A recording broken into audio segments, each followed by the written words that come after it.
So in today's session, we are going to discuss about the integration, and we'll see what exactly an integration,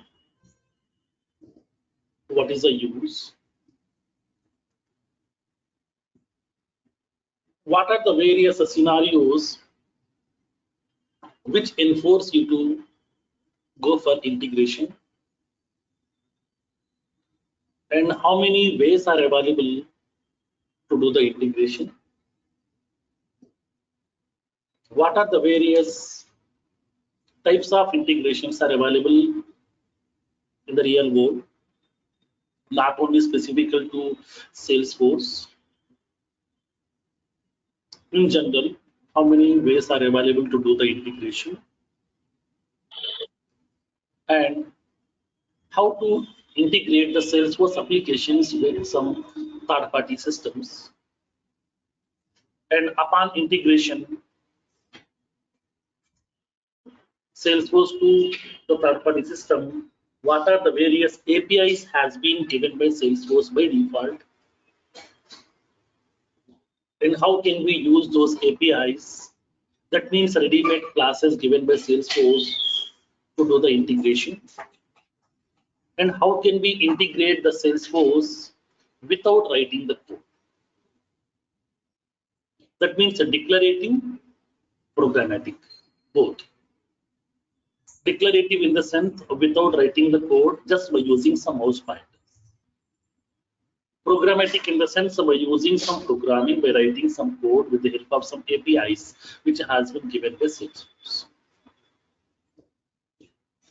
So both we'll see as part of this integration.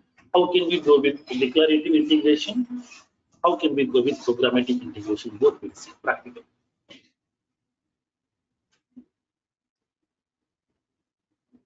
Now, so let's see the concept of integration.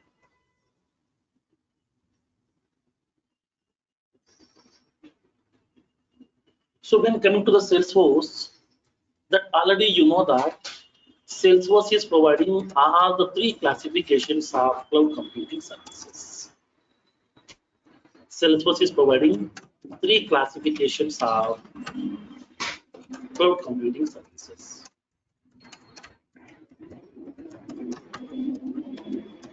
Like initially we have discussed in our initial classes that Salesforce is providing the SaaS services. That means some ready-made applications provided by Salesforce, which we can able to use to automate our business processes. Salesforce is providing the SaaS services. SaaS means what? Ready-made application. Salesforce is providing some set of ready-made applications which we can use to automate our business processes. So as part of SaaS, Salesforce has given a ready-made application called as Salesforce CRM. Salesforce CRM is a customer relationship management application or software which is used to automate all your customers' transactions, like all your customers' information and the interactions with the organization. All this information we can automate at one place by using Salesforce CRM. Because by using this Salesforce CRM, we can automate each and every interaction. That means from capturing the customer to till right now, what are the various interactions we had with the customer, the whole interactions. Like how many products the customer has purchased, how much revenue we have generated from that customer, and how many complaints the customer has raised, what kind of services we have offered, what kind of discounts we have offered, everything. The whole information we can automate at one place by using Salesforce CRM. So by using this Salesforce CRM, we can automate all the customers' information. Those may be new customers or existing customers also. All the customers' information we can able to automate at one place, and that we can maintain the 360-degree view of the customer at one place. That means the complete history of the customers we can able to manage at one place by using Salesforce CRM, which has been given by Salesforce ready-madely as part of SaaS. So by using this Salesforce CRM application, we can manage all our marketing processes, sales processes, and the service processes. We can able to automate which will be the part of our business, which will be the part of our organization. Now, but sometimes I'm not only using this Salesforce CRM, I would like to use some more applications. I need some other applications like as banking, finance, insurance, healthcare, like that. So then what we can do? But Salesforce is not offering all these domain-related applications. As of now, Salesforce is offering Salesforce CRM, but in future, Salesforce will introduce some banking applications also, financial applications also. But right now, they're not offering, so I want some banking applications. So for that reason, Salesforce is not only offering the SaaS, Salesforce is offering the platform also that is called as Hotstar platform. Salesforce has introduced the Hotstar platform. Not only providing the ready-made application, Salesforce CRM, Salesforce has given a platform also that is called as Hotstar platform. Then what exactly the Hotstar platform? Hotstar platform is a cloud platform. It's a cloud platform. That means it's a development environment. It's a cloud-based development environment. It's a cloud-based development environment which is used to customize the applications. Whatever the CRM application has been given by Salesforce, as part of that CRM application, if it needs any changes, if you need any customizations according to your business requirements, according to your organization requirements, if you want to add some more additional features, if you want to build your own custom applications, at that time, we are using the help of Hotstar platform. By using this Hotstar platform, we can customize the existing CRM applications, and along with that, we can able to build our own applications also. The facilities available. So, as part of this Hotstar platform, we can perform 4 operations basically. First one, we can customize the existing Salesforce CRM application.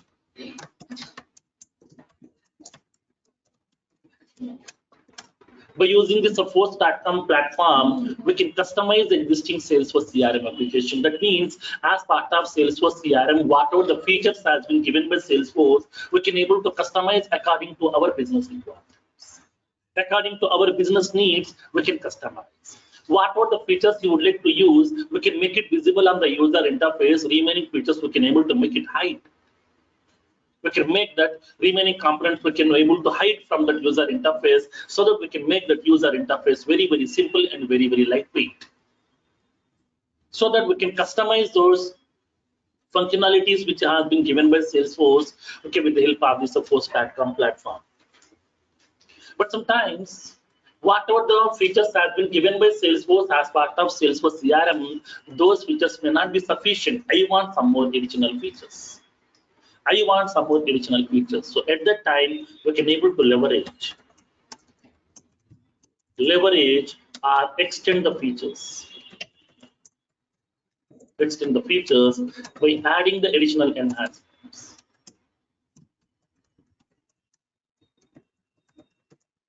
So not only customizing these existing features, we can add some more additional features also according to our business requirement. So now whatever the features has been given by Salesforce as part of sales application, service application, and the marketing applications, if those features are not sufficient, then we can able to add some more additional features also according to our business requirement. Now, so we can leverage the functionality according to our business requirement. We can able to leverage the features. We can extend the features by adding some additional enhancements. Now, in this case, not only customizing these existing applications, not only adding some additional features, we can build our own custom applications also from the scratch. I'm utilizing the Salesforce CRM application as it is. I'm using the CR sales application, service application, marketing. Along with that, I want some more applications also. Then what we can do? I want some supermarket automation application. I want some banking application. I want some financial automation application. I want some life sciences domain application according to my business need, according to my customer requirement. Then what we can do? In this case, whatever the application that we are expecting that we need, if that is not given by Salesforce ready-madely, then we can build our own custom applications also. By using this Force.com platform, we can build our own custom applications also. We can build our own custom applications also. Those custom applications may be either banking applications, finance application, manufacturing applications, and then life sciences, pharma related applications, anything, whatever you want, any domain specific application also.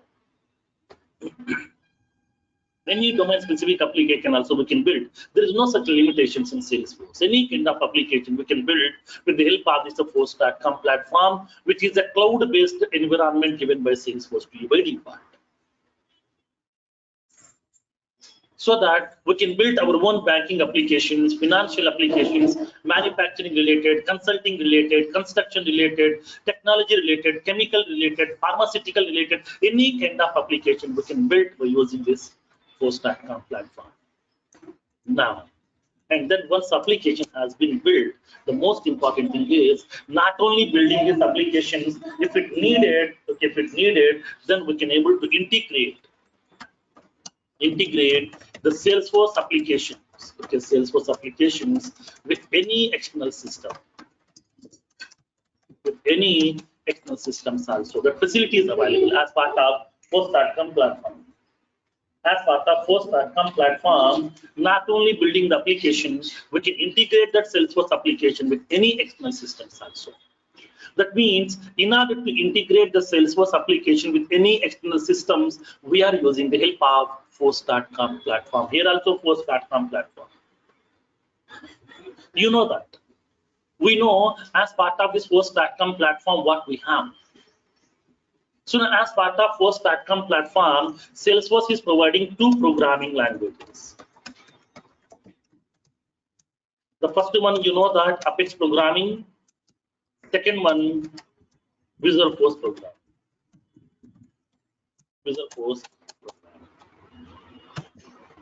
First one is Apex programming. Second one is Visual Force programming. Here also, as part of integration, we are using Apex programming only with some additional APIs. Nothing but API means some collection of classes. That's it. Nothing else. So that in order to integrate that Salesforce with any external system, we are using the help of the Force.com platform. That is, we are using Apex programming and the Visual Force. You know that Visual Force is only for representation and purpose, nothing but presentation, user interface purpose. So the backend business logic, the backend integration processes, everything we are implementing with the help of Apex programming. So through Apex programming only, we are integrating that Salesforce application with any external systems also. So that Salesforce is not only giving the ready-made applications as part of SaaS, Salesforce has given a platform also. Through that platform, we can build our own custom applications and we can integrate that Salesforce application with any external systems. For integration, we don't have any additional features. So those are available as part of Force.com platform only. Here also we are using Apex programming. Don't expect different programming languages. Like as for the normal business logic, Apex programming, for integration, different programming, not like that. Here also we are using same Apex programming. Same classes, same method, same business logic, if conditions, for loops, everything will be same, no change. But some different classes we are using. That's it, nothing else. Here we are using some different classes are available, which are as part of those APIs. Now, as part of this Apex programming, we are having some certain APIs are available. Through those APIs, we can able to use those ready-made classes in order to integrate that Salesforce application with some external systems. Now, so now here in this case, By using the Salesforce.com platform, we can integrate that Salesforce application with any external systems also. Now, so now tell me, so what are the scenarios which enforce you to go to the integration first? Why should we go for integration, basically? What is the need?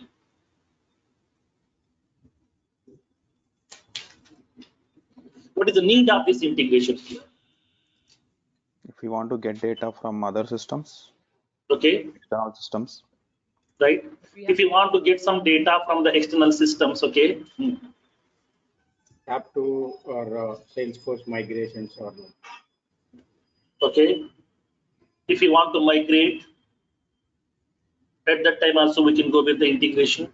Like as data migration we can do. Sir, if we want to do any transaction or any support from the third-party application, at that time also we need to integrate the right third-party application with Salesforce. right Want to collaborate with other organizations. another platform. Hmm. We need to improve some productivity and quality of their operations. Like they If we want to deploy to another system. No, that is not the for that one no need of integration. We are having the deployment features are separate. Something kind of reports and dashboards to other servers, so that can be useful with this integration. Okay. So for example,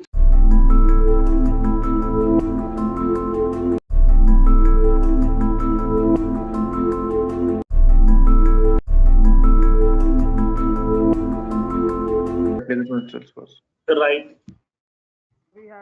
Want to collaborate with other organizations. Another platform. Hmm. We need to improve some productivity and quality of their operations. Like they If we want to deploy to another system. No, that is not the for that one no need of integration. We are having the deployment features are separate. Something kind of reports and dashboards to other servers, so that can be useful with this integration. Okay. So for example, if you want to get some data from some third-party database and if you want to represent in your Salesforce, then we can go with integrations also, okay, right? Now, multiple scenarios will come into the picture to have that integration. Like for example,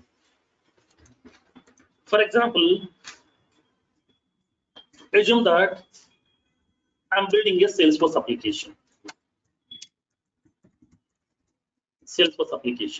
But that means by using the Salesforce.com platform, we are building an application. Okay?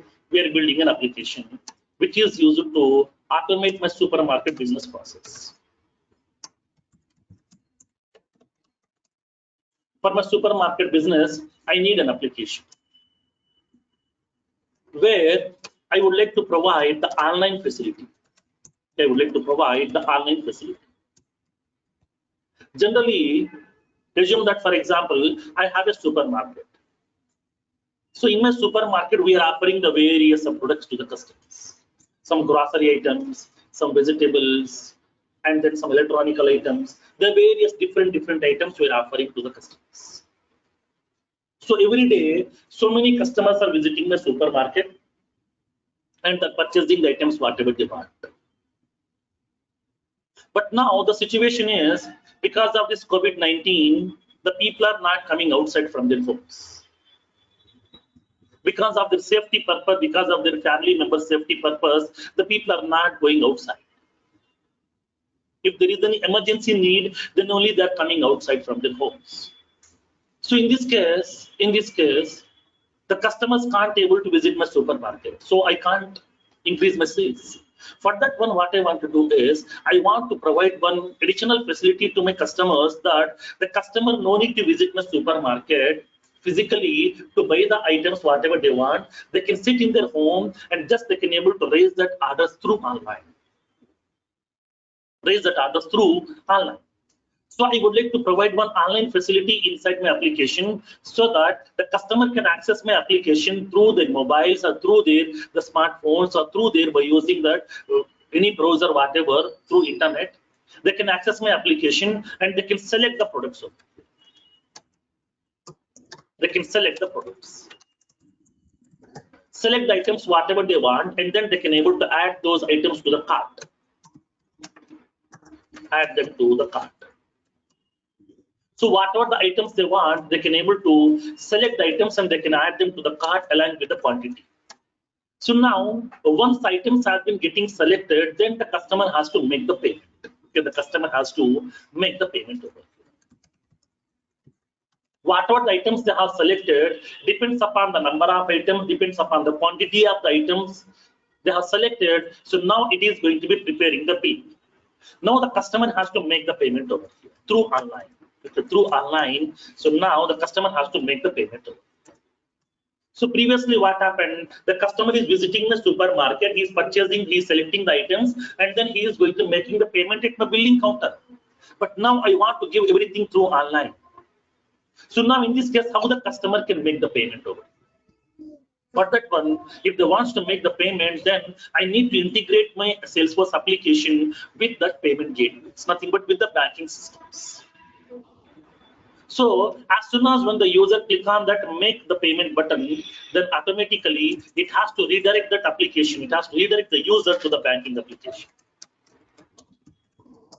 It has to redirect the user to the banking application. That means here what happened, how it is redirecting to the banking application. I need to implement some certain features inside my supermarket business application, which will be integrating with the banking system, nothing but the payment gateways. Payment gateway.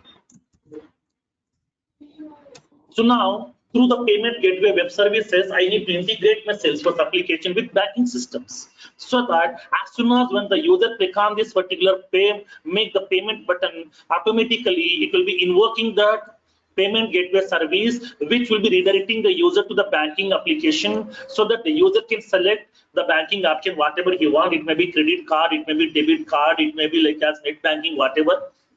And then from there he can able to make the payment. So once a payment has been getting generated, once a payment has been done, then it is going to be generating a sales order. It is generating a sales order. Now the sales order is going to be assigning to one of our salesperson. So the salesperson is going to be preparing those items and then he is delivering those items to the customer's place automatically here. Within 2 hours of time or on the same day, he is delivering those items to the customer's place. So now when we need to deliver these items, if the payment has been done, how can we make the payment through the banking applications? That means by using payment gateway. Payment gateway is nothing but one of the web service which is given by the banking organization to connect to the banking system to make the payment, to perform some transaction. So that here we have to buy the license of the payment gateway. Through the payment gateway license, we can able to integrate our application and with the banking systems, and we can able to transfer the amount through online also. So nowadays, wherever you go, it may be any application, it may be Amazon, it may be Flipkart, it may be any e-commerce applications also, it may be Paytm also, it may be any reservation systems like as banking reservation, it may be the travel reservation, it may be the movie ticket reservation, train reservation, anything. We are going to be making the payment through online. How? Because of this payment gateways. Nothing but those applications has been integrated with the banking systems with the help of payment gateway. Those applications are integrated with that banking systems through payment gateway. Like the similar way, what are the new applications that I am building as part of my business? So now to make that payments through online by our customers, I need to integrate my application with that banking systems through payment gateway. At that time, we have to use the facility of integration. Through integration, we have to integrate my Salesforce application with the third-party system, because banking is a third-party system, which is a secured system, which is completely protected by the various firewalls. which is running behind the firewall, so which is having a protected network is available, so that I need to connect to the protected network, the system, with the help of the payment gateway web service, so that I can integrate my Salesforce application with this banking system, so that my customers can able to buy the products through online by making the payment through online itself. So at that time, we need to go with that integration facilities. Through integration, we can able to interact with that banking systems also. That facility is available. This is one of the requirement which requires the integration facilities as part of your application needs. Now, suppose for example, let's take few more scenarios. Assume that, for example, I'm having a Salesforce application, my own organization, my Salesforce organization.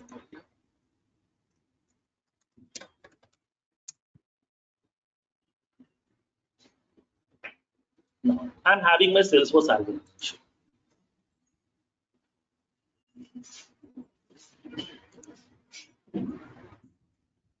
As part of this organization, I'm having my account records. I'm having this accounts tab. Through this one, we can create some new account records also. For example, assume that I'm creating a new account record with the name some Pradeep Kumar. Account site I'm indicating like some pharma. He belongs to the pharma organization. Type of the customer is prospect. Industry I'm indicating like some chemicals or some manufacturing.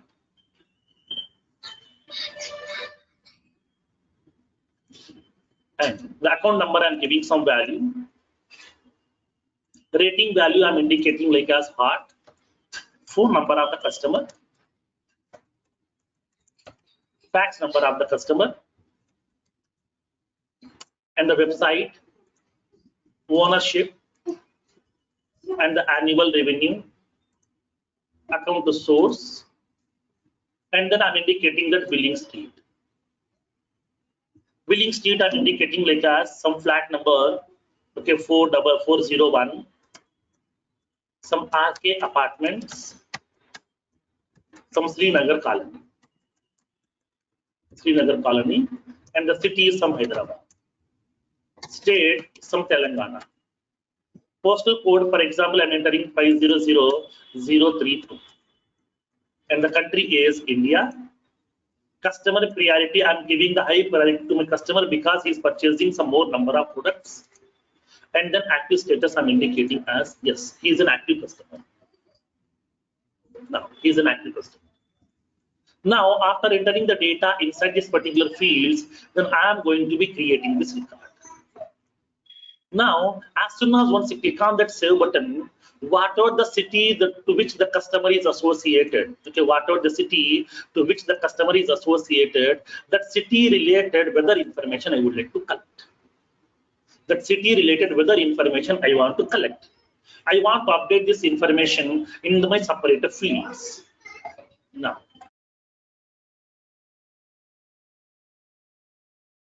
so in this particular object, I'm having inside this particular object, I'm having some additional fields are available here. I'm having some additional fields are available. Now through these additional fields, I would like to update this information. Assume that I'm having some additional fields over here in order to update the temperature information. So now I would like to collect the weather information of this city. This customer is belongs to some Hyderabad city. So now for this Hyderabad, what is the current temperature I want to collect? Then how can we get this weather information here? I want to get the weather information of this respective city. I want to update inside the fields. Assume that I'm having some 3 fields are available, like as one is from minimum temperature, maximum temperature, pressure, humidity, wind speed, like that I'm having some additional fields are available. In those fields, I would like to update this weather information. Now the city to which the customer is associated, now that city's weather information I would like to collect. Then how can we collect this weather information? When you go to your smartphones, when you go to your smartphones, now you will be having some weather apps are available inside your mobile, inside your smartphone, which is going to be representing the current weather information in your area. In your location, whatever the current weather information is available, that weather information will be getting visibility. Then how the weather information is collecting by that application, from where it is collecting, for that one, we are having some third-party applications are available. We are having some third-party applications are available. Like for example, we are having a third-party application called as Open Weather Map. Open Weather Map is an organization. So now there, these people are going to be collecting the weather information of the various cities in the various locations. That entire weather information they're updating inside their website. They're maintaining one application over here. This is the Open Weather Map organization.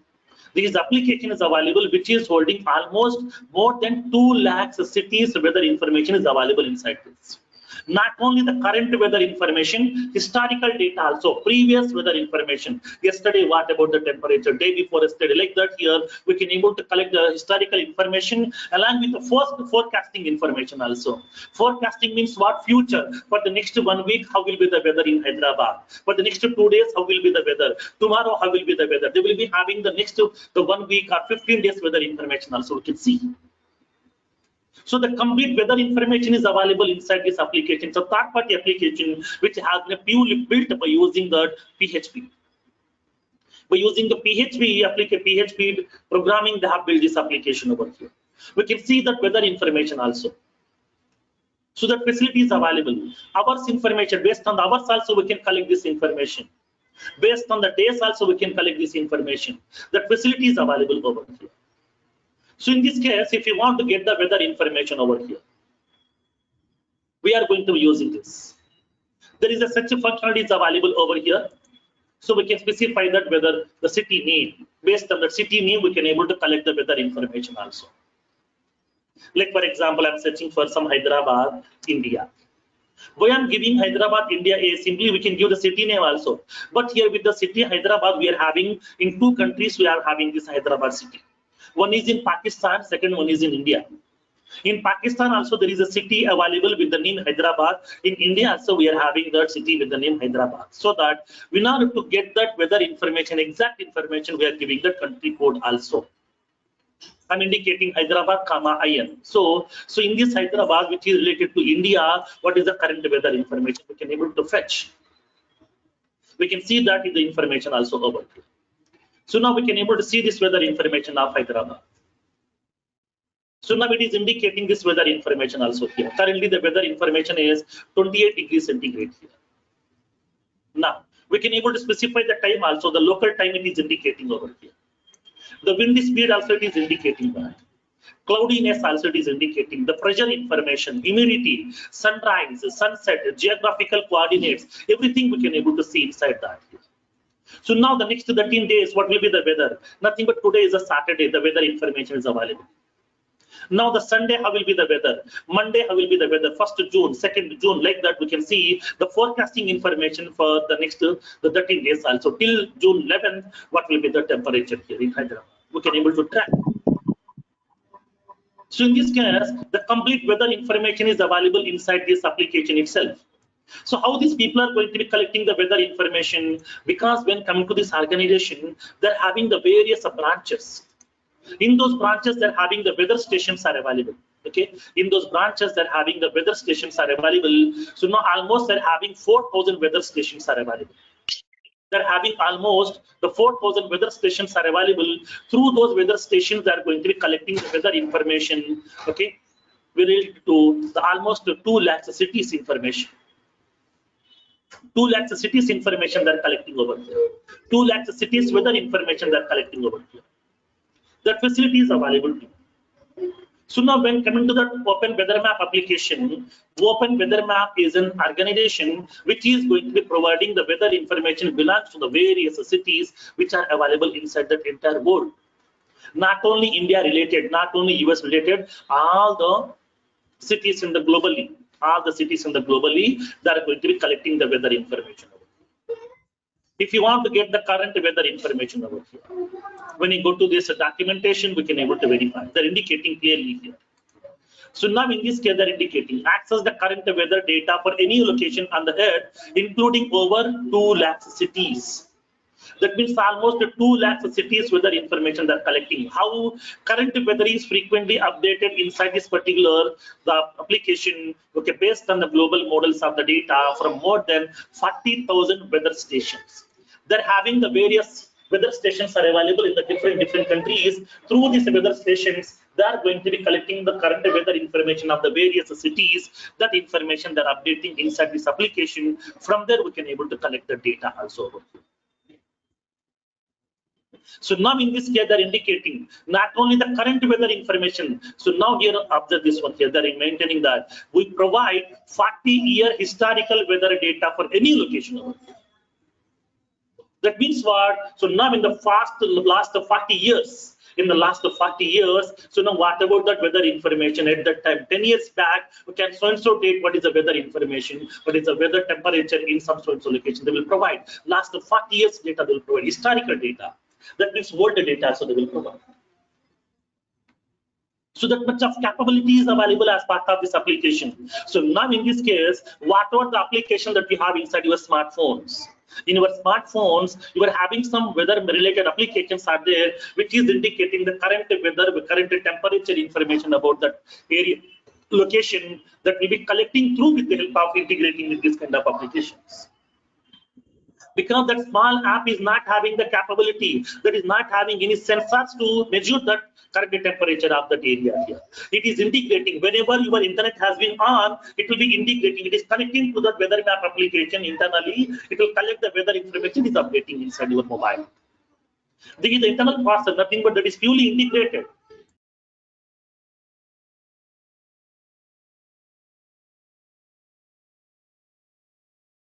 Now, so in this case, each and every mobile app is internally integrating with this kind of weather applications. It is collecting the weather information, and that information will be getting visible to you inside your mobile device, so that we can see what is the current temperature in that area. Like the similar way here also, now what I want to do, this is a third-party application. It is a third-party organization. Now what I want to do, as soon as whenever I'm entering some city name, Hyderabad, so now this is a city name, I will pass to this particular application. I want to integrate my Salesforce with this open weather map application. Now as soon as once you click on the save button, now automatically I want to pass the city name to this open weather map application. It has to collect that weather information. It has to update into my Salesforce instance. So that I would like to collect that weather information of that respective city to which the customer is associated. So in this case, how can we collect this information? At that time, we have to integrate the Salesforce application with this weather map applications also. With this kind of third-party applications, we can able to integrate.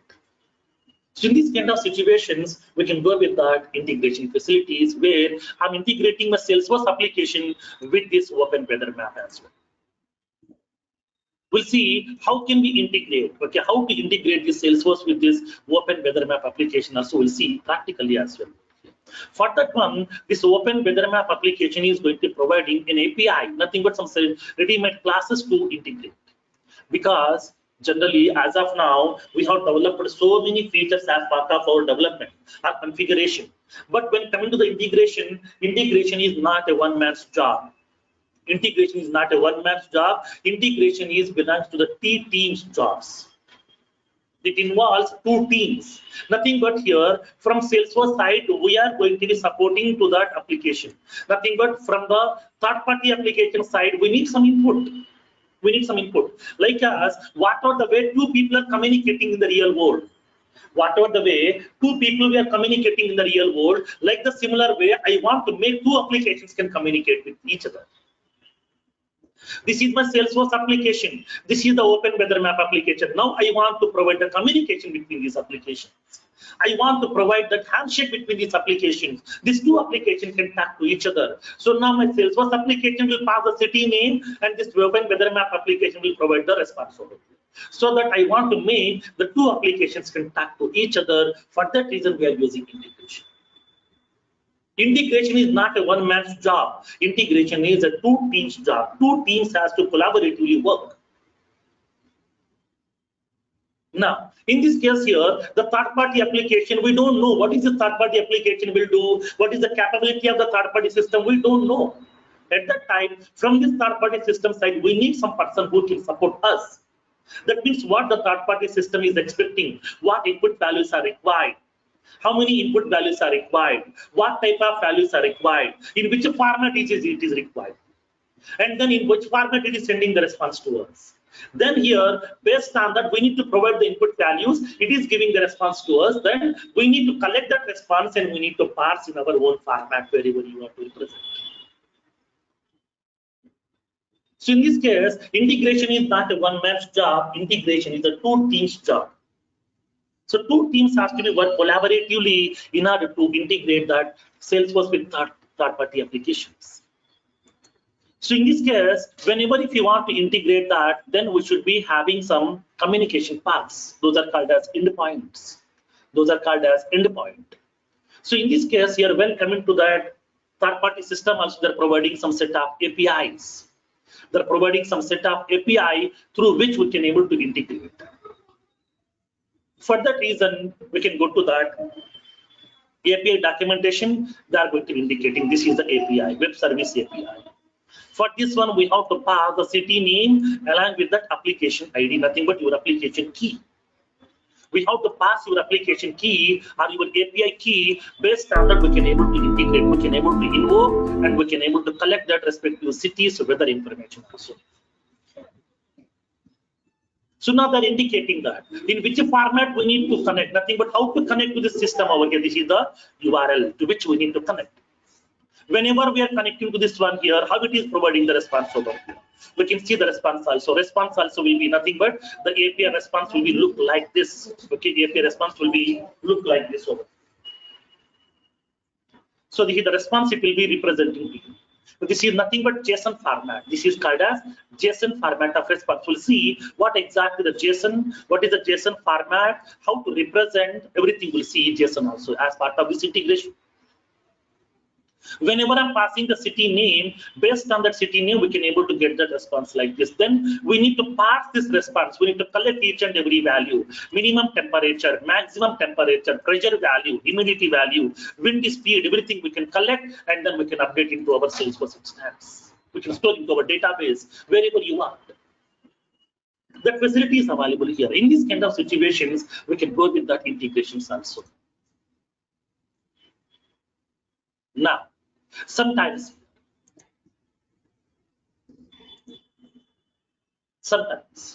for example, sometimes you can raise a question. In application requirement, sometimes we need to be integrating. Like, as soon as once you click on that save button, my record has to be get saved. Once a record has been getting saved successfully, then immediately I want to show a Google map over here. Here, I would like to show one Google map based on this address. Whatever the address they have mentioned, based on that flat number, apartment name, and then street information which they have mentioned, along with the city, based on this one, I would like to collect that geographical coordinates. That means the latitude and the longitude values, and based on that latitude and longitude, I want to show a Google map over here. Google Map is what? It's not an inbuilt feature of Salesforce. It's a third-party application related to the Google. So if you want to generate the Google map, what we need that geographical coordinates, like as latitude, longitude. How can we collect that? For that one, we are having the geocodes is a separate web service. It's a third-party application. Now, geocoding API. A separate API has been given by the Google people. Geocoding API. So geocoding API is a separate platform which is maintaining by the Google people. Whenever you are passing some address, if you are passing some address, like for example, it is a URL here, maps.googleapis.com, maps.apis geocode. So now if you are passing some address, like as address equals to, this is the address over here, address equals to 1600 Amphitheater Park View, Mountain View, and then California. And then your application key. If you're passing this address, based on this address, it is going to be providing the respective, okay, the geographical coordinates. It is going to be returning the geographical coordinates. So this is the address which we have mentioned over here. So this is the address which we have supplied. If I'm passing the address, it is providing that latitude value and the longitude value. Latitude value and the longitude value. Based on this latitude value and the longitude value, we need to generate that Google map. To get this particular latitude and longitude, we have to integrate that with geocoding API. Suppose if you want to generate the Google Maps, then we have to use Google Map API separate. Now, Google Map API is separate over here. So first of all, we have to get that respective latitude and longitude values, and based on this latitude and the longitude values, we are going to be passing that values to the Google Map so that we can able to generate that Google Map also based on that latitude and the longitude values as well. So in this case, some different formats are available. Different formats are available. Just you want a route map, or just you want some addresses also, or you want any other navigations also, or the traffic information also in these locations, in that areas. If you want those information, they will be having the different pricings over here. Google is going to be charging the different pricing over here. So now pricing for the route maps over here. Only the static maps, dynamic maps. For the street view also different that charging over here. Dynamic street views that charging some different pricing over here. So like that here they are providing the different mappings. When you go to the routes, only for the direction they are charging $5, and the direction advanced. Okay, directions advanced. Like as I get directions for transit, biking, driving or walking at that time. So advanced driving, say advanced the directions information, distance and matrix here, and then roads information, nearest roads also, speed limits also. Like that they're charging some different information. Places, for the places they're indicating over here. To find that places, to find that a place of photos of that places also. Current location, geolocation, based on the time zones, they're charging some different pricing. So now here in this case, what happened? We are going to be collecting these kind of APIs to integrate with our Salesforce. So in this case, whenever if you want to integrate your Salesforce application with this kind of third-party applications, then we can able to go with that the integration facilities. Through integration, we can able to integrate that Salesforce application with any external systems also. That facility is available to you. That may be with the weather map applications also. It may be with the Google Maps also, with some Java applications also, backend applications also, SAP also, other third-party databases also, ERP applications also, e-commerce applications also, banking systems also. With any system we can able to integrate. That facility is available. So in this case, integration is used to provide the communication between the multiple applications. Provide the communication between the disparate applications which are purely developed by using two different programming languages which are running on two different platforms. So to provide the communication between the two different applications, we are using the feature called as integrations. Now, so why? Because is when you go to that organizations, okay, when you go to that organizations, for example, come to a general scenario, let me explain.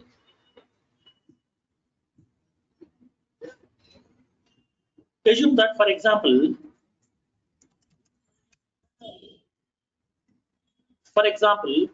I'm having a supermarket business.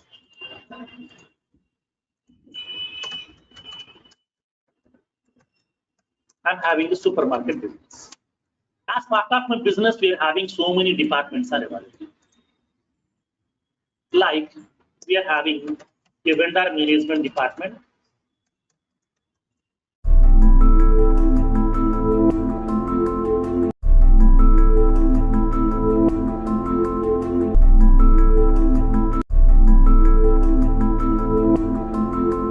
As integrations. Now, so why? Because is when you go to that organizations, okay, when you go to that organizations, for example, come to a general scenario, let me explain.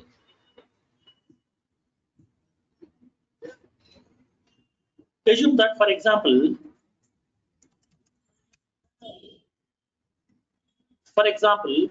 I'm having a supermarket business.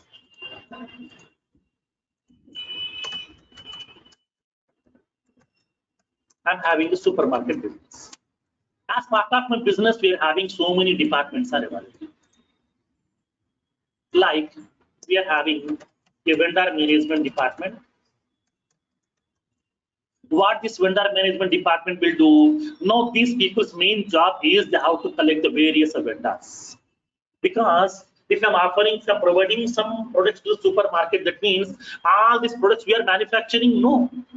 In our supermarket, I'm providing some vegetables, some fruits, grocery items, electronic items, wardrobe, so many things. But all these things we are manufacturing. No. These are not manufacturing by ourselves.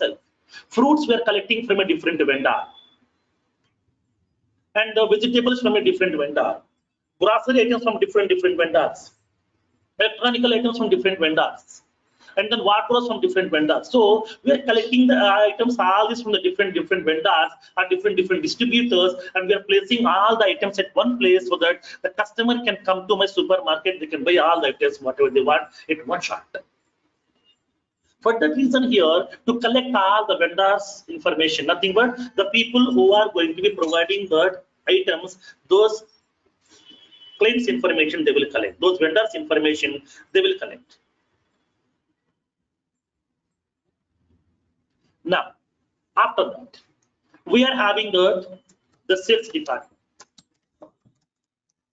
So now inside my supermarket, we are having so many sales people are available who are going to be keep on selling out the products here. They're generating the bills and everything. We are having the finance department who are taking care of the financial responsibility. That means how much revenue we have generated, so how much amount we need to pay to the vendors, everything. So now how many items we have collected from this vendor, everything will be taken care by the finance team. And then we are having the HR department. So we are having the various departments are available as part of my supermarket business. Now, as part of this vendor management department, to store all this information, to manage this vendor related information, we are using a Java application. We are using a Java-based application to automate all the vendors' information. So today, how many products we have collected from this vendor? So what is the quantity? What is the price of each and every item? And from the second vendor, how many items we have collected? Everything we can able to automate this whole information by using a Java application. For the sales-related information, we are going to maintaining by using an SAP application.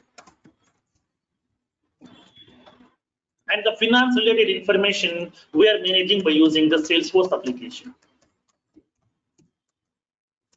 HR related information we are using some Oracle or some Microsoft document by using the Microsoft document based application. That means what in each and every department we are using some different application which has been developed by using the different programming languages. As part of this vendor management department, I'm using a Java application. As part of sales department, SAP application. For the financial automation, Salesforce application. For the HR automation, MS.NET based application. That means different applications we are using. But at the end of the day, I need a consolidated report. But at the end of the day, I need a consolidated report that how many items we have collected from the different vendors. What is the stock initially today morning? How many items are available in my supermarket today morning here? And then by end of the day, by end of the day, so now I need a consolidated report. Right now, how many items are available right now? How many items, how many products we have sold out? How much revenue we have generated? How many employees are working right now? Everything I want that complete automation. So at that time, what needs to be done? We have to provide the interaction between these applications. What are the applications that we have built? So between these applications, we have to provide the interactions over here. These applications should be tagged to each other. If these applications are tagged to each other, then only we can able to collect the consolidated information from all these applications, and then we can able to generate a final report to the over here. It may be daily report, weekly report, monthly report also. Now, so in this case, what happened? I need a consolidated report. By end of the day, I want a report. How many items you have collected from the vendors today morning? And then how many items are right now available in my store? How many items we have sold out? how much revenue we have generated, how many customers has visited. So everything I need to track. I want an automated process. I want a consolidated report. At that time, so we need to collect the data from the Java application, SAP application, and the Salesforce application, .NET application, and then I need to generate a consolidated report. So for that reason, we need to make these applications to get communicate with each other. Even though these applications are the different application, disparate systems which have been built by using some different programming languages, I need to make these applications can tap each other. For that reason, we are going to be using this integration. So that normally when coming to a business, we are not only using a single application to automate the entire business process, we are going to be using different applications, and we need to make those applications to be get integrated to make it as a whole, to make it as a single. So for that reason here also, we are going to be using different applications and we can make it integrated with each other. These are the various scenarios which came into that integration features, which especially enforce you to go to that integration. Don't expect, if you're having multiple departments, everybody is using the same application, not like that. Department wise, they're using some different applications. Like for example, let me give you one small scenario. When you go to the bank, bank is offering two types of services to you basically here. One is core banking services, like as account opening, deposit, withdraw facility, checkbook facility, online banking, DD facility. These are all they're implementing through core banking. Second one, mortgage facility. Mortgage means what? Loans. So now in this case, what happened? The bank people are using the two different applications over here. For the core banking, the bank people are using that Finacle. Finacle is a product which has been developed by the Infosys. It's a product of Infosys. Each and every banking organization, private banking sector, also government banking sectors also. Everybody is using Finacle in India. And then for the loans, they are going to be using a product called as FinOne. FinOne is a separate product which has been especially designed for the loans processes. Especially for the loans processes, the people are using FinOne in the product. Finacle is for core banking, FinOne is for mortgage. That means what? In the banking also they are using different products. For the loans process, they are using FinOne. For the basic core banking services, they are using Finacle. So in this case, even though these two are different applications, these two will be integrating because the customer is taking so many loans. Whenever I'm opening the customer record, I can see all my loans information also. What are the loans that I have taken from different banks? Okay, what is the outstanding amount?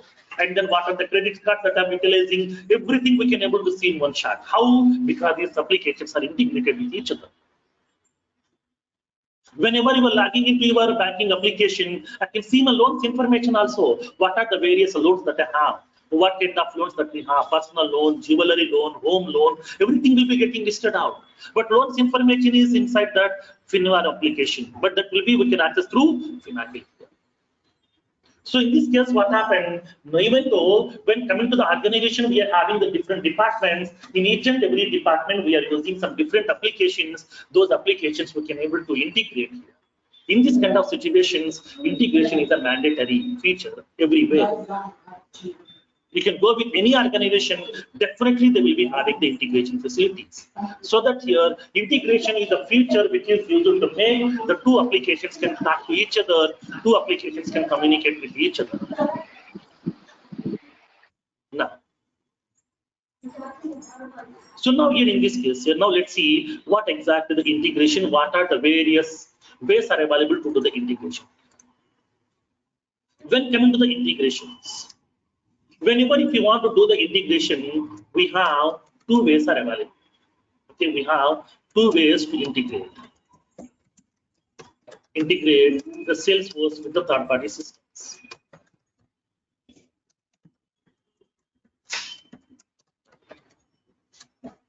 Whenever we are integrating that Salesforce with some external systems, we have two ways are available. Okay, we have two ways are available to integrate that Salesforce application with some external systems.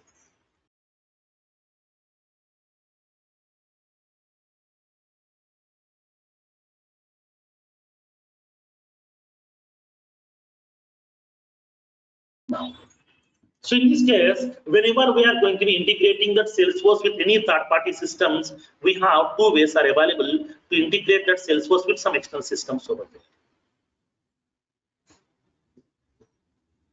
Now, what are those? First one is without coding, nothing but declarative integration.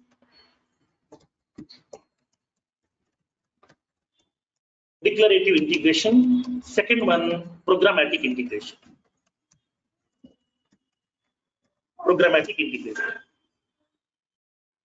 Declarative integration means what? Whenever you are integrating Salesforce with some third-party applications. Whenever you are integrating the Salesforce with the third-party applications, okay, we have two ways are available: declarative and programmatic. Declarative means what? Without coding.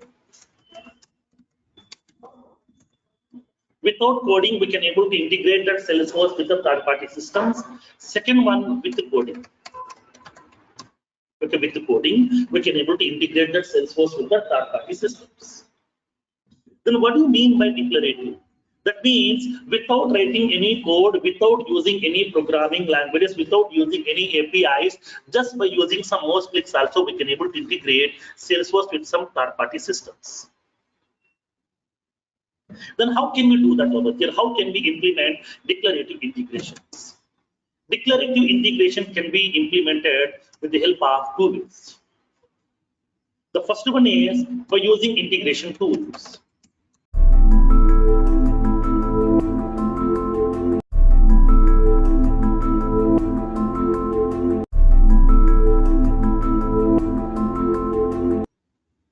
Now, what are those? First one is without coding, nothing but declarative integration.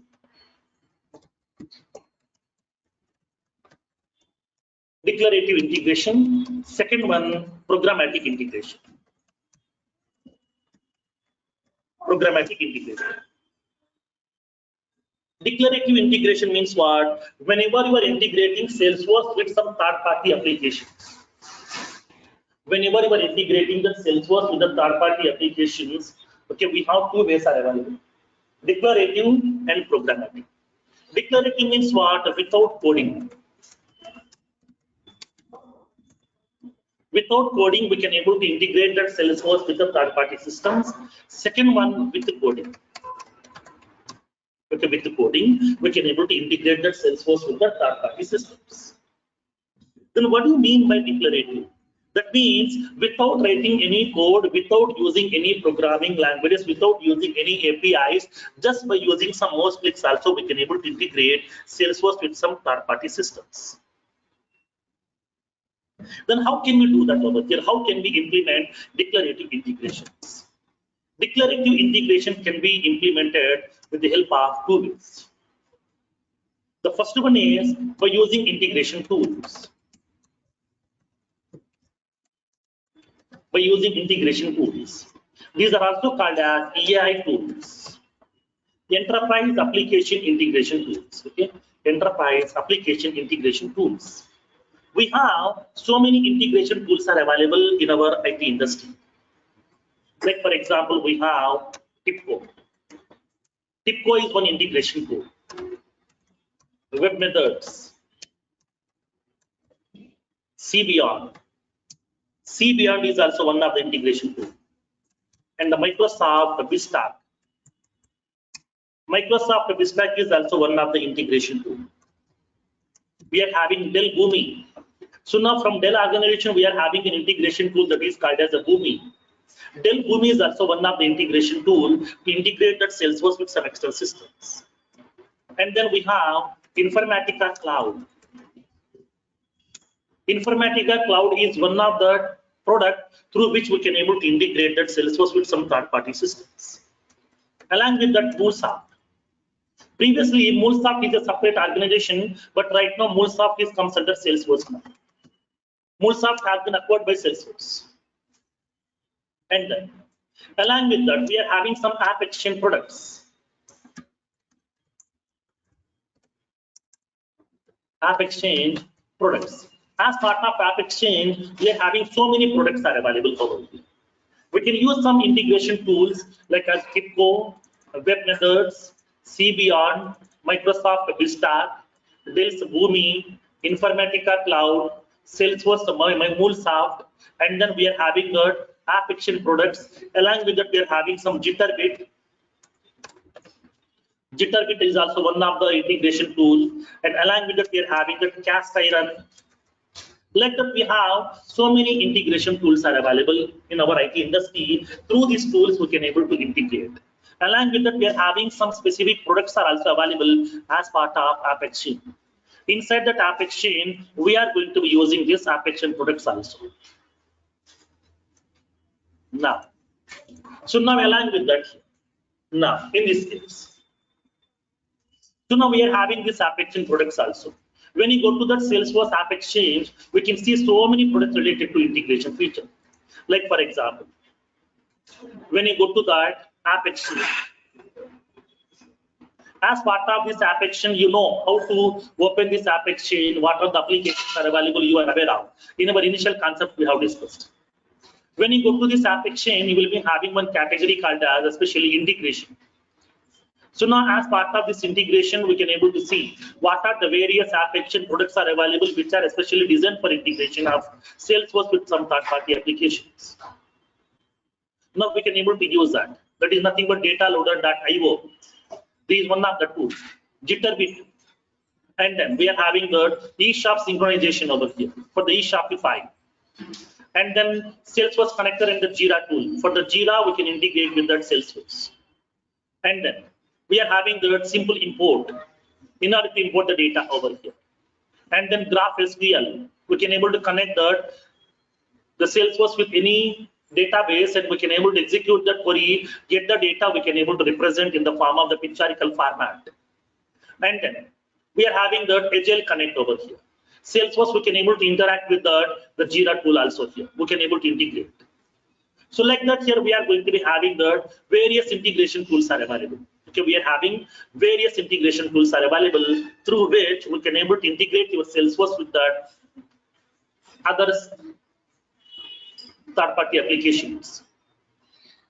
Now, so like that, if you want to see some more, then click on show more. We can able to see Salesforce to Outlook also we can integrate. Salesforce to Gmail also we can integrate. Salesforce to WhatsApp also we can integrate. Like that, so many applications are available as part of this integration domain. So that here we can able to collect all those applications as well here. So now in this case, by using this particular App Exchange products, we can able to integrate that Salesforce with any external systems also without writing any code. Now, so along with that here, the second one, as part of the Salesforce organization, okay, as part of my Salesforce organization, we are having one specific feature given by Salesforce, Salesforce to Salesforce integration. Whenever you are going to be integrating that Salesforce to Salesforce to transfer the data, at that time we are going to be using Salesforce to Salesforce integration feature, which has been given by Salesforce by default. It is an inbuilt feature of Salesforce. We no need to install anything. It's not an App Exchange product. It's a ready-made feature given by Salesforce as part of your organization.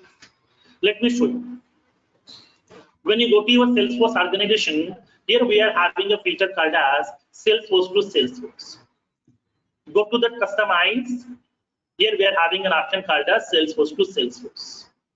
That means we can able to integrate one Salesforce instance with another Salesforce instance without writing any code, just by using nose pointers. We'll see tomorrow we are discussing about this Salesforce to Salesforce integration. Without writing any code, how can we connect two Salesforce organization that may be from two different regions also? Those may not be in the same region. Those may not be in the same server. Those may be from different servers also. Those may be from different regions also. How can we pass the data? How to transfer the records from one Salesforce organization to another Salesforce organization? We'll see with the help of this Salesforce to Salesforce integration facility in Salesforce. So this is one inbuilt facility which have been given by Salesforce. Here we'll see how to implement this functionality step by step. Practical part we'll see in tomorrow's session. And then, along with that, Salesforce is providing one platform, a separate platform given by Salesforce that is called as Heroku platform. Heroku platform has been defined by Salesforce, implemented by Salesforce, especially for the integration of Salesforce with some third-party applications. So in this case, these are the various ways are available here. Okay, these are the various ways are available.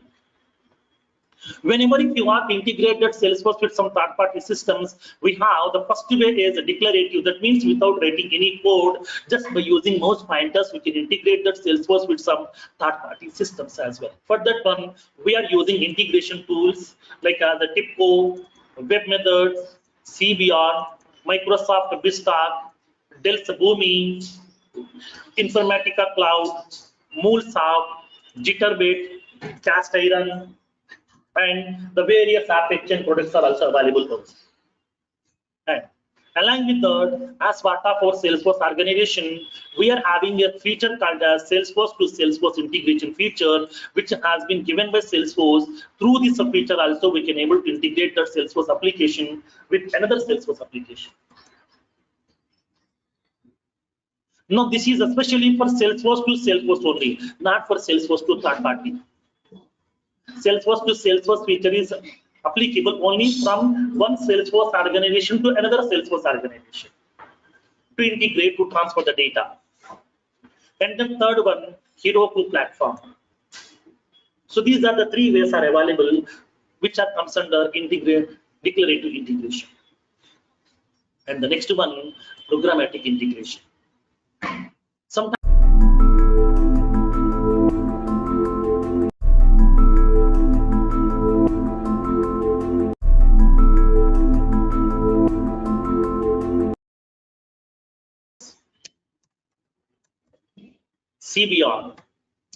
CBR is also one of the integration tools, and the Microsoft Vista. Microsoft Vista is also one of the integration tools. We are having Dell Boomi. So now from Dell organization, we are having an integration tool that is called as a Boomi. Dell Boomi is also one of the integration tool to integrate that Salesforce with some external systems. And then we have Informatica Cloud. Informatica Cloud is one of the product through which we can able to integrate that Salesforce with some third-party systems. Along with that, MuleSoft. Previously, MuleSoft is a separate organization, but right now MuleSoft is comes under Salesforce now. MuleSoft has been acquired by Salesforce. And then, along with that, we are having some app exchange products. App exchange products. As part of app exchange, we are having so many products are available over here. We can use some integration tools like as TIPCO, Web Methods, CBR, Microsoft Vista, Dell's Boomi, Informatica Cloud, Salesforce, MuleSoft, and then we are having the app exchange products. Along with that, we are having some Jitterbit. Jitterbit is also one of the integration tools, and along with that, we are having the Cast Iron. Like that, we have so many integration tools are available in our IT industry. Through these tools, we can able to integrate. Along with that, we are having some specific products are also available as part of App Exchange. Inside that App Exchange, we are going to be using this App Exchange products also. Now, so now along with that, now in this case, so now we are having this App Exchange products also. When you go to that Salesforce App Exchange, we can see so many products related to integration feature. Like for example, when you go to that App Exchange, as part of this App Exchange, you know how to open this App Exchange, what are the applications are available, you are aware of. In our initial concept, we have discussed. When you go to this App Exchange, you will be having one category called as especially integration. So now as part of this integration, we can able to see what are the various App Exchange products are available, which are especially designed for integration of Salesforce with some third-party applications. Now we can able to use that. That is nothing but dataloader.io. This is one of the tools. Jitterbit. And then we are having the eShop synchronization over here for the eShopify. And then Salesforce connector and the Jira tool. For the Jira, we can integrate with that Salesforce.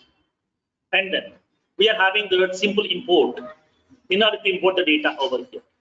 And then GraphSQL, we can able to connect the Salesforce with any database, and we can able to execute that query, get the data we can able to represent in the form of the pictorial format. And then we are having the Agile Connect over here. Salesforce, we can able to interact with the Jira tool also here. We can able to integrate. So like that here we are going to be having the various integration tools are available. Okay, we are having various integration tools are available through which we can able to integrate your Salesforce with that others third-party applications. Now, so like that if you want to see some more, then click on show more, we can able to see. Salesforce to Outlook also we can integrate. Salesforce to Gmail also we can integrate. Salesforce to WhatsApp also we can integrate. Like that, so many applications are available as part of this integration domain. So that here we can able to collect all those applications as well here. So now in this case, by using this particular application products, we can able to integrate that Salesforce with any external systems also without writing any code. Now, so along with that here, the second one, as part of the Salesforce organization, okay, as part of my Salesforce organization, we are having one specific feature given by Salesforce, Salesforce to Salesforce integration. Whenever you are going to be integrating that Salesforce to Salesforce to transfer the data, at that time we are going to be using Salesforce to Salesforce integration feature, which has been given by Salesforce by default. It is an inbuilt feature of Salesforce. We no need to install anything. It's not an application product. It's a ready-made feature given by Salesforce as part of your organization. Let me show you. When you go to your Salesforce organization, here we are having a feature called as Salesforce to Salesforce. Go to that customize. Here we are having an option called as Salesforce to Salesforce. That means we can able to integrate one Salesforce instance with another Salesforce instance without writing any code, just by using mouse pointers. We'll see tomorrow we are discussing about this Salesforce to Salesforce integration. Without writing any code, how can we connect two Salesforce organization that may be from two different regions also? Those may not be in the same region, those may not be in the same server, those may be from different servers also, those may be from different regions also. How can we pass the data, how to transfer the records from one Salesforce organization to another Salesforce organization? We'll see with the help of this Salesforce to Salesforce integration facility in Salesforce. So this is one inbuilt facility which have been given by Salesforce. Here we'll see how to implement this functionality step by step. Practical part we'll see in tomorrow's session. And then, along with that, Salesforce is providing one platform, a separate platform given by Salesforce that is called as Heroku platform. Heroku platform has been defined by Salesforce, implemented by Salesforce, especially for the integration of Salesforce with some third-party applications. So in this case, these are the various ways are available here. Okay, these are the various ways are available. Whenever if you want to integrate that Salesforce with some third-party systems, we have the first way is a declarative. That means without writing any code, just by using mouse pointers, we can integrate that Salesforce with some third-party systems as well. For that one, we are using integration tools like the TIPCO, Web Methods, CBR, Microsoft Vista, Dell's Boomi, Informatica Cloud, MuleSoft, Jitterbit, Cast Iron, and the various application products are also available. And along with that, as part of our Salesforce organization, we are having a feature called as Salesforce to Salesforce integration feature, which has been given by Salesforce.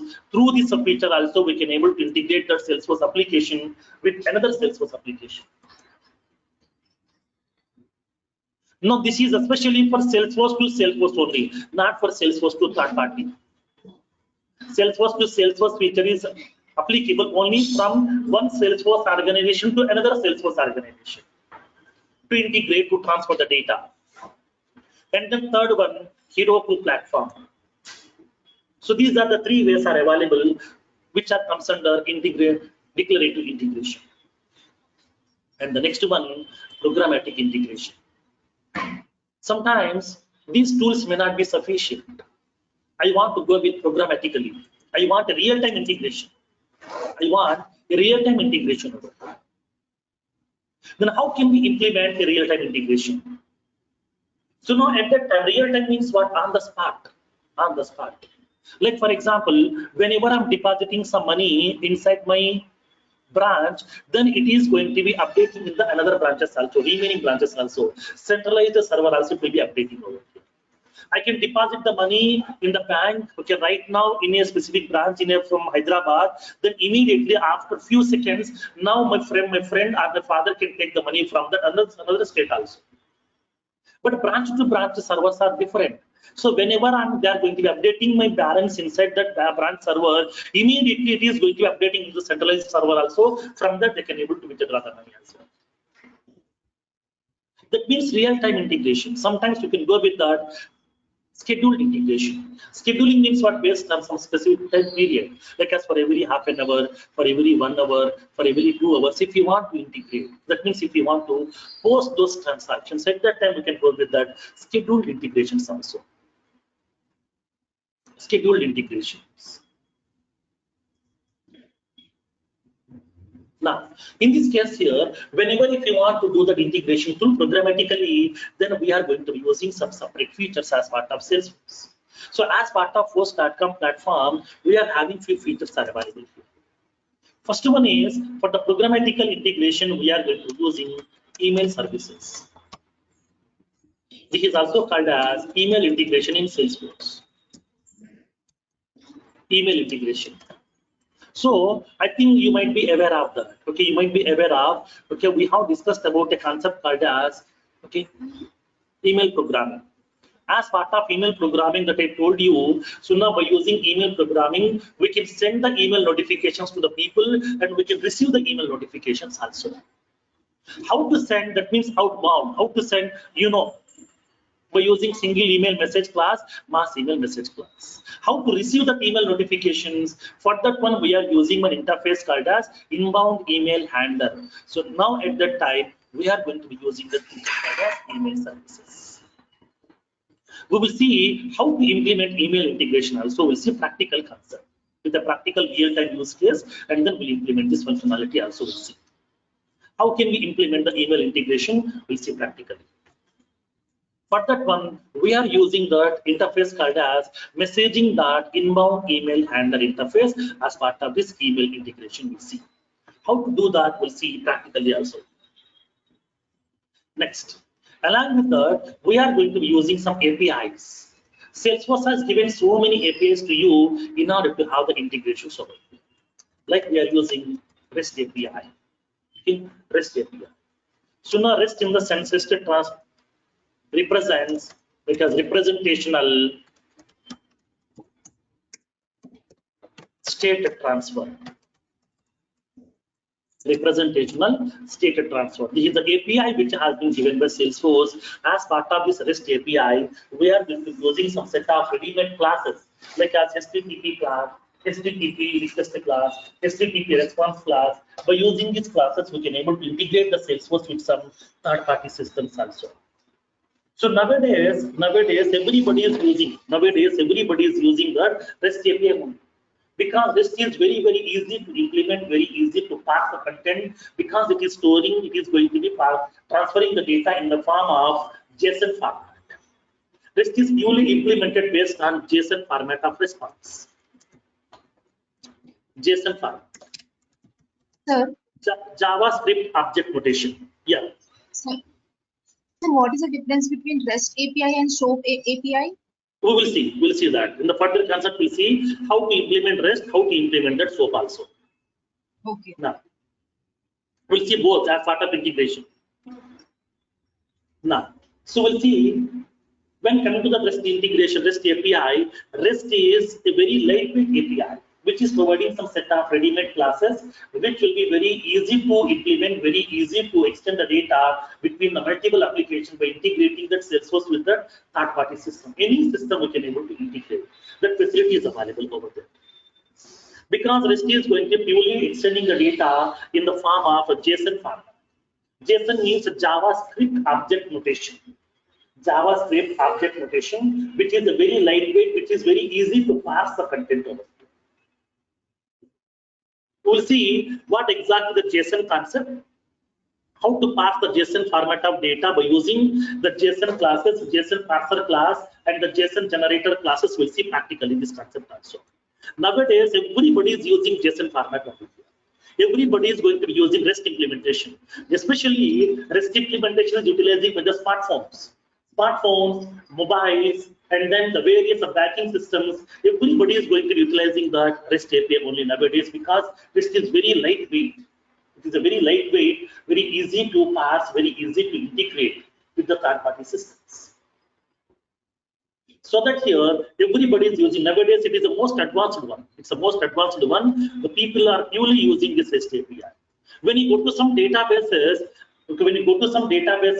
these databases are storing the data in the form of JSON format. Generally, in our database, the data we are storing in the form of tabular formats. There are some tables are available, some columns are available. In that one, it is storing the data. But when you go to some database, like as for example, we have a database called as MongoDB. MongoDB is purely storing the data in the form of JSON format because JSON format of response is very, very faster. Like for example, one small example. Whenever we are going to searching for some hotels, suppose if you are planning for a vacation to go to some Bangalore or to go to some Pune or to go to some other the tourist places, then at that time we are booking some hotels by using the various websites like as makemetrip.com also, or by using some ibibo.com, or we are having the websites are available to search for the hotels like as Oyo rooms, various websites are available. Whenever you are typing some information, immediately it is fetching the data very fastly because those databases are purely using MongoDB. They're using purely JSON, parsing in the form of searching the data in JSON is very, very faster.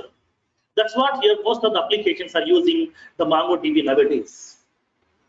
Now, we'll see that here. How can we use this REST API as well, and how to use this JSON format? How can we pass this JSON content? Also, everything we'll see. And then the next one is the third one. We are using that SOAP API.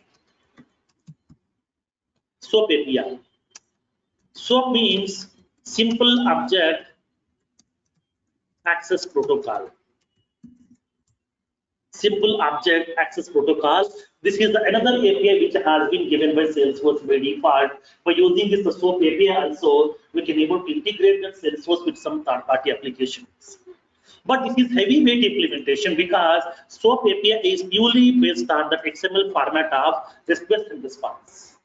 That means whatever the request you want to send, whatever the response you are getting, that will be purely in the form of XML. Parsing this XML is a bit typical when compared with the JSON. In REST API, so now we are going to be using the JSON format of request and response. Response will be in the form of a JSON format. But SOAP API will be purely supporting XML. So now XML parsing here will be taking some more time. It is purely based on the WSDL files. So now the SOAP API implementation will be purely done based on the WSDL files, WSDL files, web service description language files.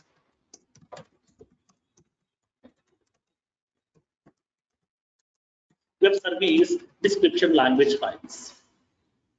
So we have to generate the WSDL file. Based on the WSDL files only, we can able to integrate that Salesforce with some third-party applications with the help of SOAP API. But very few cases will use that SOAP API because nowadays everybody is using REST API only because REST API is very, very faster than the SOAP API. Now, the next one.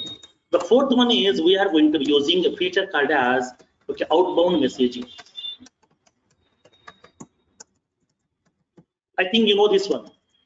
You might be have heard about this word, outbound messaging, where we have used this word in the workflows.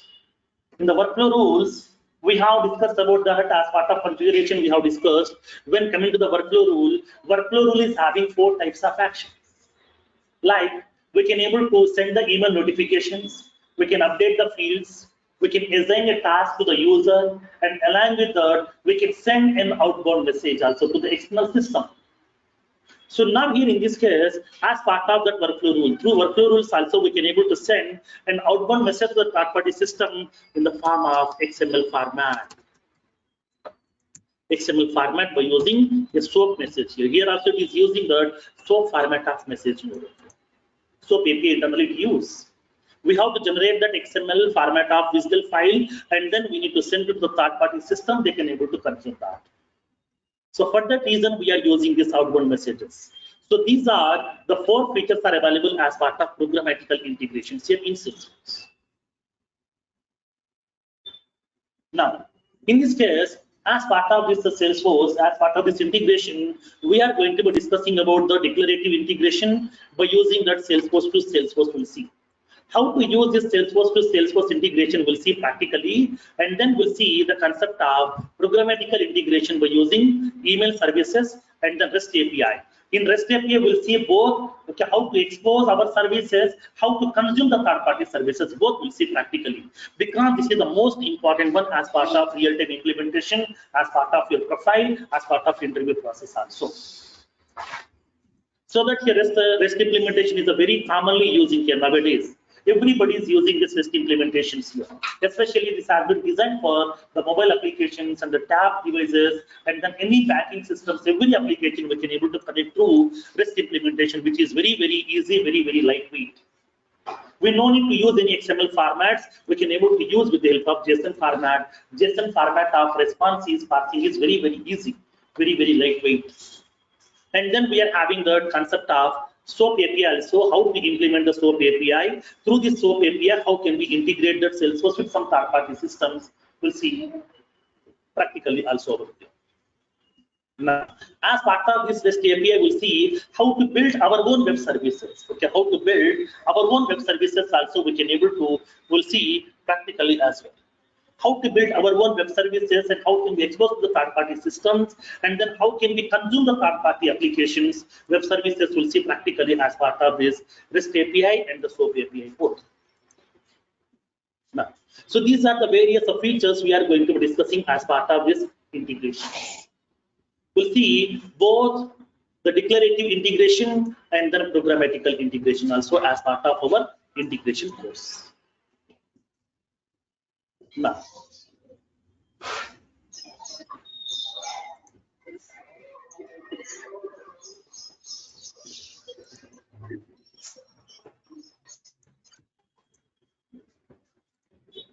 so now let's see here.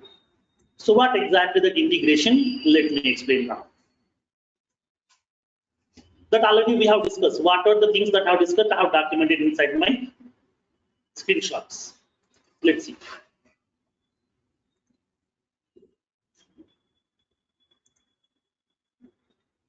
Now, so when coming to the integrations here, what exactly the integration? So now when coming to that enterprise, nothing but a business or an organization. An enterprise uses many applications which is designed to manage the data related to that part of that business. That means when coming to the organization, they may be having so many departments, so many portfolios are available, so many branches are available. In each and every branch, they are using some different applications to automate that business specific data, that department specific data, or that branch specific data.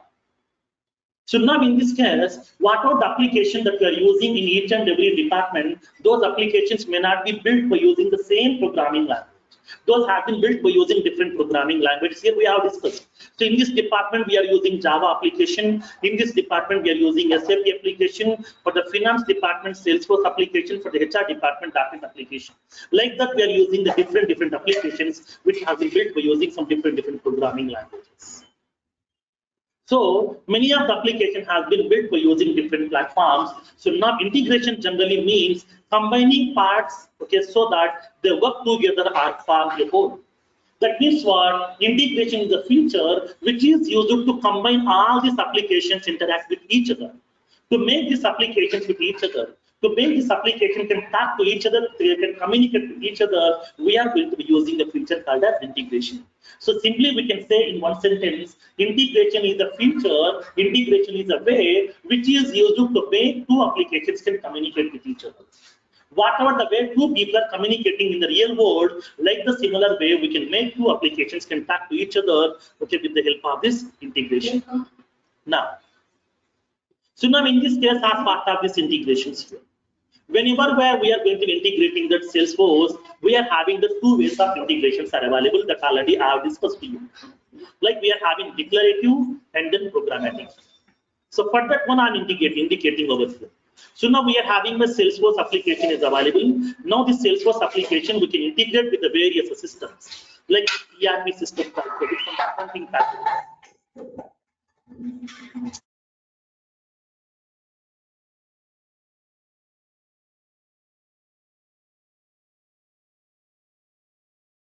Now, so we can integrate that Salesforce application with some ERP systems or the accounting packages. Like we are having Tally. Tally is one of the accounting package. So with that Tally also we can able to integrate that Salesforce.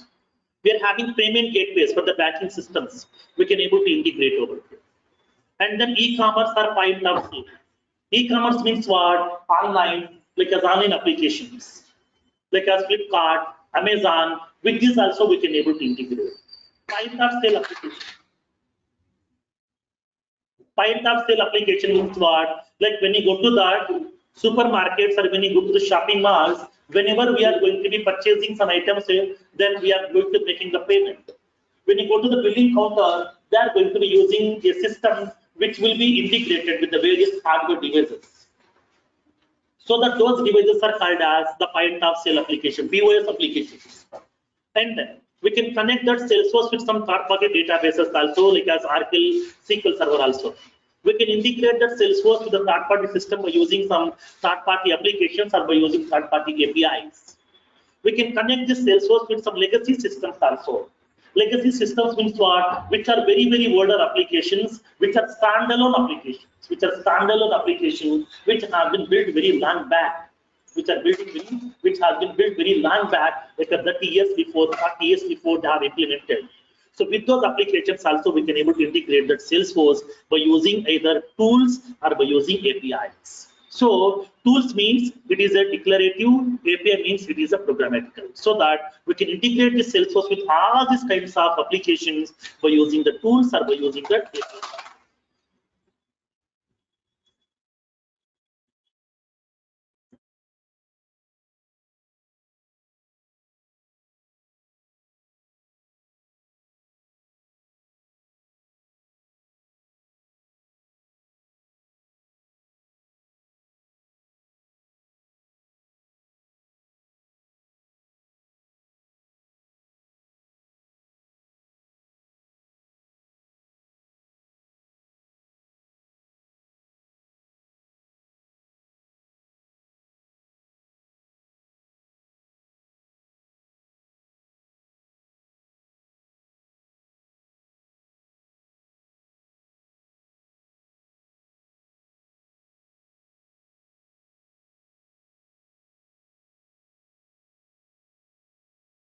Now, so we can integrate this Salesforce with all these type of applications by using these tools or by using these APIs. Now, so whenever we are going to be integrating that Salesforce with the third-party systems, we have three ways to integrate that Salesforce with some third-party applications also. Whenever we are integrating, we have three ways are available over here. The first one is user interface integration. Second one is business logic integration. Third one is data integration. User interface integration, business logic integration, and the data integration. What do you mean by user interface integration? User interface integration is nothing but now we can able to integrate that application with some third-party systems also, but the user doesn't know that these applications are integrated internally.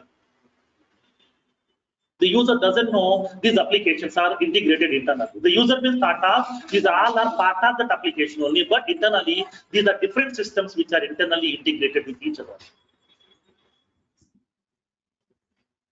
Now, like for example, let's see. For example, assume that I'm using my Gmail application. For example, I'm using a Gmail application.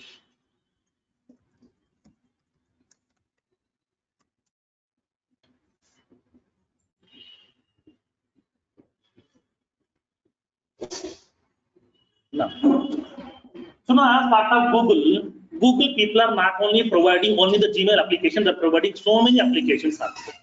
Like they're providing the Google search also, Google Maps also, YouTube also, Google Play Store, Google News, Google Contacts, Google Meet, nothing but that meeting links, Google Drive, Google Calendar, Google Translate, Google Shopping, Google Photos, like that.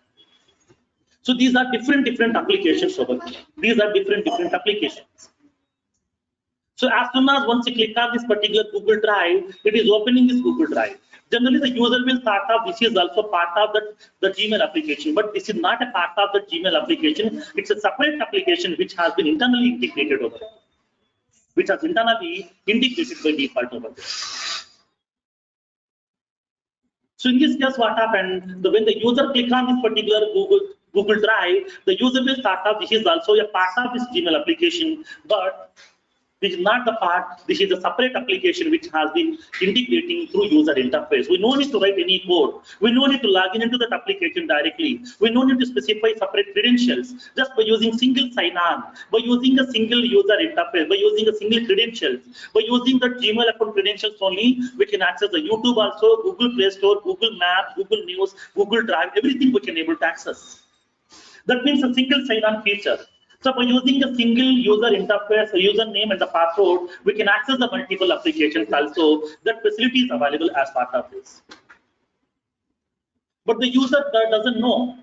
These are different applications. The user will start off, this is also part of this application features. So now this kind of integration is called as a user interface integration. It can be done with the help of the single sign-on. This is called as user interface integration. Now, for example, when you go to this user interface integration, like we are having this Salesforce application is available.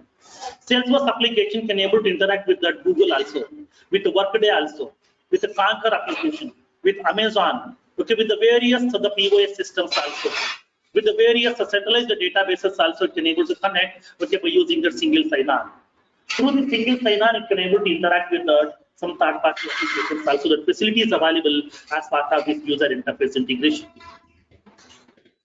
Now, so when coming to the business logic integration of the data integration, business logic integration and the data integration we can able to do, okay, with the help of this APIs or with the help of this tools also. Now, by using these APIs or the tools, we can able to integrate that Salesforce with some other third-party applications as well.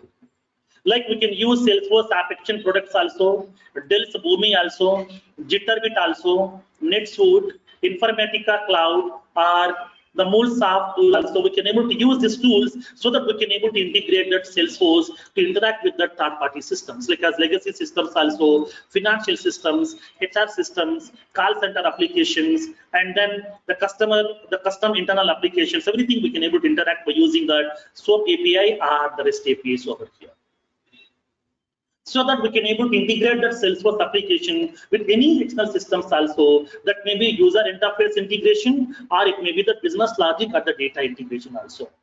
User interface means what? It will be redirecting the user to the third-party application. Directly from there, we can able to access those features. And the business logic or data means what? We can consume the third-party functionalities into our local system, or we can expose our functionality to the third-party systems also. At that time, we are using the help of business logic and data integration, which has been given by Salesforce. These are the three ways of integration is available as part of your Salesforce. User interface integration, and then business logic integration and the data integration. Then how can we do this one? How can we implement this one? So as part of that, we are going to be using the various approaches to implement the business logic and the data integration, like as outbound messaging, email services, call-ins and call-outs. Okay, call-ins means what? We are going to be, the call-ins in the sense, we are going to be preparing our own web service. We are exposing to the third-party website, third-party systems. Third-party system is going to be invoking our web service, that is called as call-ins. We'll see in tomorrow's session. I will show you what exactly the call-in, what exactly the call-out is. Call-out means what? If you are invoking the third-party web service, if you are invoking a outside web service, then it is called as call-out. Call-in means what? Whenever the third-party people are invoking our service, like for example, like as incoming, outgoing facility in our mobiles. Incoming means what? Somebody is going to be calling me. Somebody is calling me. That is nothing but incoming. Like the similar way, I am having some web service in my Salesforce instance that is calling, that is invoking by third-party people. So at that time, that is called as call in. Call out means what? Like outgoing. That means here we are going to be making a call to outside people. Like the similar way, third-party people, Java people are having their own web service. I want to invoke that web service from my Salesforce. So through Salesforce, we are going to be invoking the third-party web service that is called as call out. So that here we are going to be using these features in order to implement the call-in and the call-outs feature. How to implement call-ins, how to implement call-outs, we'll see practically also over there. The facility will be available to you. Like for example, let's see. So now in this case, suppose for example, if the third-party system, this is the third-party system is available for you. If the third-party system is going to be invoking our own Salesforce service, our own web service, then it is called as call-in, nothing but inbound. Suppose if the Salesforce is invoking the third-party web service, then it is called as outbound, nothing but call-out service. Okay, call-out service. That means external system calls your Salesforce instance, that is called as inbound or call-in. Now Salesforce calls a credit check external application here.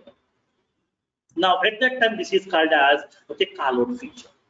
How to implement this call-ins, how to implement the call-outs, we'll see practically as part of our integration sessions by using the REST implementations.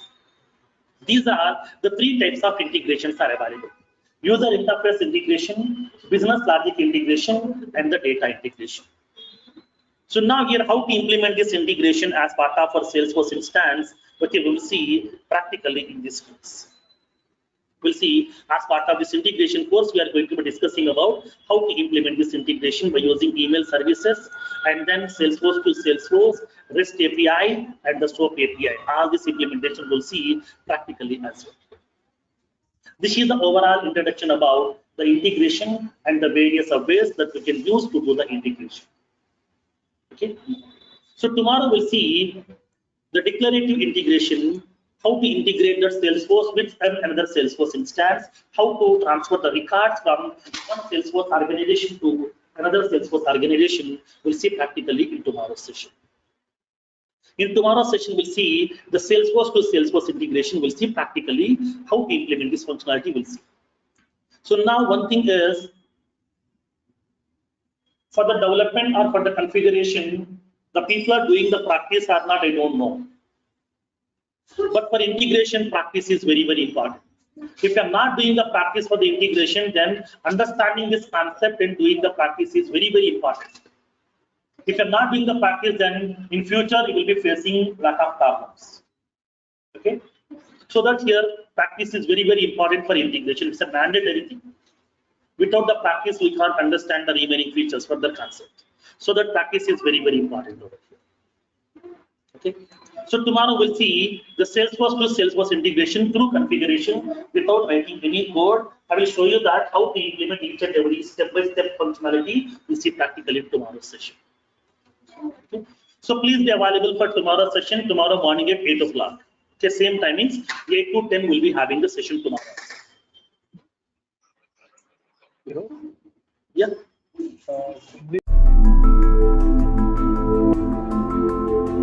Hi guys, so let's see our requirement number 1 for this particular tutorial or course, and we're gonna learn it by doing real life examples. Okay, so the requirement is, when a new contact is created, then send a welcome email to the contact using simple text. Okay, so why we cannot do this in before flow? So as you can see, let's go to flows. We don't have an option to send an email in before flow, and there's the reason, obviously, because the record is not saved, so we cannot send email. Once the record is successfully saved, only then we should send an email, right? So just quickly to show you fast field updates, if I select fast field updates, and if I select free form, on the left hand side I don't have any actions, right? I cannot send an email. So let's do it with the help of action and related flows. I'm gonna do it from start. So search for flows, go to new flow, Select record triggered flows because we want to do some kind of automation that automatically send an email to new contact whenever a new contact is created. A welcome email maybe. So launches when a record is created or updated. We're gonna cover this part in created. On which object we want automation? Obviously we want automation on contact. You guys know the drill now because we have already covered the basics in our previous Udemy course, which is fast field updates. Now when I want to run the flow, it is when a record is created. Okay, so only when a record is created, then run my flow. Do I need to set any conditions? Let's see.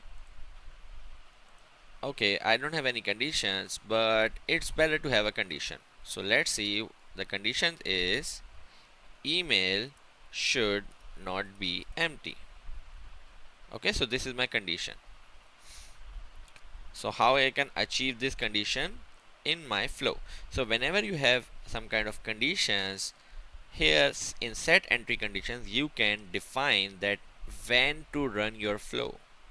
So we can say all conditions because I only have one condition and I want to say that condition should match, and I can select fields of contact. Why I can select fields of contact over here? Because I have selected contact object over here.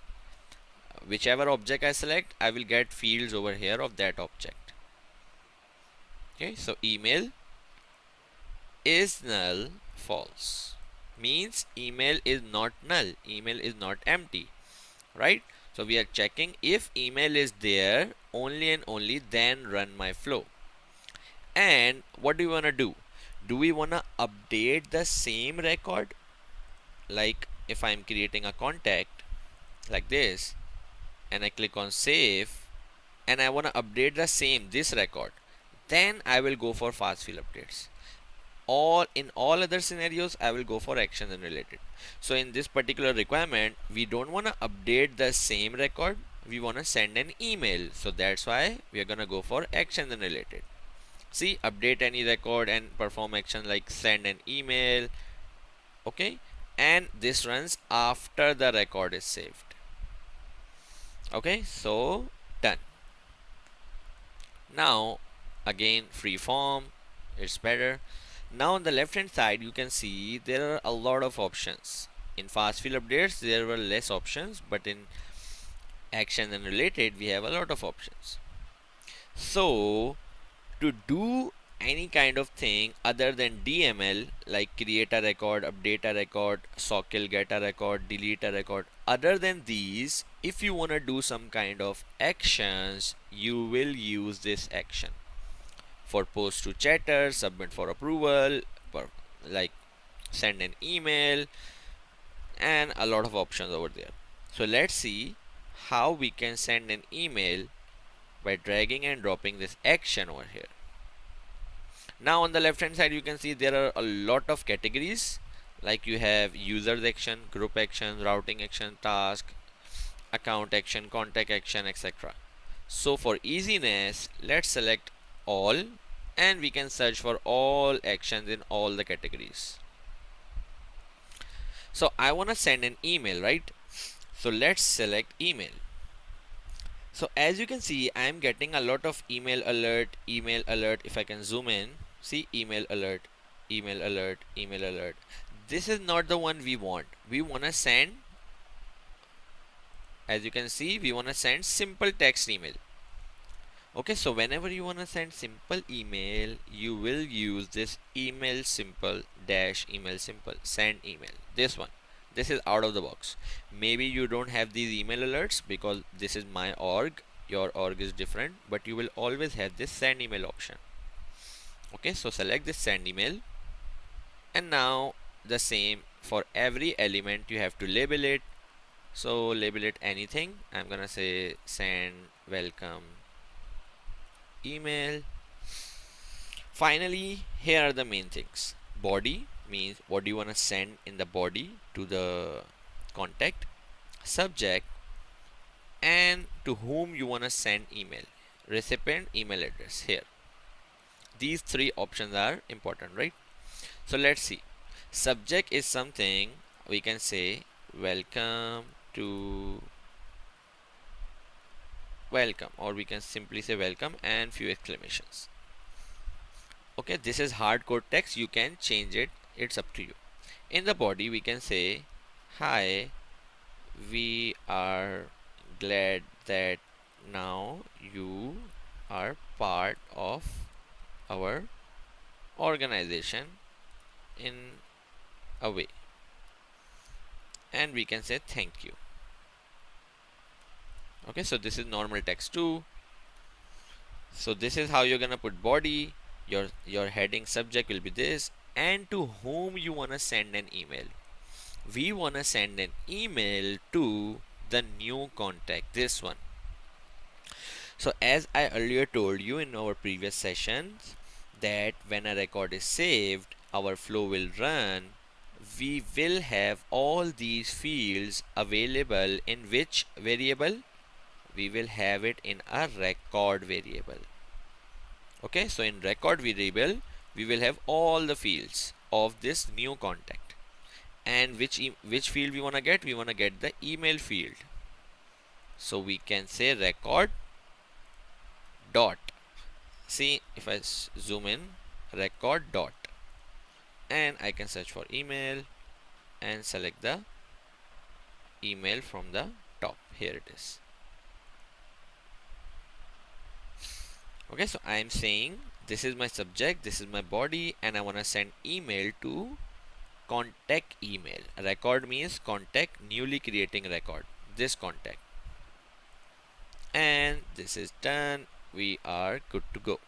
Simple. Now you just have to connect the knots. So connect it somewhere here. You don't have to connect it on the circle. No, you can connect it anywhere. Okay, drag and drop it anywhere and it's connected. And you can save it. Simple. Send welcome email to new contacts.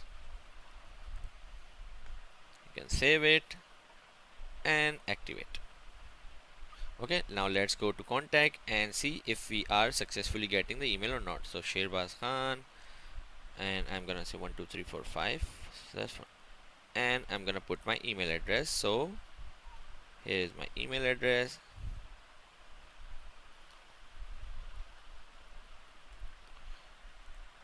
And let's say save. Okay, so saved, record is saved successfully. And now I have to go to my emails to check if I receive an email or not. So here I am on my Gmail, and as you can see I am in my spam folder. Maybe you will get it for the first time. So if I open this one, I can say report not spam, and now from my inbox I can see, okay, welcome, this was the subject, and here is the text message. Hi, we are glad that now you are a part of our organization. 2 minutes ago. See, I paused the video, that's why it's 2 minutes ago, just to log into myself Gmail. So I hope that you guys learned that how we can send an email and how easy it is. You can use the body, whatever you want to type, whatever text you want to type.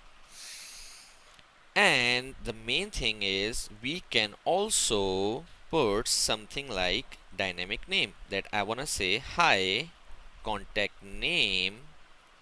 After hi I want to say contact name. How I can achieve this in flow? Dynamic data. So let me cut it, and I can say record. Okay, record means the new creating record. Record dot name, full name. See, and I can say now paste that whole thing, hi organization, thank you.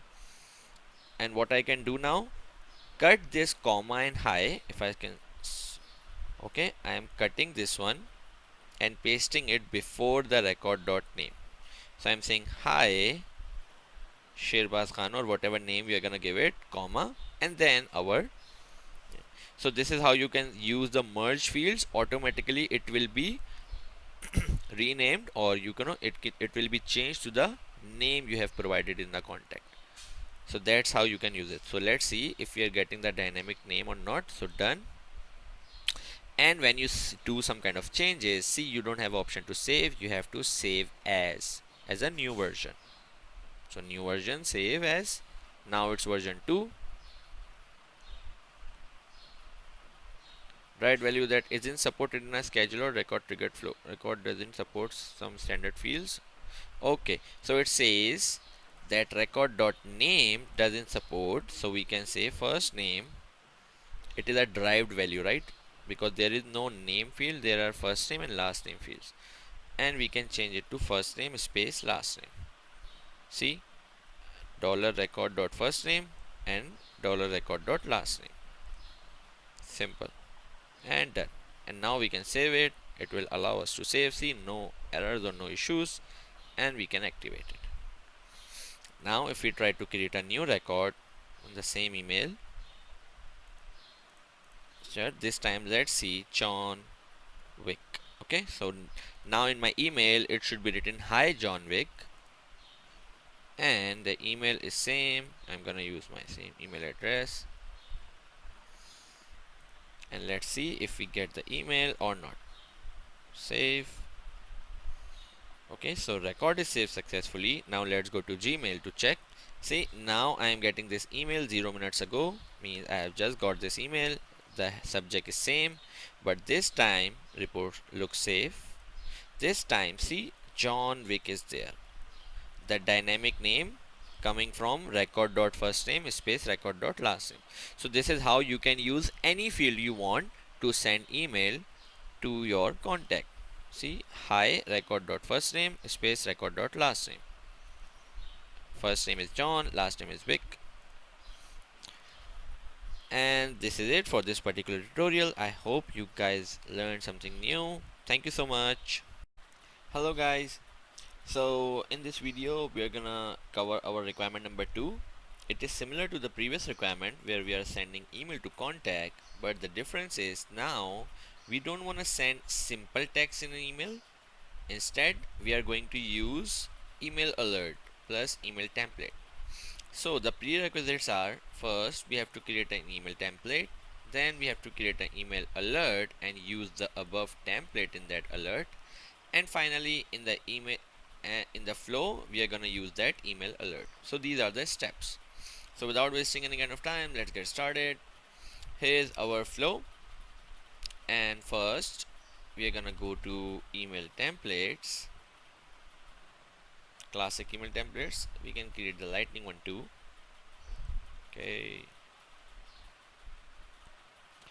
Okay, logged in. Now go to email templates. Here I am. I can click on new template. For easiness, for this particular tutorial you can create HTML templates, but for now let's select text, because our main purpose is how we can use email alert. And okay, so folder should be public one for now, and now I can say available for use, right? Checkbox check. Name it as new contact demo template. Okay, new contact demo template. This is just a name, you can name it anything. Subject, again I'm gonna say welcome. Okay, so the same thing where we were doing that in a simple text, here we are doing it. Okay, hi, welcome to our organization, thank you, and you can style it on your own. Regards, and my YouTube channel name SFDC Khan. Okay, if I can zoom in you can see it. Okay, I want some space, and similarly after hi we want to put the dynamic name. So how we can get the dynamic name of the contact, right? So here at the top, see available merge fields. First you have to select contact fields because our flow is gonna run on contact. Then in the field section you can select any field. So I am selecting contact dot, here it is with that first name. Okay, I can copy the first name, paste it here, space, and then I can copy the last name, similarly last name. Okay, selecting fields from here, and it will automatically give you the merge field. You can copy and paste it over here. So this is the dynamic data which will come from, means we will pass the ID of the contact to our email alert from flow, and automatically the Salesforce will handle it for us. Welcome to our organization, and you wanna use some different fields also. So we can say like your email is, or your phone number is, your phone, and how we can get the phone. Similarly here we can get the mobile phone. Here it is, mobile.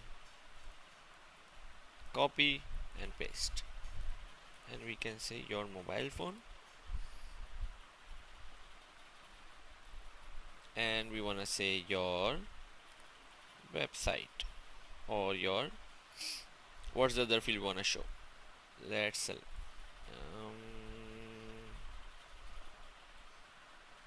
your department. Okay, so copy the department, paste it here, and we can say before department hardcode text, and after a colon few spaces, and done. Right, so this is my template, and the beauty of this template is I can reuse it as much time as I want. Okay, so that's why most of the time you're gonna be using templates, and you can save this.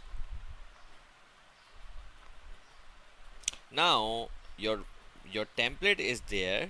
The next thing is you have to create an email alert. So go to email alerts, click on new email alert. Description means you can provide the description like email alert to welcome new contact, and I'm gonna say demo at the end. Okay, here's the API name. Object, you have to select on which object you want this email alert. So in our scenario we are using contact object, right? And finally here you have to select which template. So we have just created the template, and the name of that template was, let's search for demo. Here it is, new contact demo template. This is the one we have just created. Now in the recipient means to whom we want to send. We want to send email to contacts email field, right? Contacts email. So in this drop down I can say email field. Here it is. So automatically email field means all email fields on contact object. If you have custom fields, you will also see those email fields over here, and you can select any one of them. In our scenario I only have the standard one, that's why I can see it. I have to add it on the right hand side, select it. If you want to give some additional email addresses, you can put it here by comma separated values, but we are focused on just to send email to new contact, and save. So that is my email alert. Finally in my flow I can use that. So on the same flow I'm gonna click on save as and make a new version. Okay, new version, so it's gonna be version 3, and we'll change it, make some changes. So in version 3 I don't want this one, let's delete it. I want an action. Okay, and instead of simple email this time, see simple email, I'm gonna select my email alert, which is, okay, I cannot see my email alert because I have to maybe refresh the page. Okay, so this is my version 3. Let's delete the previous one. This is my email simple one. Let's delete it and drag and drop action again, search for email, and now here it is, email alert to welcome new contact demo. See, I have to just refresh the page, that's why. So here is my email alert. I can select it. Same thing, we have to name everything in our flow. So like send welcome email to contact using email alert, just a label. Finally, here it is. As you can see, there is no body, no subject, no recipient, because all of that is handled in email alert and email template. You just have to provide the record ID, means on which contact you want to send that email. So we want to send the email on the newly creating contacts, right? Newly. So the new contact or the updated contact in flow is referred to as a record, right? So record.id. If you mistakenly type record ID and it's giving an error, just put dot after record and you can select record.id from here. Here it is, ID. Okay, it's fine. Now you can click on done and we are good to go. Connect the nodes and save and activate this version, because the previous, when I activate any new version, automatically the previous versions will be deactivated. Okay, so I am activating this one where I am using email alert, not the simple email text. And now let's see if I create a new contact, if it is working or not. So I am also using mobile and department. So let's say Sherbaz Khan, in bracket I'm gonna say SFDC Khan, that is my YouTube channel name, and I'm gonna provide my phone number, not the correct one obviously. And finally the department, I'm gonna say which department, you can say management or development, whatever, development. Okay, so it's gonna show me my mobile phone and it's gonna show me my department, show me my name dynamically with the help of email alert and email template or my email. And finally obviously where it should send the email, so I have to provide my email address. So Sherbaz Khan. When I click on save, my flow is gonna run, okay, because my flow is running when a contact is created and action and related. It will check email is not null, same requirements which we have covered in previous video. Okay, email is not null, then run the flow. In flow running, it's gonna just send an email using email alert and automatically email template will be used in that. Let's click on save and see if it is working or not. Contact is created successfully, and here in my Gmail I am getting that email, right? Welcome, this is the subject in email template, and then hi Sherbaz Khan SFDC Khan, this is the name of contact, right, coming dynamically. Then welcome to our organization, your mobile phone is this one, so automatically it is getting the mobile phone dynamically. Also your department is development, so it is getting the department field dynamically with the help of email alert and also this email template used in this email alert.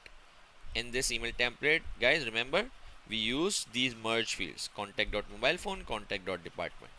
So it is showing us contact.mobilephone is this, contact.department is this. So that's how you can use email alerts plus email template and send email to new contacts with the help of flow. Thank you so much. Hello guys, welcome back.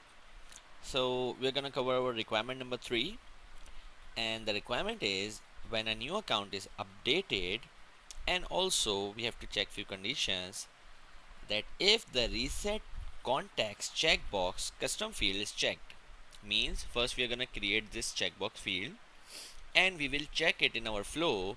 If previously it was not checked and now user is updating the record and making it checked, only then what we have to do, we have to delete all related contacts of that account. So let's see how we can achieve this kind of requirement with the help of flow. Well, this particular requirement can be done in 2 ways. So this is the second way and this is the first way. So first we will use get records element. In the second way we will not use the get record elements without using it. So we'll learn the both ways. So in future you have both options and you can learn new things too. So let's get started. First we will create this custom checkbox field on account record, account object. So let's go to account object,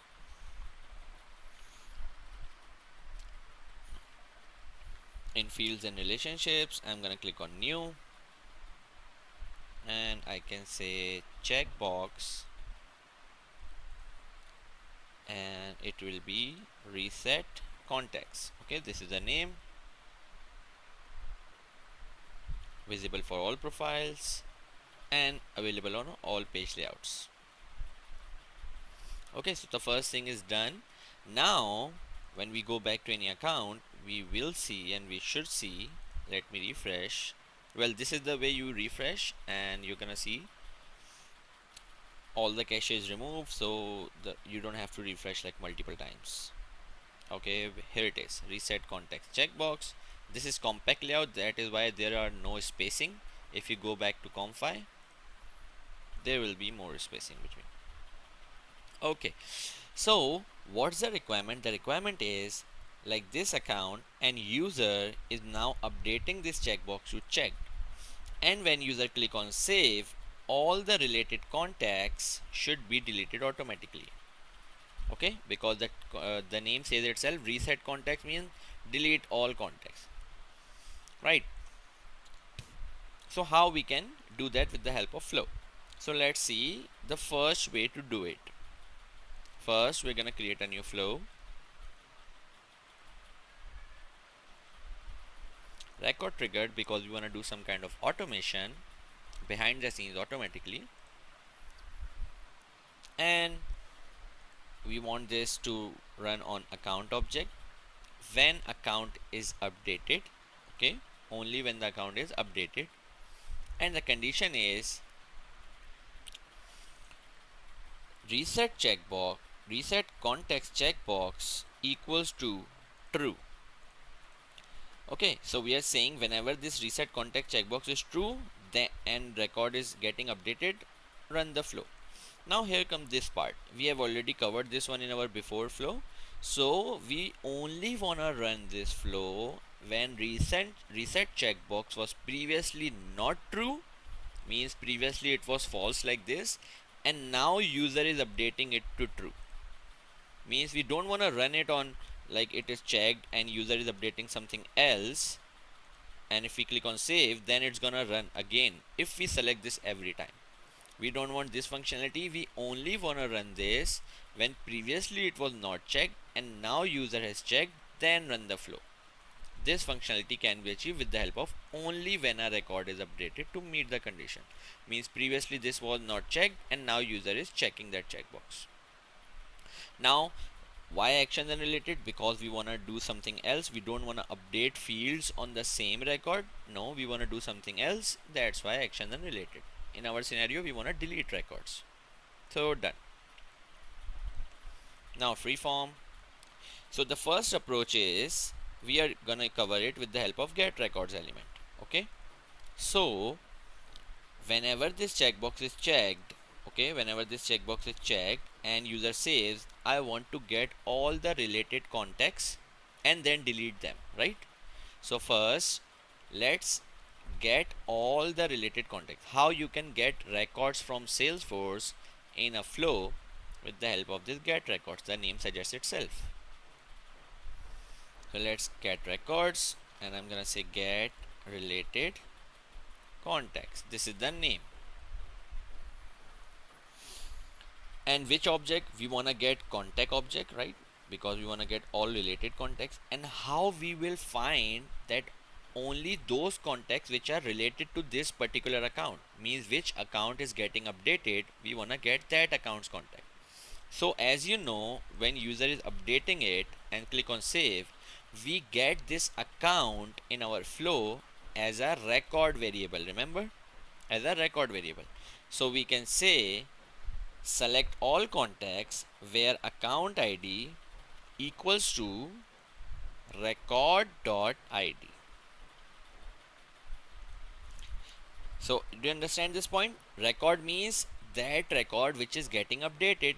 So we are getting only those contacts which are related to the updating record, which is just getting updated. So only those contacts which are related to that account which is just getting updated. So, and now scroll down. If it is asking, do you want to store one? Do you want to get one record or all? So in our scenario, we want all the related records. Oh, done. And automatically store fields, so means we are getting all the fields of the related context. No issue. We can leave it as is. And this is our get records to get the related context of the updating account. And we can click on done. So we have successfully got the records, right? All the related contacts, and maybe there will be 2 contacts, 3 contacts, 5. We don't know that how many contacts any account can have. Okay, now we know that all contacts are in this get related contacts element. Here are all the contacts, so we want to delete all of them. So as you can see on the delete records element, we can use that. So let's say delete related contacts, and we have 2 options over here. First one is use the IDs stored in a record variable or record collection variable. Okay, so the get records element which we have just created previously is a record collection variable. Record collection variable means there are multiple records in that variable. Okay, there can be two contacts, 3 contacts, 5 contacts. That's why it is called collection. And when you select this option, it is asking you to put that collection. So we have just created that get records element, and we can use that over here. See, context from, and this is the name of my record, get related contacts. And so I am using this get related contacts in my delete records element. Here it is, get related contacts. Okay, so I am saying this is the list and delete the whole list here. Simple as that. And I can connect the nodes. So whenever my flow will run, first it will check if the reset contact checkbox was previously not checked, and now user has checked that. So true means user has checked that checkbox. Only then run the flow. It will get all related contacts, and it will now delete those contacts which we have got in get records. Simple. So save, and we can say reset account. That is the name of our flow, and activate. And let's see, go ahead in Dickinson and see if it is working or not. So right now I have only one contact related to this Dickinson account. Let's see, if I check this checkbox, it should delete this contact, right? Automatically. So I have checked this checkbox. Previously it was not checked, and now it is checked, and save.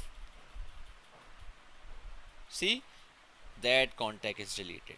And same goes for any other account. If I want to delete this account's contacts, here this account have 2 contacts, right?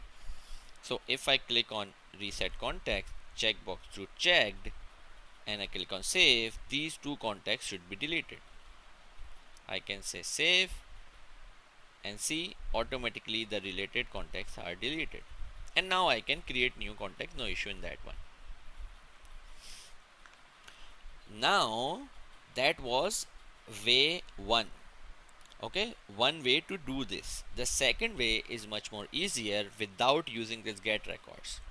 So here is the second way without using get records element. So you should know that delete records have special properties. So I'm gonna save it as a version 2. Okay, in version 2 I'm gonna make some changes. So in this delete record right now, as you can see, we are using record collection, right? We are using this record collection, which is this get records element. We are getting list here and we are deleting it here. So we can skip this part and directly query what we are doing here, that get all contacts, and then delete them here. We can directly get all contacts here and delete them here in the delete records element. So we can skip this part. So let's delete it. First click on this arrow and press delete button on your keyboard, and then this one too, and now I can delete it. So it's gonna say that it is referenced in your delete records element, so I can remove it from there, or maybe let's delete everything for now. Okay, everything, and this time simple delete record. This is the second way. Remember, I'm gonna say delete related context, and this time I don't want to use record collection variable. Instead, I'm gonna say I want to specify conditions directly here, that which context I want to delete. So when I select this option, see, now it is asking me which object you want to delete directly here, so we don't have to use this get records. In some scenarios you have to use it, so depending on the requirement, now you know both options. So I want to delete contact, and only those contacts where the account ID, same condition, meets the currently updating records ID. Record means the record which is just getting updated, this account's ID, and get all related contacts and delete them. Simple, the same condition here. Okay, and done. And you just have to not connect the nodes, save, and activate. So when I activate this version, automatically the previous version will be deactivated. And now let's see if my flow is working or not. Let's go to accounts and select any other account like this one. It has one contact. When I check this checkbox, this scenario should also work, means this way of deleting records. So I have checked, save, see, contacts are gone. If we can check for another one, try it out. Let's create a new contact quickly and see if it is working for multiple contacts or not. Testing. SFDC Khan, this is my YouTube name, obviously I have to write it. Okay, now we have two contacts, and let's try to reset all of them. And click on save. See, both of them are gone. So both ways we have covered, both ways, using get records and without using get records directly in delete records element. So I hope you guys enjoyed this video. Thank you so much. Hello guys, and welcome back. And today we are gonna cover our requirement number 4 related to actions and related records after trigger flow. So the requirement is, whenever new account is created, automatically create same account with same fields, just the important fields, in new object called initial account backup. So maybe you're working in a company and they have a requirement that whenever account is created, we want a backup of it. So if the user changes something, like after a few months account is changed, we always have the most important fields still available in our another object. Okay, so depending on the requirement, this is also a real life use case. So let's get started. First we have to create this object with few important fields similar to the account fields. So let's create it. Okay, and also we will have a lookup field to the account, so both are connected. So go to flow object manager, create new object, and we can name it initial account backup. Okay, initial account backup, here it is, plural name, initial account backups. I want the name of this, means of this particular, to be auto number. I can say a dash and a lot of zeros starting from 1.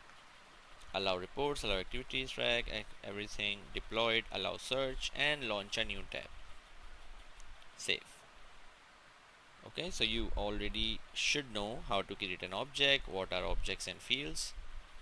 Select any, and default on for all profile means it will be visible in all, and for include this tab in all applications. Okay, so the object is created. Now the most important fields, let's quickly create those. It's gonna take like 5 minutes. So first of all, we want to have a lookup field that will look up to the account, right? Account. Next we can name it as like account, no issue,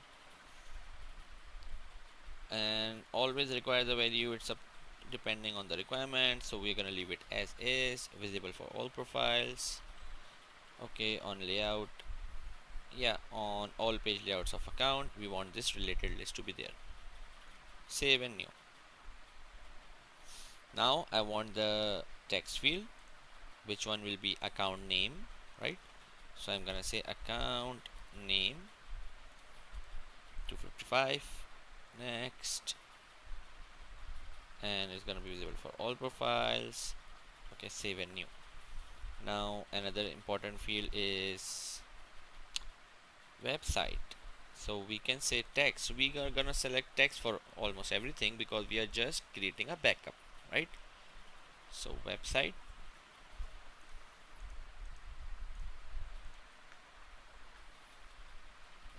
visible for all profiles. Next, okay, and save and new. Let's see which fields are more important. Phone, okay, let's have a phone backup.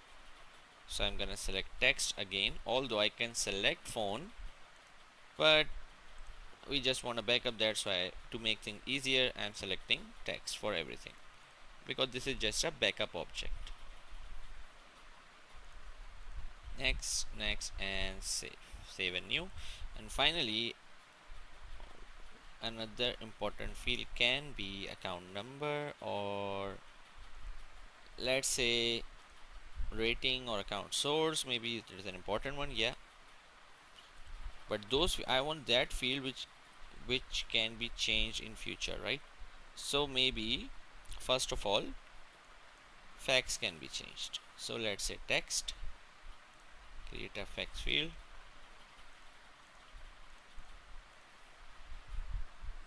Okay, so these are the most important fields of account, and we want to have a backup of them whenever a new account is created.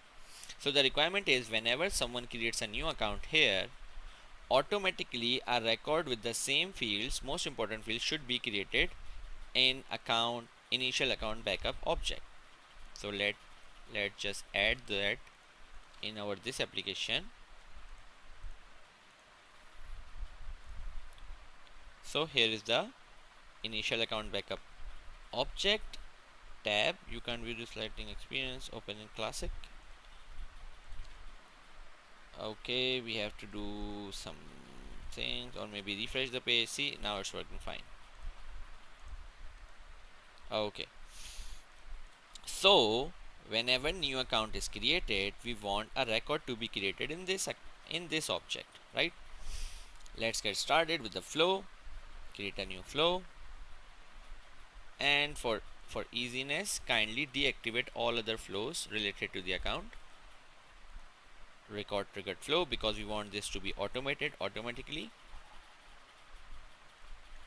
We want this flow to run on account. Okay, I am doing everything a little bit quicker because we have already done all of this part a lot of times. Only when a record is created, okay, and no conditions. We want all the time, we want to back up that account. Action unrelated, why? Because we don't want to update the same account, we want to create some independent object. So action unrelated records, done. Finally, from freeform. Now, as you know, to create a new record, any object record, not just the related records, but any object records, we can use create records element. Drag and drop, create initial account backup. Okay, this is the name. You can name it anything. How many records we want to create? It's asking we want to create multiple or one. So we are going to say just one record, because we want to create an backup of every record which is yet getting. Use all the values from a record means, do we want to use all the values from a record collection variable or record variable? No, we want to specify each field of that object, right? Because we want to store only few specific fields. So initial account backup, and in the fields, what fields and what value. So these are all the fields which we have just created, right? So account is the lookup field. In the account, we want to have the ID of the new record, like this new account ID. So the both are connected. So we can say record means the account which is just getting created, and ID. Simple. Similarly, we have to fill all fields, other fields. account name should be record dot name. Same goes for fax, should be record dot fax, right? All the fields of newly creating record. Phone field should be record dot phone. And finally we have which field? Website should be record dot website. And we are done. How simple is this? Let's just connect, and whenever now account is created, an initial backup record will be created for that. Save, create initial backup of account, and activate. Okay, so now let's go here and see. Currently in the initial account backup, see there are no records. Let's create a new account. Account name should be new account for testing 1. Okay, and rating can be anything. Phone is the one which we have to provide. Fax also. Website should be sfdckhan.com. and which other fields we have covered? Fax, phone, name, and what were the other fields? Let's quickly see. Name, fax, phone, website, and account. Okay, all things are done. Name, phone, fax, website, and account name and ID.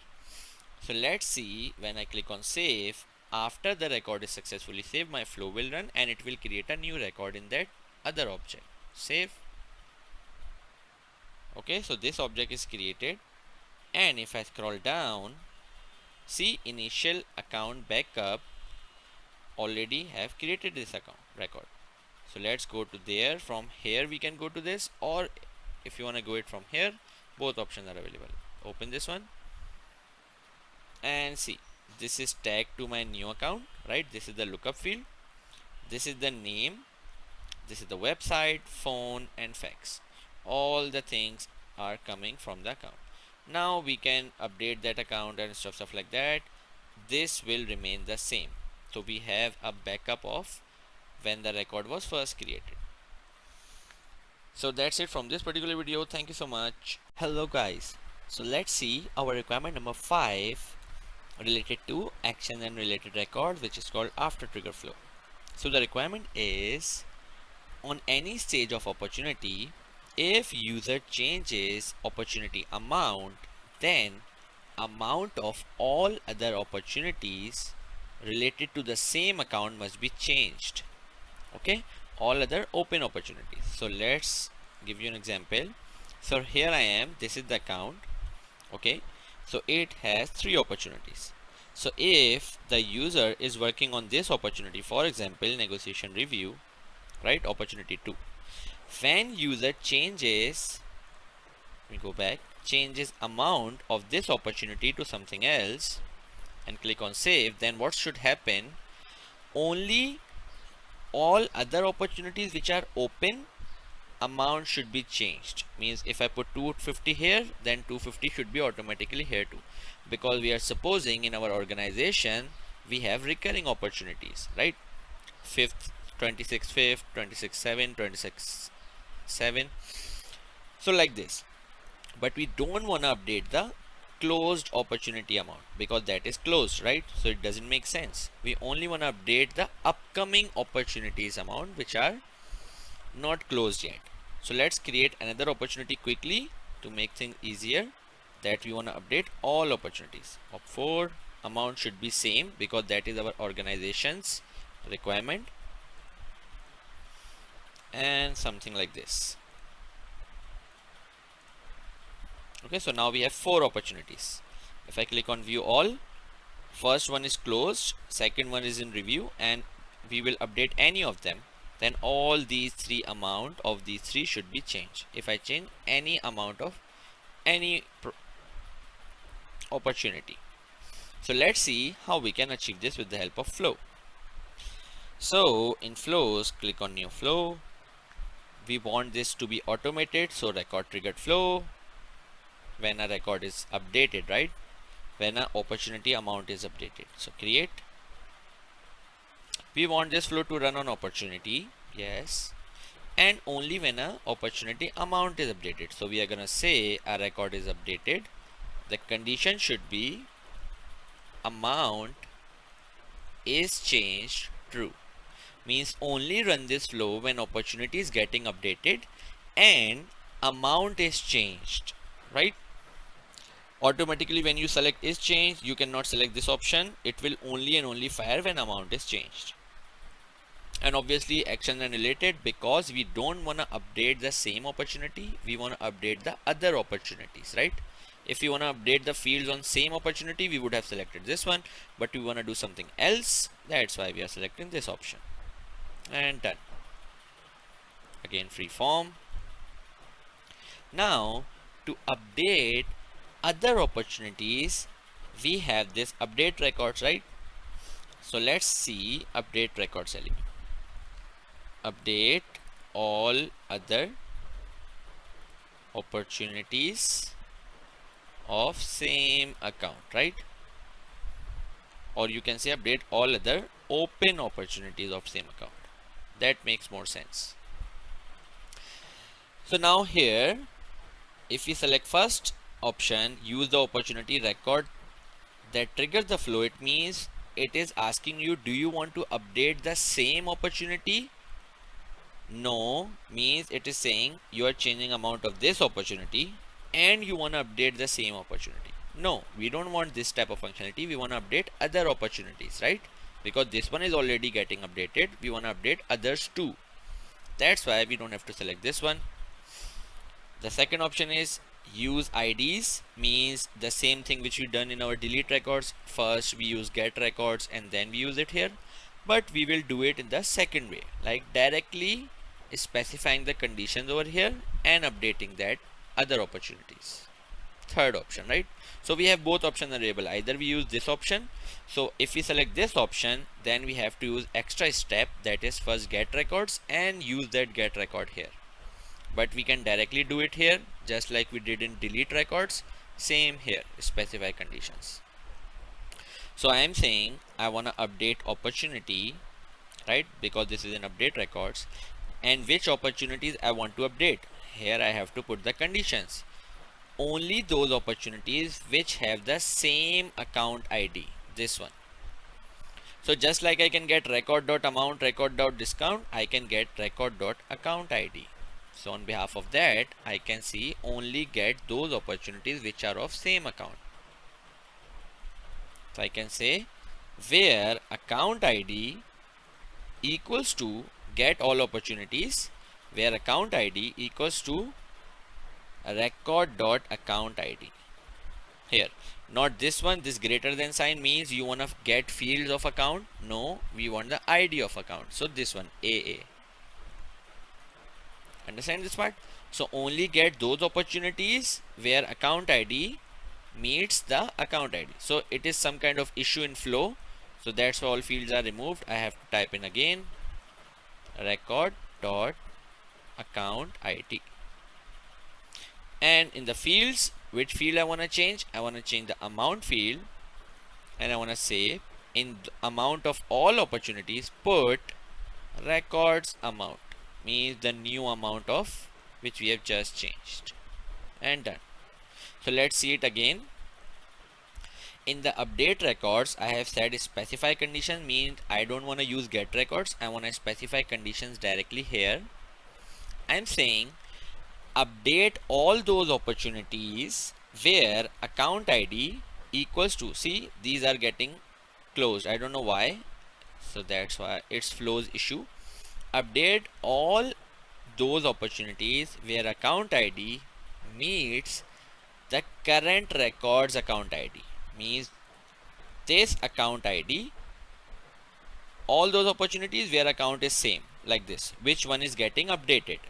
Okay, and then what is the value we want to set? In the set field value, we can set any field. So we just want to update amount on other opportunities, and we want to put this amount records amount, which is just getting updated. So that's why we are saying put amount equals to record amount. Record amount means the new amount which user has entered, this amount, and done. Simple. And you can say tag it here, save, update all other open opportunities of same account. Okay, and save and activate. So what should happen right now? All these three are open, right? If I click view all, this one is closed one, so this should not get updated. All these three should be updated. If I update any one of them, I want to update the other two automatically. So for example, if I am updating this one and I am changing amount to 250, right? I am changing amount of op2. So op3 and op4 amount should automatically be updated, and op1's amount should not be updated because this is already closed. Before saving, we have to do another thing in our flow. What's that? See, right now we are getting all opportunities of the same account. We don't want this. We only want the open opportunities. So we have to specify a condition for that. And the condition is closed equals to false. Means only get those opportunities where account ID meets, as well as that those opportunities are not closed, and then change the amount of those opportunities. Simple, right? Click on done, save as or save whatever options you have, and activate. Now if I go back and amount changed to 250, previously amount of all opportunities was 150. So let's save. Okay, so you don't see the changes over here, but if you refresh the page, you will see those changes. See, amount of other opportunities is changed, but not that opportunity which is closed one. So let's take another example. Now I want to update opportunity 4.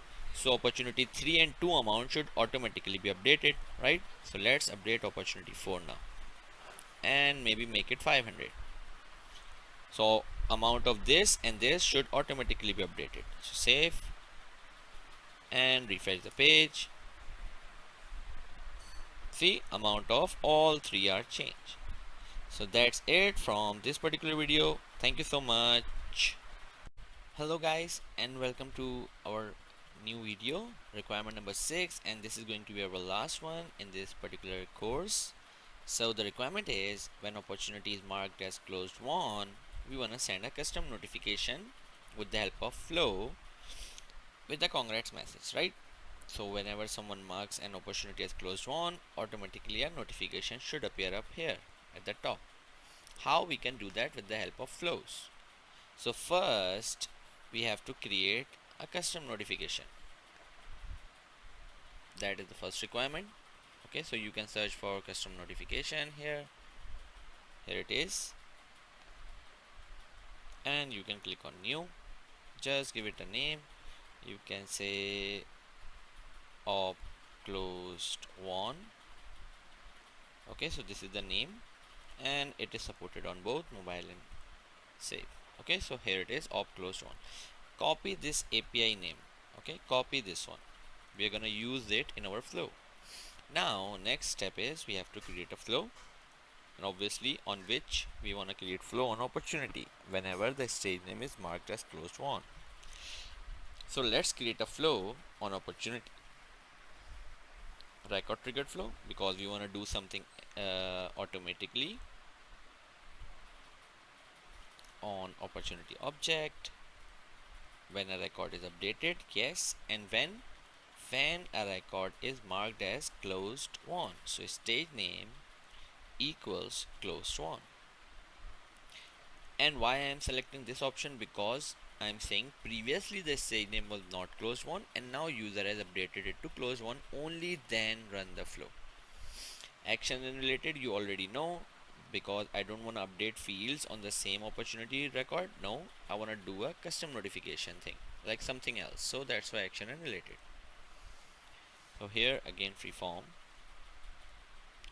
So the first thing is we have to get this custom notification type. Okay, this is custom notification type, because the ID of this custom notification type, we have to use that ID. So to get anything, we know in our flow we have get records. First get records, get custom notification type. Okay, you can say, and here should be custom notification type. Here it is. See, it is an object. And now how I'm gonna get it? I'm gonna get it with the help of the API name. So copy the API name, and in your flow you're gonna say name. Okay, you can say API name or developer name. Okay, so API name,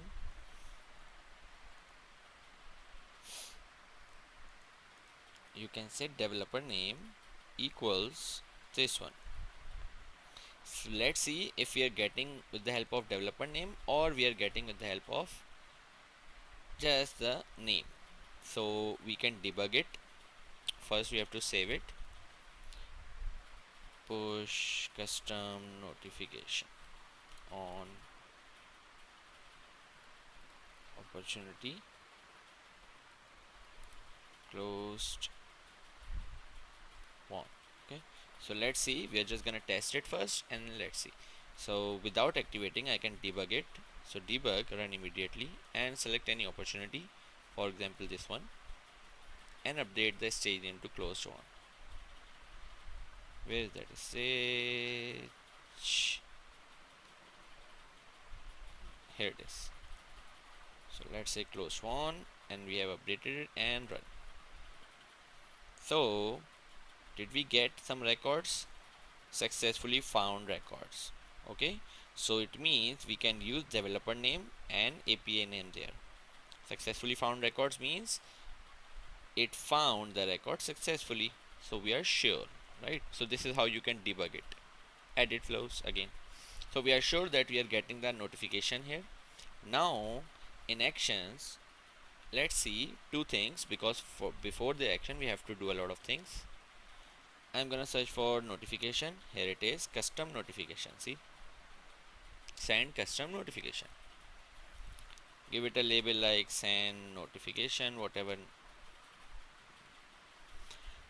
And here the main thing is custom notification type ID. That's why we have queried the get records. So we will say this notification type from get custom notification type, this is our get record element, right? Get record which we have just created. From that I want to use the ID field, right? That's why we queried it from that get records. So ID field, done.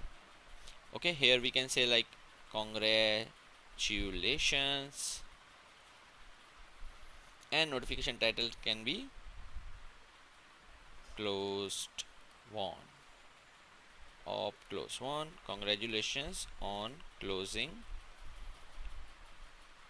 the opportunity with amount. Okay, let's forget about the amount for now, we will do it later. Now here the recipient ID. See, I want to push this notification to the user who is updating that, like the owner of the opportunity, right? So I know that I have the owner ID. Right now I am the owner. How I can get the owner ID? But if I go back to my flow, it says IDs, right? So if I try to get record.owner, see, it is not allowing me to select owner ID. See, that's the issue. So to fix this issue, what we have to do, we have to create a new resource. Either we can create it from manager or we can directly create it from here. And it is IDs, so that's why it should be a collection, means list of IDs. It is asking for list of IDs. So we're gonna say new resource variable on, and you can say owners list. Okay, so it makes more sense, and it should be text because owner ID list, because the IDs will be in this list. Okay, and how I can make it as a list? I have to check this checkbox, allow multiple values. So it's gonna be multiple values. Right now it is an empty list. Okay, I am just creating it. It is an empty list, and done. See, now the error is gone. So I have to use the empty list owner list, and its name is like I have made some type of typo, but no issues. Done. So right now in this action notification, I have owner ID list, but it is empty. How I can put the value in this list? So I have to put the value before it is used in action, somewhere here. So with the help of assignment, I can put the value in it. Assign owner ID to list. Okay, so I want to get the owner of the record which is getting updated, like this owner ID, right? So how I can get that? I can say in variables I will select this owner ID list. This is a variable like correction variable. I have just created it, and here I can say record dot owner ID. Okay, so what's the issue that it is still not giving me the ID? Because I have said equals. Equal means it is expecting a list in value, but if I say add, it means now I can add single value, single ID in this list. Okay, that is the difference. Equals and add means add one by one list. So we are only interested in putting one owner ID in this list, so we will say add. And now if I try to search owner dot record dot owner, see, now I can select owner ID directly. If it was equals, it was not allowing me to select owner ID directly. See, it is expecting a list because this is a list, so it is saying assign me a list. But if I say add, now you can assign a single value. So record dot owner ID, this is a single value. AA means this is a text ID. So what we are saying, in this list, previously it was empty list, and now we are saying add one ID to this list. Done. So after getting the notification type, we are assigning, and after assignment we are getting the action.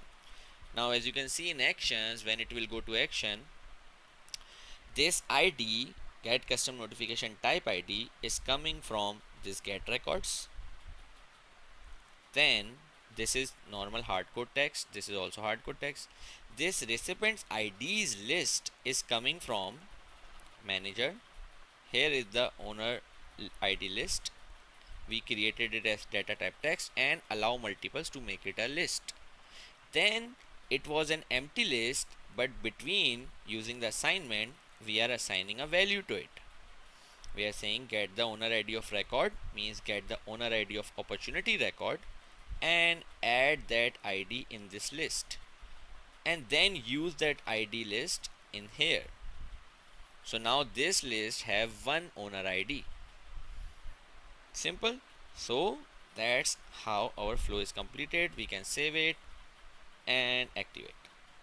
So let's see if we are able to get a notification here successfully when I change the stage name to closed one. Close one, save. Okay, push custom notification is issue target ID page reference issue. Okay, let's fix this issue. So the issue is we have forgotten to provide target ID or target page. So target ID means we can provide the ID of currently updating record. This opportunities ID. This opportunity can be get in our flow with the help of record variable, right? So let's go back to flow. In actions, scroll down. Here is target ID, include, and just put record.id. Okay, so we are saying target this one to push notification, and done. This was the issue, and we have successfully saved it, and save as, save, and activate. Let's go back and try to update it now. It is close one and save. See, now it is saved successfully, and at the top you can see a new custom notification. Op closed one was the heading, and congratulations on closing this opportunity. This is the message.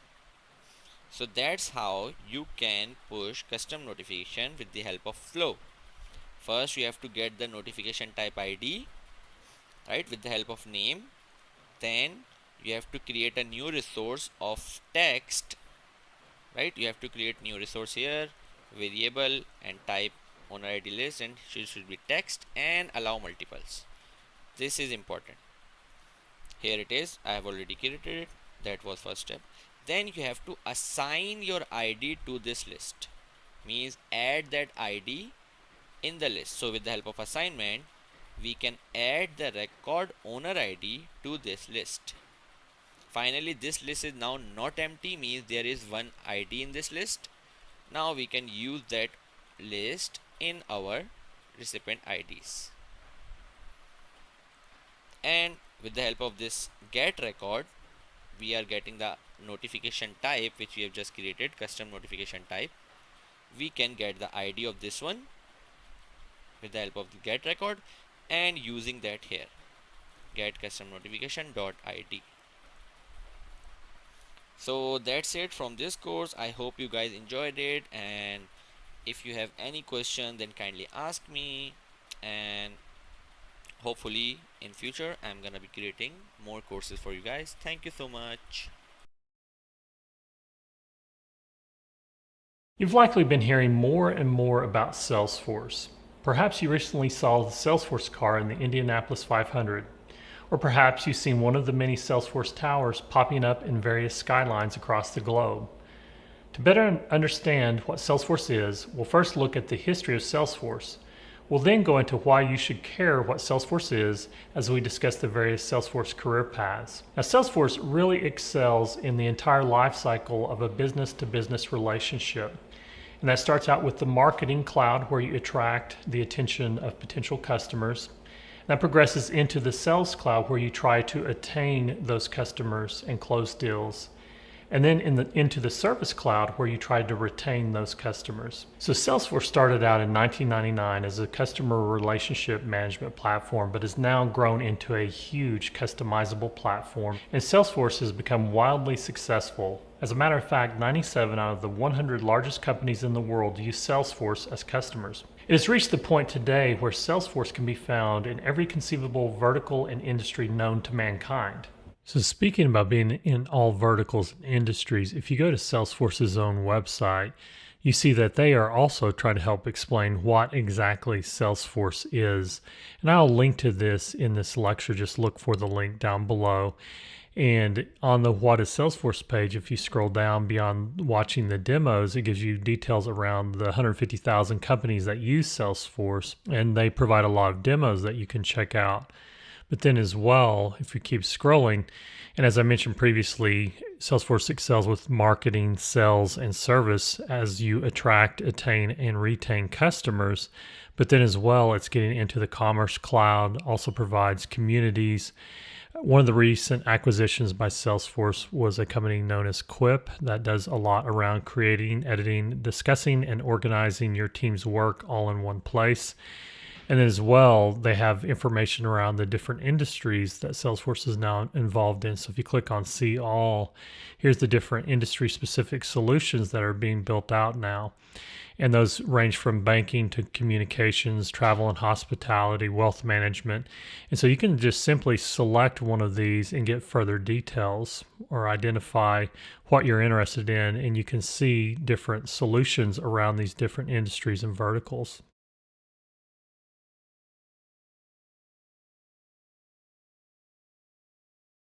All right, so to figure out where we sit today with the demand for Salesforce skills, I want to look back somewhat. This is an article from CIO.com from back in 2017. And this discussed how in-demand Salesforce was across all job skills. So this tied into a report from a company or organization known as Burning Glass. And they looked at their proprietary database of 100 million job postings across over 40,000 job sites, and found more than 300,000 job postings between July of 2015 and June of 2016 that called for Salesforce skills.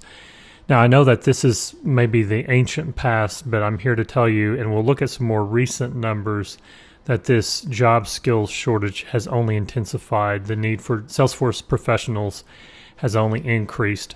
But at the time of the writing of this particular article, it put Salesforce in the 7th most in-demand software skill across all those job postings. The thing to wrap your mind around is that this is bringing them up from the 18th spot just 4 years ago. So 4 years prior to 2017 would be back in 2013. Salesforce was the 18th most in-demand job skill, and then in 2017, or maybe even back in June of 2016, it was the 7th most in-demand IT skill. So even then, it was putting demand for Salesforce skills ahead of such IT stalwarts such as Python, .NET, and C++. It's putting it more in line with commonly used applications such as Adobe Photoshop. So if you follow this link for the report from Burning Glass, you'll notice that this takes you to, and I will link to all this as well and provide this for you, but let me pull this up. This is a PDF that link takes you to, and I'll link to all these resources in the resources section of this lecture. The main point and purpose of creating this course even is because you need to make an informed decision. So I'm trying to provide you adequate resources so you can do your own investigation. It's one thing for me to say, oh, you should learn Salesforce, and you can always think, oh, he's saying that because he teaches Salesforce and he sells Salesforce training. All that is very true, but the reason that I am in this space and have chosen to teach Salesforce is because of this intense shortage that I see. And I see that the greatest threat to Salesforce's future dominance and their greatest threat is not a competitor, but it's a lack of talent. And it will be easy at some point for companies to decide we're not going to go with Salesforce because there's not enough people to implement it, so we're going to go with Java or .NET, because you can throw a rock and hit 5 .NET professionals on any street corner, basically. So it's all about supply and demand. And so this is the actual report that all that information was based upon, and it's also referencing other IDC white papers. And so I want to encourage you to look through this and take away from this your own understanding as to, why I mentioned that Salesforce is a good career path. Now, as we looked at, this is somewhat dated material from 2016 and 2017. So I want to also show you some other resources that are more current in subsequent lessons in this course. But be sure and check out this Burning Glass report, and it gives you a lot of numbers around postings in 2012 versus postings in the last 12 months, relative growth since 2012 compared to all jobs. And these are just insane numbers as far as the exponential number of times faster that this job growth is happening compared to all other jobs. It also gives you average salaries at that time. I'll go more into average salaries later in this course as well. Top 10 occupations requesting Salesforce. There's so many golden nuggets here of information and ideas of different paths.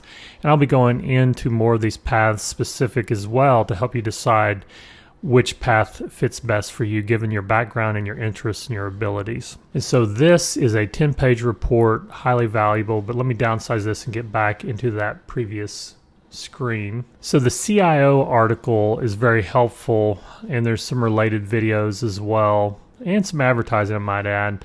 But in the next lecture, I'll show you the updated numbers around what this means as far as the skill shortage, so that we're looking at something that is more current to look at the job outlook and where we're getting that number of the 3.3 million jobs coming to the Salesforce ecosystem.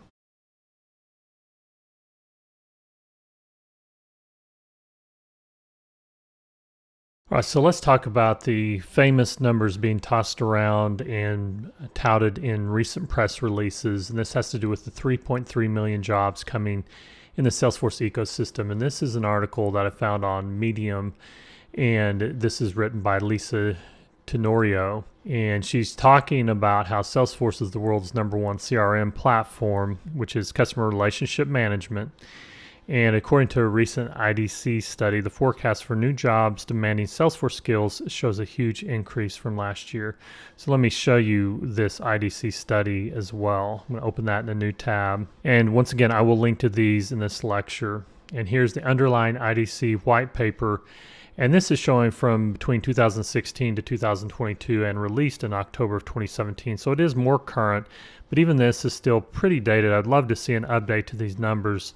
But in this white paper, it gives the details and the executive summary and the idea behind the methodology used, as well as the different regions and economic benefit to the Salesforce ecosystem. Now, I'll leave it to you to dive as deep as you want into this IDC report and find, why to either believe that, yes, Salesforce is a great idea for a career, or you can find, negative statistics can tell any story that you want.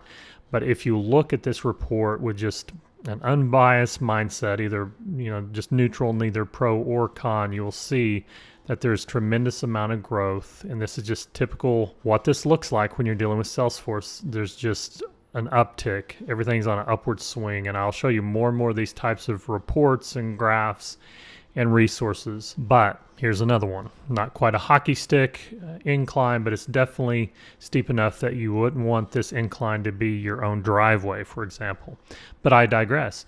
And so, as you can tell, this is really for you numbers people and those looking to really look at, not so much where Salesforce has been or even where Salesforce is today, but where's it going to be 5 years from now? And that's what this report is about, is trying to estimate as best as possible where things are heading and where the growth is. And I want to help you chart your own path into a cloud career throughout the duration and remainder of this course. And so beyond the underlying report, and once again, I'll link to that, there's this nice infographic, and this is basically condensing down this big long report into a visual to show some of the numbers related to the Salesforce economy.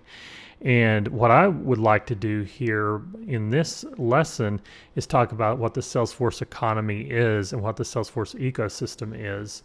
And this number of 3.3 million jobs being created by 2022, that is across the entire ecosystem of Salesforce. So when we talk about the Salesforce ecosystem, you can condense that down into 3 different primary categories, and I'll have lessons for each around these 3 different categories. The first would be jobs working for Salesforce themselves. The second would be jobs created for Salesforce customers, those that subscribe to the Salesforce platform and use it to run their own business. And third would be Salesforce partner companies. These would be implementation experts, consultant companies, independent software vendors, etc. So in the next lessons, I'll be talking about those 3 different categories, and we'll get more familiar with what encompasses the Salesforce economy and the Salesforce ecosystem.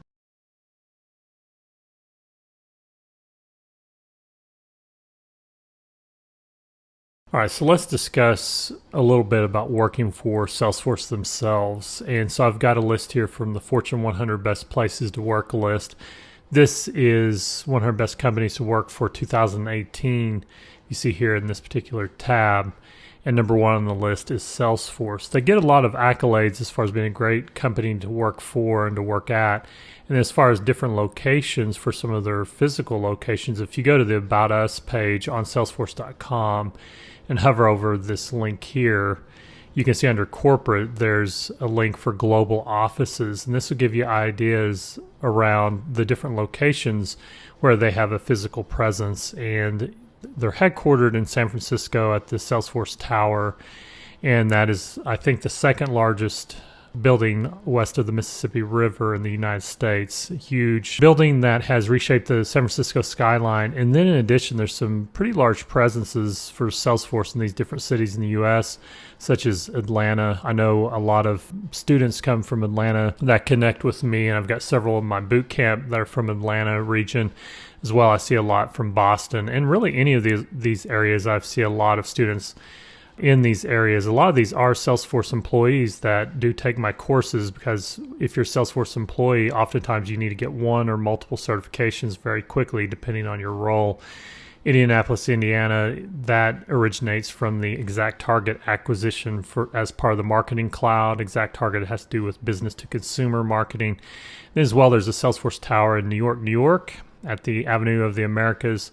And then there's a few other locations here. And then we get into Canada, and then Latin America, Caribbean headquarters, and then we get into Europe, Middle East, and Africa as well.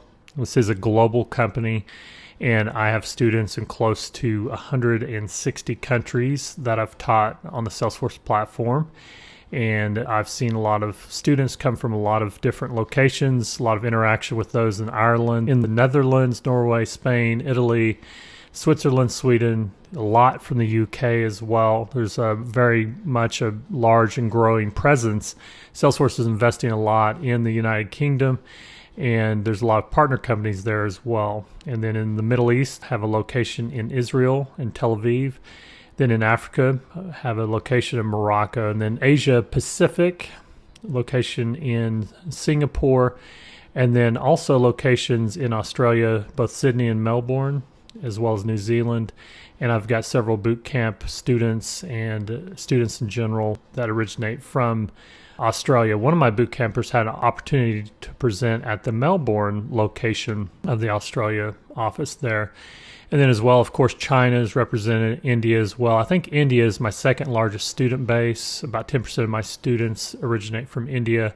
And then finally, Japan and Korea. So if you are, anywhere near one of the Salesforce global offices, that is a great opportunity to just actually work for Salesforce themselves. And then as well, under About Us is this link for careers. This gives you an idea of the different jobs that are available with Salesforce. You can watch that video that they have linked there. And then as well, it's interesting that Salesforce uses Workday for their job listings, but I digress. Workday is an up-and-coming cloud platform around HR-related functionality. So as you can see, there's many different categories and locations that these jobs fall under. So depending on your background, you may be able to find a way into the Salesforce ecosystem working for Salesforce themselves.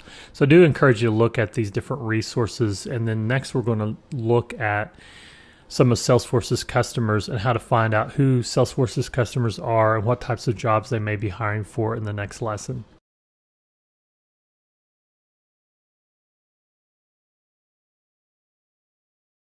All right, so now we're going to talk about working for a Salesforce customer company. We previously looked at ways of finding jobs with Salesforce in the different global locations around the world. And now, as far as relating to or trying to figure out who are Salesforce's customers, a lot can be gleaned from Salesforce's quarterly financial updates or their quarterly reports.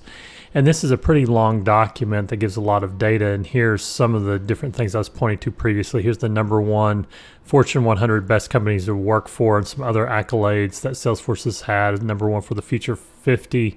Here's an artist rendering of what is now the Salesforce Tower that's reshaping the skyline in San Francisco. And then here's some different notes. I'm not going to go through all this, but I wanted to find a specific page. There's a lot of data here, a lot of highlights, but a few things that will be good for you to note is the revenue by region. You can see Americas versus EMEA versus APAC, and how the large majority of revenue for this Q1 of fiscal year 19 came in the Americas, but you see great growth not only in the Americas of 19%, but also in EMEA and APAC, 48% and 34% year-to-year revenue comparisons, respectively. So you're seeing great growth in those regions. And then if we continue onward, though, when you talk about who are Salesforce's customers, and this is a great graph here to just kind of ponder before we get into the next slide, is this the trajectory of Salesforce as the number 1 CRM in the world, and they are just blowing away the field, which includes Oracle, SAP, Microsoft, and Adobe. These look like flatline death, and this one is definitely just ramping upwards here. So they're just lapping the field and just trouncing the competition. But this is what I really want to talk about in this particular lesson or discussion, is that 97% of the Fortune 100 companies are Salesforce customers. So one way to figure out who are some of Salesforce's customers is just look at the Fortune 100 list and throw a dart at it. And there's a 97% chance you're going to land on a Salesforce customer. Or if you would like, you could have the Fortune 500 list, throw a dart at it, and there's an 83% chance that you're going to land on a Salesforce customer. So just looking at those lists, at the Fortune 100 or 500 list, that will give you a great idea as to some of Salesforce's customers. Then beyond that, other resources you can use would be on Salesforce's own website. And I will link to these in the resources section of this lesson under customer success. There are examples for both the enterprise and for small business. So this just gives you a list of different companies that use Salesforce and some of their success stories. And you can sort A to Z or most popular or newest, or filter by Success Cloud or by products or industry, etc. And so, for example, you can just go down the list and see some of these companies such as ADP and Aldo and Activision. I mentioned as well you can filter by newest. So if you want to see some of the latest and greatest success stories, you can just filter the stories by that. This will enable you to, in essence, target specific companies that you would like to potentially work for, or target for a Salesforce job. And you may find specific companies that are geographically located near you, or companies that you've thought that you would like to work for. I know, for example, Schneider Electric has a large presence near where I live in the Nashville, Tennessee area, and uses Salesforce, as well Farmers Insurance. And I know as well, just from personal experience, I mean, just be aware of your surroundings as well, and you'll see Salesforce. I went into a CarMax location to look at a car, and they were using Salesforce to enter in my information. I went to my bank. My local bank was using Salesforce as well. And so you can just sort by the different levels of business size, lower market, mid-market, upper mid-market.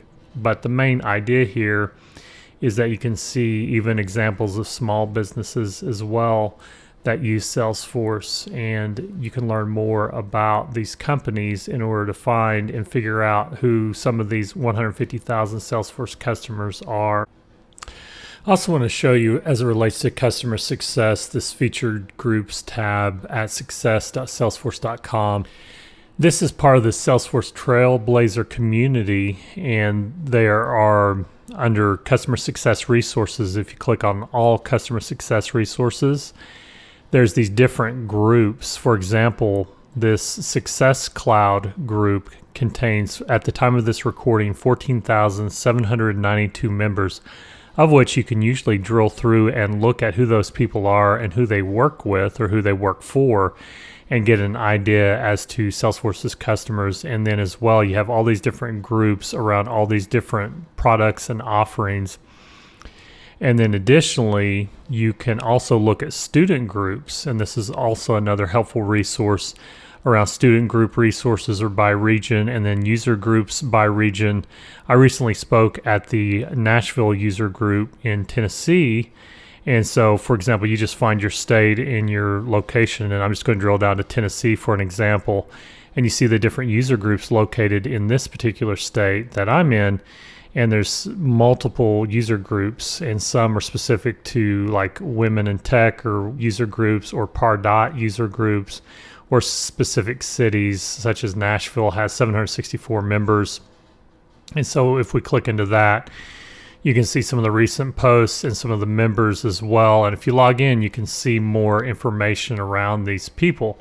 Now, we'll be going more into sign up for a free Salesforce account later, but if you do have an account already, you can log in and then request to join some of these groups.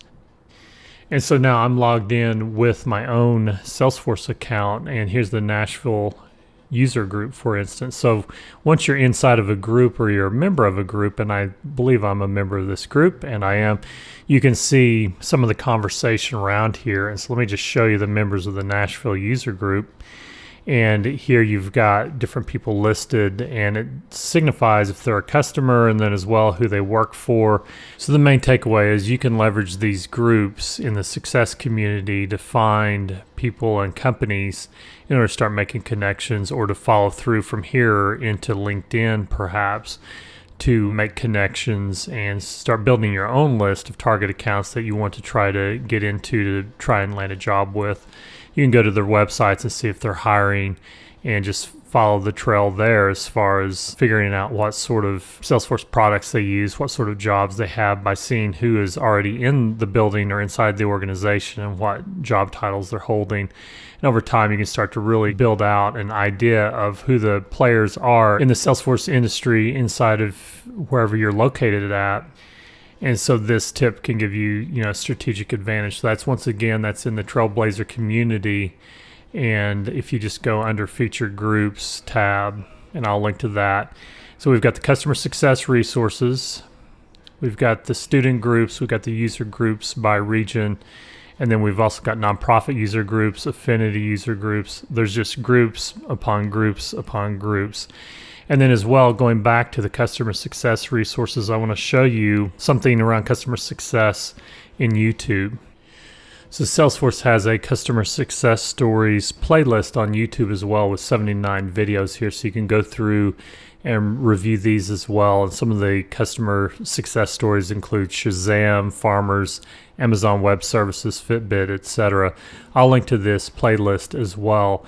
And so the idea behind working for a Salesforce customer is that's your best chance of finding companies that have in-house talent to implement or manage their Salesforce instance. And so there's likely going to be jobs on the Salesforce platform inside of these companies that you find here in this list. And those may be administrator jobs or developers, consultant, project managers, business analysts, sales managers, support managers, etc. So now that we've looked at options and ideas around working for Salesforce or Salesforce customer companies, we're going to round out what the Salesforce ecosystem is by looking at Salesforce partner companies, figuring out who those partner companies are and what makes them tick as well, and how to make yourself more marketable to them.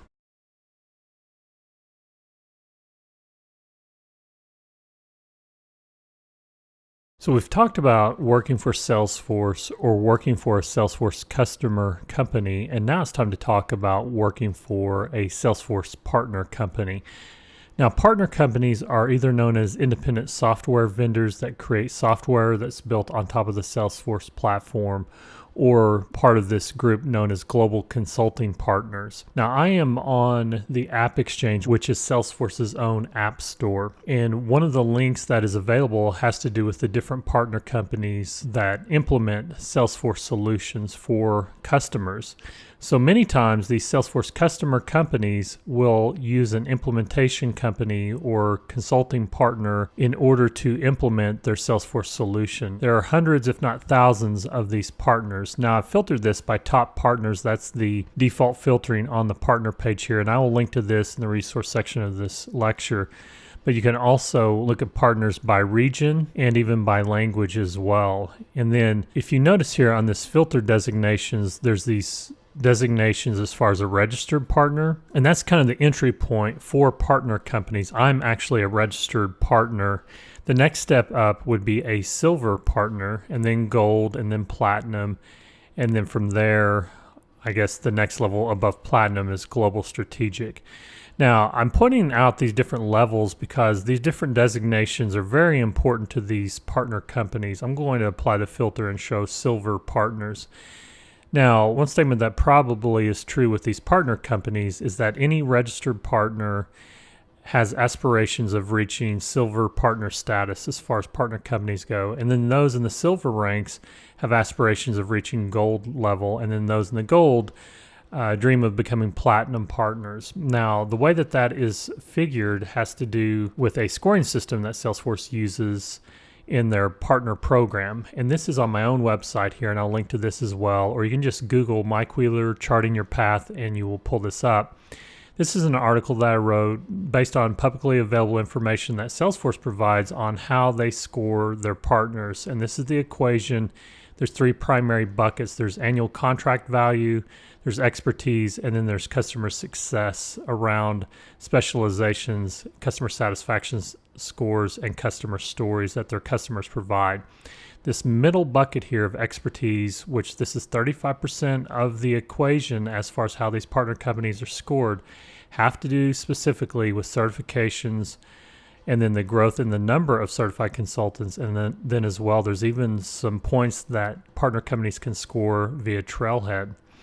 Now, the certifications is the primary means of which Salesforce partner companies can go from silver to gold to platinum outside of annual contract value or increasing their revenue numbers.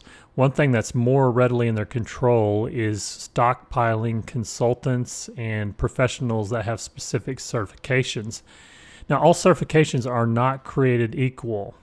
And so I'm going to show you a little bit about this, but leave it to you to read up more and understand the implications of this. Now, I've got this diagram here from this table, and it shows the different points that can be attained. This is that expertise bucket. This corresponds with this here. Expertise is in the middle. We got ACV, or annual contract value, on the left, and customer success on the right. My idea here with this video is just to explain what you're looking at here and make sense of all this data. So we got ACV over here, expertise, and then customer success. So I've got 5 points of interest in the expertise area, and I have more details around each. The architect certifications, you can attain 50 points maximum for a partner company. Now notice this, partner companies, they can attain up to 200 points through consultant certifications. So if there's an area that Salesforce partners can stockpile points in the equation of how they are ranked, is through the consultant certifications. That is massively huge, but not readily known. And so I want to make this abundantly clear, is that the biggest area in this whole entire equation, other than current sourced ACV of 300 points of the total of 1,000, if you add this up, this should equal 1,000. So 30%, or 300 out of 1,000, is the current sourced annual contract value. And then there's this other things here, so 45%, and that's what corresponds with this number here of the 45%. But then in the expertise, the 35%, how that is figured out is these numbers here, the 50, the 200, the 50, and the 200. But notice this right here, the consultant certifications, 200 points. This is an area that is relatively easy for partner companies to stockpile points to reach their next level. So I'm not going to just rehash all of this, but I've got links around all of these different certifications, and it takes you to Salesforce's own site with information on each of the certifications that they have available now. And then as well, I've got some links to some of my courses as well. I also provide information around how the trailhead points work here in this comment down below. And it's kind of wordy and detailed, so I'm not going to take the time to try and explain all that, but feel free to jump in the conversation here if you have any questions. And I've got links to all the different certifications, and I also have links to where I'm pulling these numbers from, and that's from Salesforce's own partner program. And so visit that in the links as well. So the main thing to take away is that one highly valuable path you can go down and make you marketable to specifically partner companies, which once again would be these companies listed here on the App Exchange. I'll link to that as well, would be by attaining the consultant certifications. Now, in order to get the consultant certifications, whether it's Sales Cloud Consultant or Service Cloud Consultant, you have to first pass the admin certification. And I do have courses for all of the above. And that's why I've strategically elected to create the courses that I have, is because of this. I don't just randomly select which course I want to create next. I try to be strategic in the courses that I create as to make you as marketable and as employable as possible. And so these partner companies, make no mistake, will be more interested in you if you come through their doors. And what's accompanying you is not only some experience, but especially if you have one or multiple certifications, especially if those are consultant certifications, because it is almost like you have a certain number above your head while you're interviewing, and the person that's interviewing you, if they're a decision maker or someone that is in a position to know how the scoring system works, will be thinking about how many points you are adding to their goal of reaching these different levels between silver, gold, platinum, and global strategic partner. And so just like how you are trying to progress your career and you're investigating Salesforce as a way of doing that, these Salesforce partner companies are trying to advance their own companies and raise through the ranks, because the higher they go from silver to gold to platinum, the larger projects they have a chance of bidding on and winning, and Salesforce will send them more and more leads that are potential projects that they could implement that get into the millions of dollars. And so follow the money, think about this logically, check out my article here. There's a lot of nuggets of information here if you're willing to dig into this and apply this to your own situation here. So to wrap up this section of this course, we've talked about working for Salesforce customer companies, and working for Salesforce partner companies. And so now you're probably wondering, well, that's great. There's all these companies, there's all these jobs, there's all this shortage. but where do I even begin? And so in the next section of this course, we're going to make it all about helping you make your own pivot into the cloud and launching your own Salesforce career. And we're going to look at such topics as how you can embrace your past in order to transform your future and figure out where you're heading by looking at where you've been and where Salesforce is heading as well, so that you can find and chart your own path into the cloud using Salesforce as the vehicle to get you there.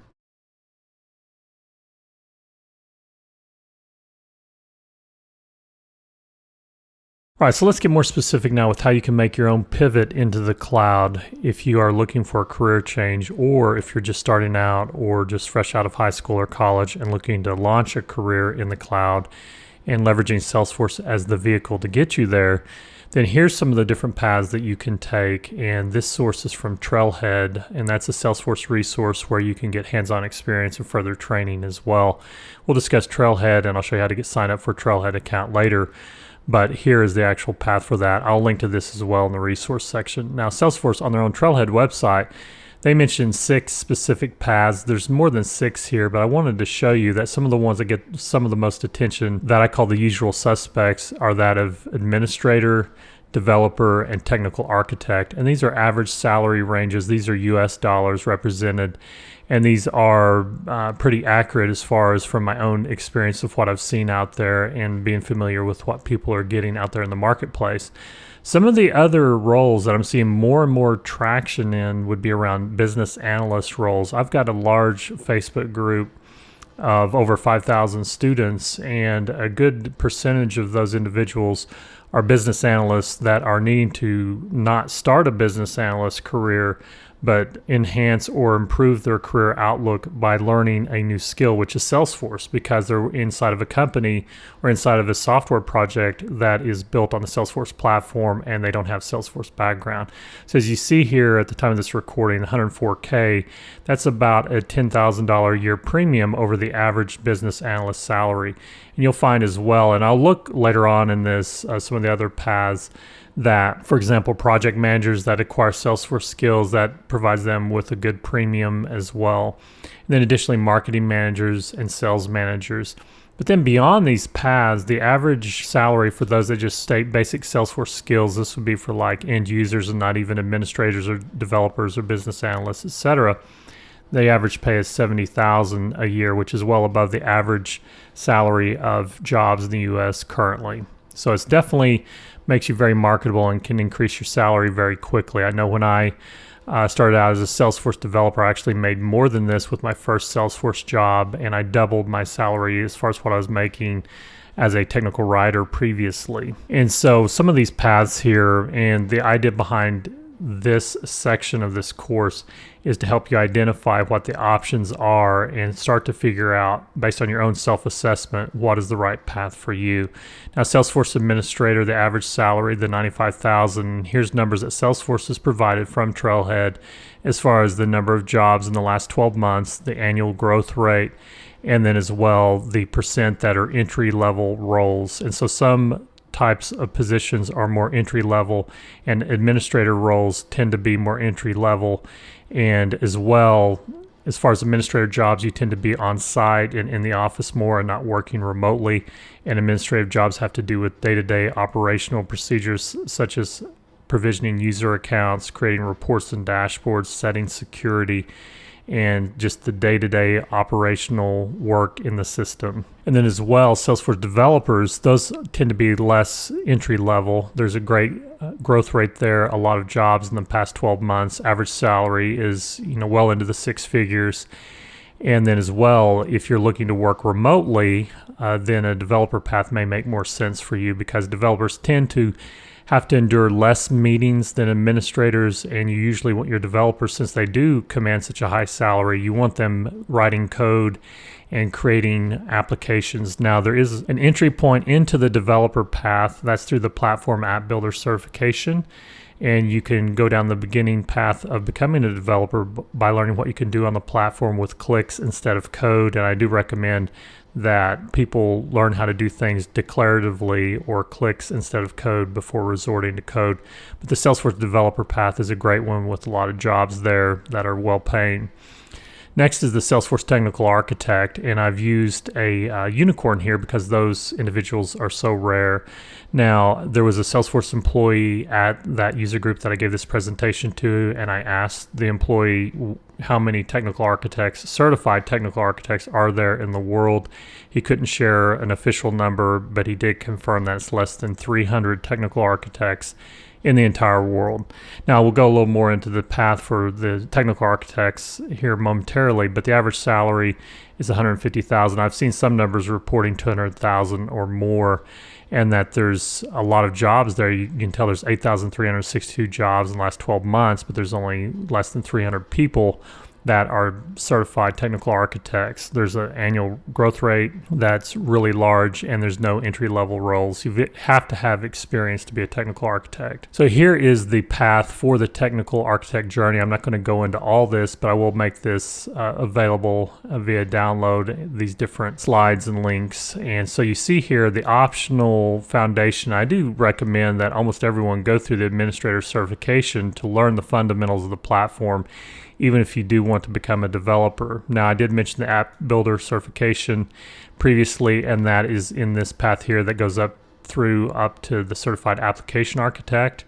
On either side of these two paths, you have also the platform developer 1, and it's there that you will have to do some coding if you do want to ultimately become either a certified system architect or a certified application architect.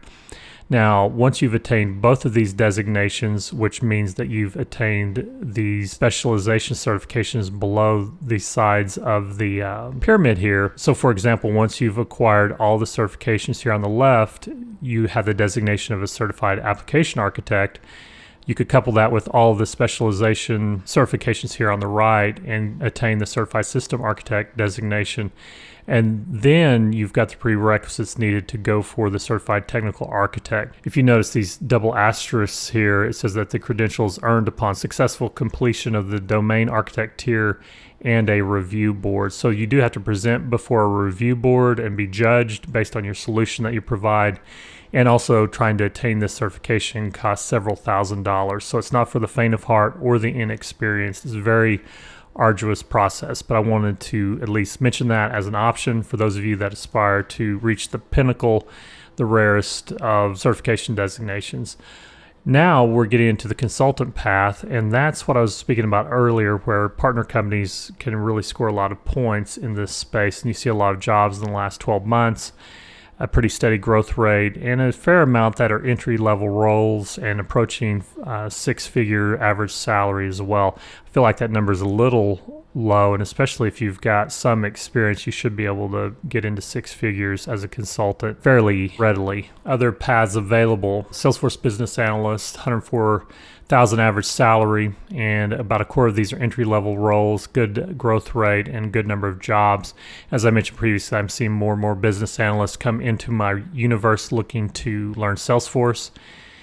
And then as well, sales managers, I mentioned previously, where I was at a car dealership and they were taking my information down into Salesforce, and that was their customer relationship management platform. And so a sales manager would be someone inside of a company such as a car dealership that is managing salespeople and using Salesforce. Here's the average salary. You see the numbers there as well. And so the main idea here is to just show you that it's more than just admin, developer, or technical architect. You can look for jobs in a whole host of paths, and sometimes you have to take a job down one path in order to build up experience and build your resume in order to head down your ultimate path. You may not be able to become a consultant overnight or developer overnight or even an administrator overnight, but you may get some job that calls for you to be a Salesforce user in some capacity. So here's a marketing manager path and a Salesforce project manager. And I mentioned previously the premium, that once you add Salesforce onto your job title, it means a five-figure premium as far as adding close to $10,000 or more a year in your annual salary because you know Salesforce. So the first order of business is you need to create your own Salesforce developer account. Now, you may be watching this lecture as part of one of my certification courses, new user courses, workshops, or boot camps, Regardless of whatever I teach, one of the first lectures that I always do is how to sign up for a free account. Now, don't let the word developer scare you off if you're a non-coder. It doesn't matter if you're a developer, administrator, consultant, or if you're not even sure of what your path is on the Salesforce platform quite yet. Salesforce provides a free developer edition of Salesforce so that you can learn on their platform. And so you just simply go to developer.salesforce.com/signup and fill out the form. It's very simple. You just enter in your first and last name, your email address, select a role from the drop down here, and it really doesn't matter what you select. It won't affect the addition of the free developer account that you receive. This just helps Salesforce segment you into one of multiple lists that they may have so that they can market to you and also to provide you with their own educational content based on what your desired path is. And so just make a selection in the role. And then for your company, just enter in a company name. I put the path here to the sign up page just to really highlight this more. This is the page that we're on, is developer.salesforce.com/signup. But you can just put your own name here for the company name. I'm putting mine here, or I probably should put my company name depending on where you might be watching this. So put in either your name or the company name that you want to be associated with. And also bear in mind, if you're learning Salesforce and you're working for a company, you may want to use an email address that's a personal email address so that if you change employment, you don't lose your free developer account. You want an active email that you will always have access to. Now for your username here at the bottom of this form, it's important that the username be unique across all Salesforce platforms in existence. So if you already have one or multiple Salesforce accounts, you can't just enter in your email address again.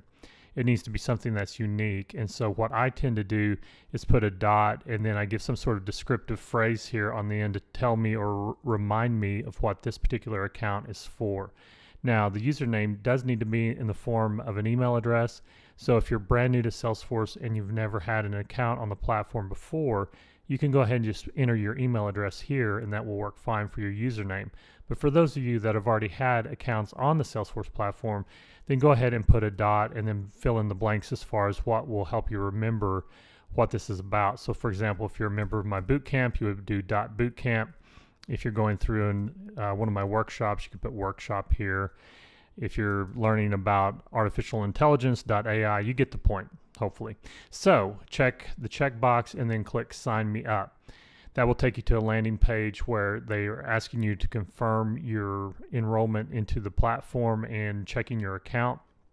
So check your email and you will receive an email from Salesforce where you simply click through the email to confirm your account. That will take you to a page where you set your password. It's very important that you set your password and that you remember what your password is, and they will also provide you in that email with where you go to log in, and that is login.salesforce.com. So just watch for that email, confirm your account, set your password, and then be sure that you don't lose that password.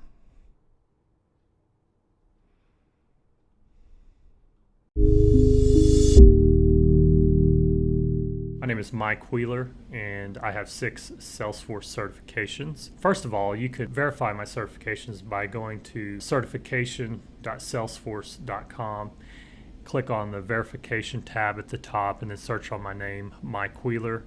From there, you'll be able to see the dates that I passed the various certification exams. This class is organized so that we cover some conceptual things and some foundational issues related to Salesforce in general. These are modules that I've created to answer questions that I've literally had to answer dozens of times. Whenever I talk to someone about considering getting trained on the Salesforce platform, some of the inevitable first questions are, well, what is Salesforce? There's a lot of misconceptions about what it is, a lot of lack of understanding as far as how the platform works and how companies use the platform to meet their own business needs. It's grown well beyond just a customer relationship management application and is now a full-blown platform where you can create and customize your own applications in the cloud. There's a lot of misunderstandings around what the cloud even is, and so I am going to cover some of those things like the history of Salesforce, what cloud computing is, and try to relate that to what the opportunities are for you in 2016 and beyond. And so to me, the Salesforce platform was an attainable way for me to get a career in the cloud. And so I believe that you probably believe the same thing. You see that as a possibility, and I'm here to tell you that you can do it. It is attainable if you're willing to work for it. You'll find yourself gainfully employed and fighting off the recruiters. So let's launch into the next module, and I look forward to taking this ride with you.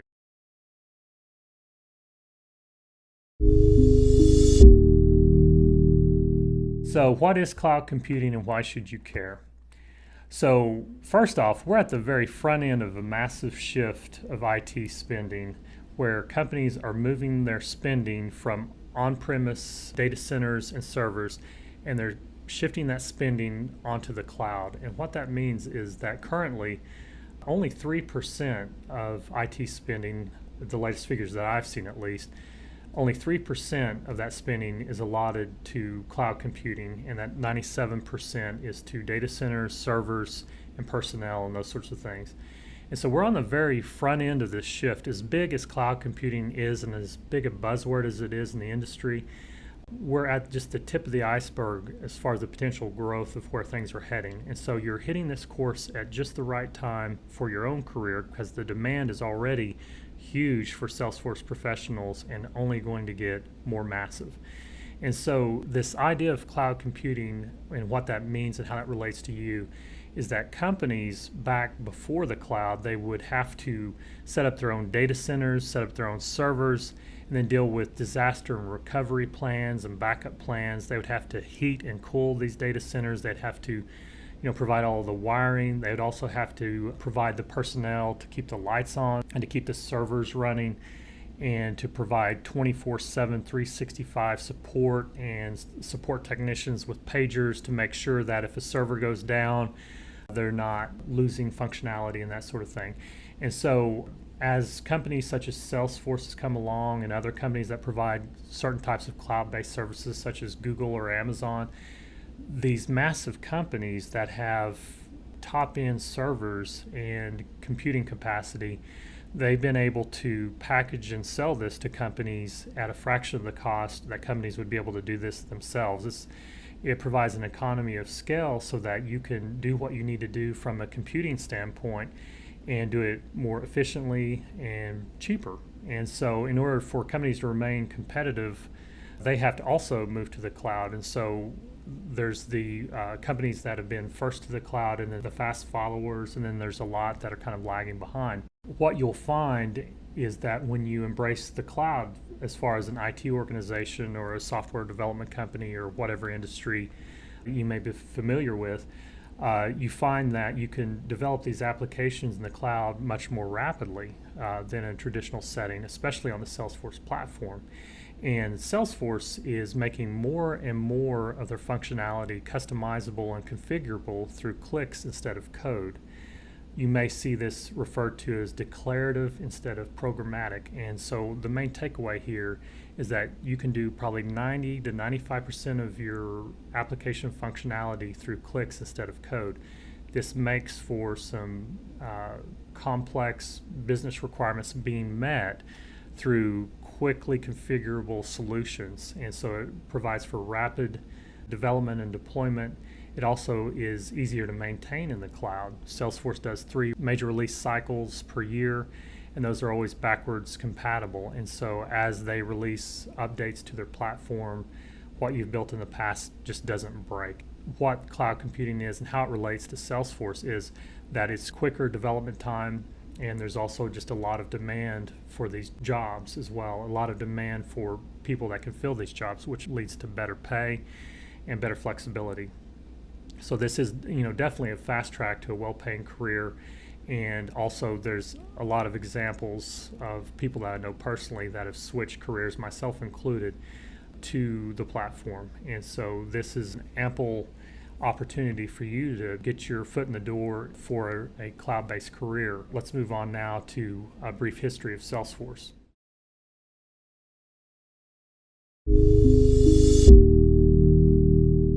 All right, so let's talk briefly about the history of Salesforce. And it's always helpful to know the history of a company if you plan to leverage their software and go all in for their platform for your career. And so Salesforce was co-founded in 1999 by Mark Benioff and Parker Harris. You hear a lot about Mark Benioff in the news, and he's the more visible founder. And then Parker Harris is the co-founder. It was founded in the Bay Area in 1999, and Mark Benioff was previously an executive with Oracle. And so he envisioned this concept of cloud computing and being able to do things on the cloud instead of the traditional database-driven, data center-driven solution. And so Salesforce began in its early stages as a CRM, that stands for a customer relationship management solution. And so in the early days, it was a way for companies to keep track of their customers and to manage that relationship. And what that means is to have a list of contacts at a company and have their phone numbers, email addresses, that sort of thing, as well as track the sales cycle of various opportunities that salesmen or saleswomen may be pursuing.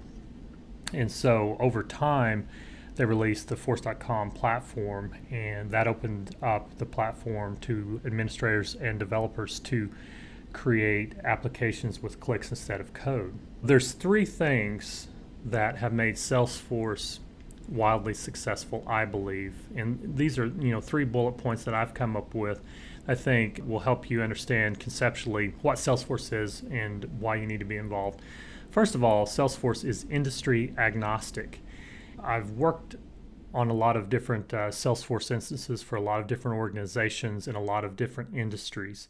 And it really doesn't matter what industry a company is in. You can use Salesforce to create a solution for whatever industry you happen to find yourself. Salesforce being industry agnostic means that regardless of what industry a company is in, they will deal with sales and they will deal with customer service. And so the primary drivers of the admin certification deal with Sales Cloud applications and Service Cloud applications. There's a little bit in there with campaigns and marketing, but it doesn't go into their marketing cloud solution. So industry agnostic means that if you're an auto dealership or a realtor or a masonry company or a retail organization, or you work in healthcare, you deal with sales and you deal with service. Those are the core tenets that Salesforce fundamentally is built on. So the second bullet point is that Salesforce is cutting edge. Salesforce was named the most innovative company by Fortune magazine 4 years in a row. And they've earned that reputation of being innovative by continually pushing the envelope, being cutting edge. They were cutting edge from the beginning as far as Mark Benioff seeing how huge a potential the cloud was and envisioned being able to develop on the cloud instead of on a traditional database and data center sort of environment. Salesforce is also the world's top CRM platform. They've maintained their lead from their foundings as far as being a CRM or customer relationship management solution. They're the top CRM in the world. And finally, Salesforce is also the world's fastest growing top 10 software company. They're on to something here. And with this shift to the cloud, they're leading the way, and their competitors are having a hard time keeping up, frankly.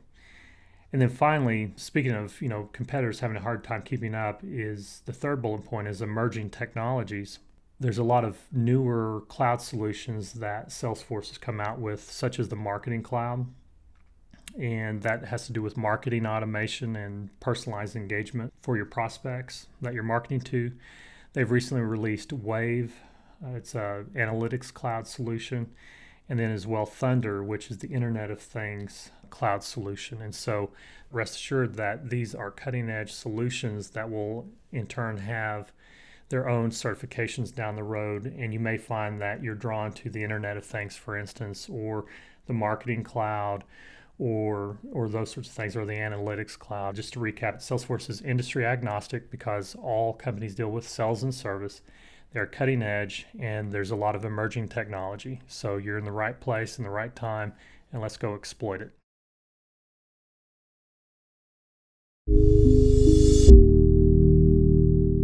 All right, so what is Salesforce? So Salesforce, I mentioned previously that Salesforce started as a customer relationship management solution. So it definitely still is a CRM. In addition to that, It's used to manage a sales cycle, and it's also used to service customers. So if you just remember those key things, you'll be fine. And especially as it relates to the administrator certification, and that's just the core foundational concepts of the platform. You think of sales, you think of service, you'll be fine, okay? So when we talk about the sales process, what that means is that companies follow wildly different sales processes. There's direct-to-consumer sales processes where you might see a commercial on TV and the call to action is to pick up the phone or to go online and buy immediately. That is not so much of a sales process that the Sales Cloud is catered towards. Where Salesforce really shines is the more involved or complex sales processes. And this may be something to where you're dealing with multi-million-dollar deals that are global in nature, that involve several different parties and several different stages to a deal finally being closed and contracts being signed, for instance. You may have different sales processes based on region or based on the product or service that's being sold. So you can customize sales processes to fit your specific business requirements. As far as the Service Cloud goes, is you can also set up multiple types of service processes so that you can follow one process if someone were to call into a call center, for instance, another if they were to leave a negative comment on your Facebook page, and yet another if they were to initiate an online chat session. The primary focus of this course is as it relates to the CRM functionality of Salesforce, as well as the Sales and Service Cloud functionality and how you set up and administer those functions.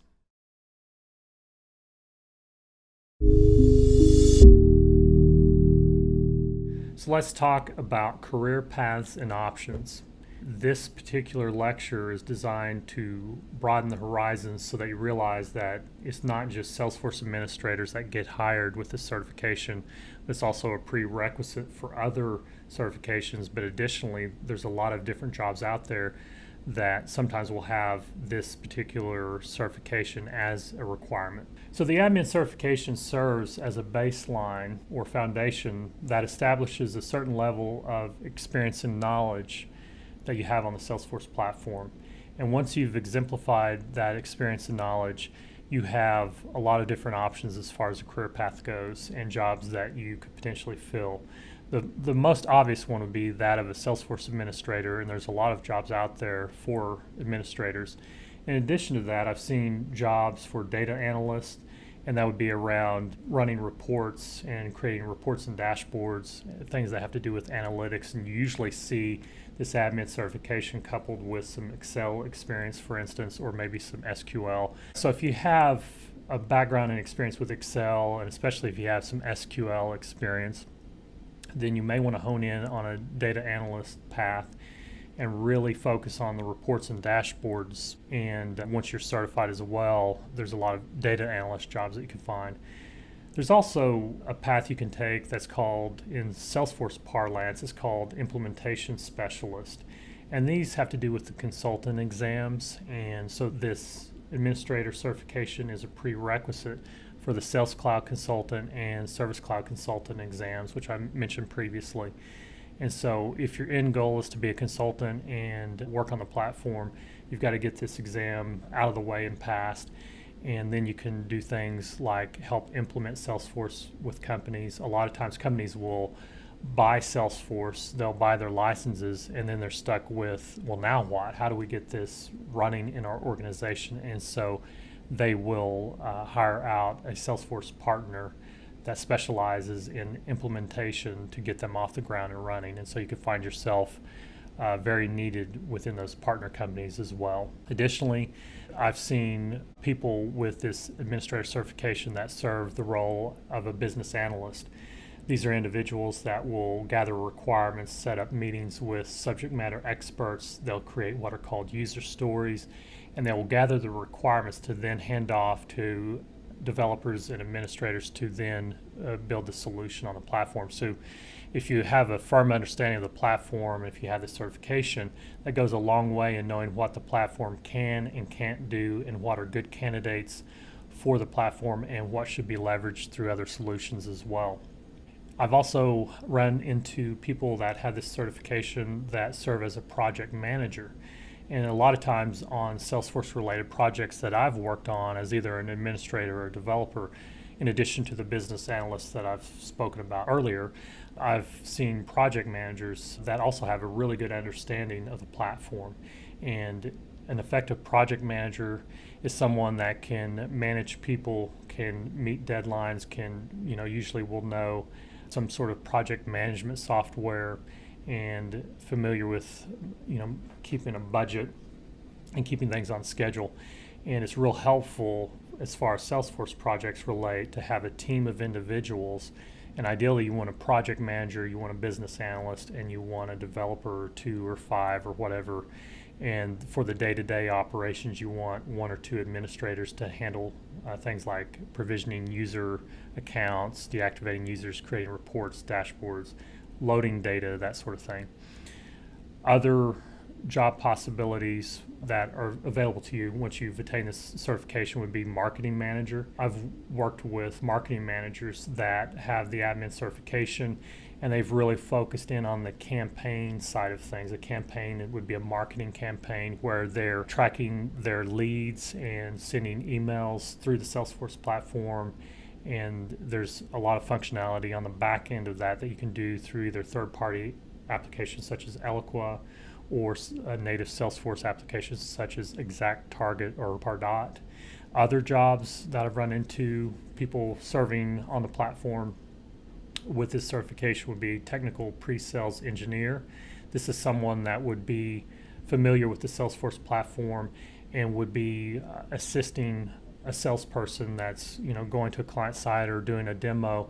And the pre-sales engineer is someone that would set up a new Salesforce instance and set up specific objects and page layouts and certain views so that it's relatable to the client that they're trying to sell to. So that if you're trying to sell to a telecom company, you have telecom related verbiage on the page layouts and potentially even some of their accounts set up and loaded up and that sort of thing, so that you're not trying to sell a telecom customer and you've got a dairy farm, for the example. That helps bring success. Having this certification, if sales is more your route and you want to kind of help co-facilitate that, a technical pre-sales engineer could be the way to go. Additionally, I've seen sales managers. I've seen people that have gone on to become developers, and that's a real common thing, and that's kind of the path that I took, because I wasn't a traditional developer in the sense that I couldn't code in my sleep. I knew how to do HTML, but I didn't know Java or Ruby or anything like that. And so my introduction to object-oriented concepts and being able to now code came through first learning how to do the declarative side of things on the Salesforce platform. And I personally got my developer certification first and then went back and got the admin and advanced admin certifications.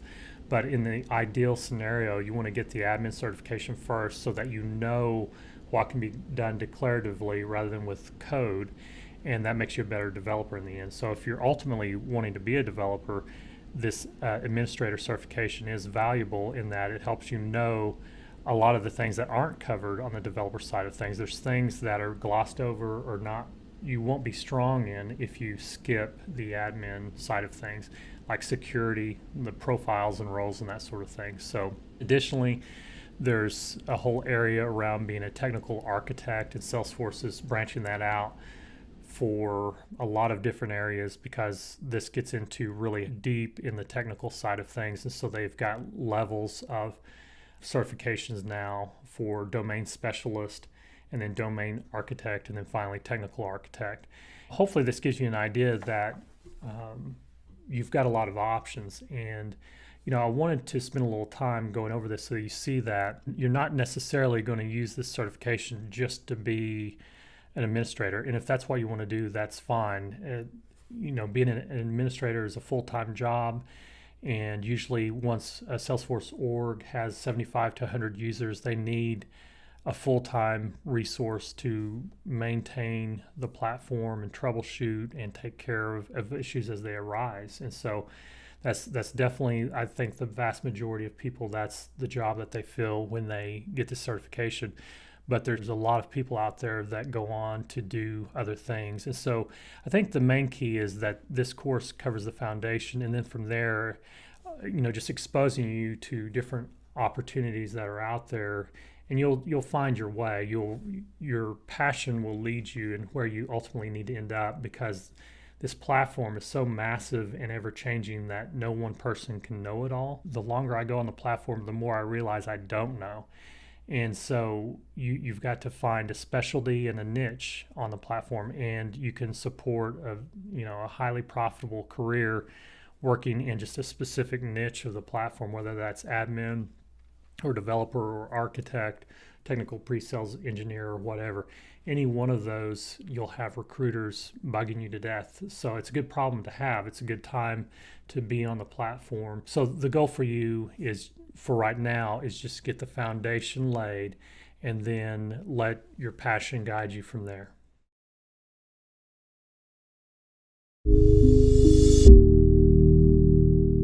Okay, so now it's time to sign up for your own Salesforce account. This will be a free account that you can keep for life. This is a fully functional enterprise level account of Salesforce and contains 2 user licenses. Salesforce provides these for end users to be able to become familiar with and trained on the Salesforce platform. But I do recommend that you go ahead and sign up for your own free account so that everything lines up correctly between what I'm demonstrating and what you should be able to see on your own screen. And that way you don't mess up your own production data in a real life Salesforce platform. Also, be sure to check the resources section of this lecture. I include a link to where you can go to sign up for this free account. So without further ado, let's get into signing up for that account.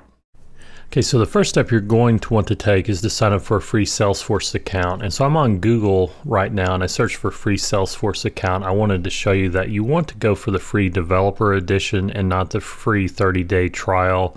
Some people sign up for the free trial and that will only work for the 30 days. You want to go with the free developer edition. Now, I don't want this to throw you though, this word developer. It doesn't really matter if you're a developer or an aspiring administrator or consultant, project manager, or just an end user. You want to go for this free developer account. And it does ask for what role you fulfill, and the options are developer or architect or administrator, IT manager or business manager.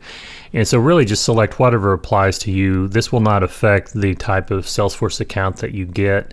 I get that question a lot, is should I select administrator or should I select developer? And so as far as I can tell, regardless of what you choose, it doesn't impact what type of account you get. This is just Salesforce's own way of figuring out who you are and what you do so they can more effectively market to you and also provide you with their own resources that are geared towards either a developer or an architect or business manager or executive. And so I'm going to select administrator, but you select whatever applies to you, and then you fill in the different fields of this form. And at the end, you click submit. And if I scroll down here, you see the sign me up button. And so a couple of things we need to speak to though. I'm going to enter in information here. So one thing to highlight is your username. This needs to be in the form of an email address. I'm going to enter in a fake email address here. And primarily, if you don't already have an account, just use your regular email address.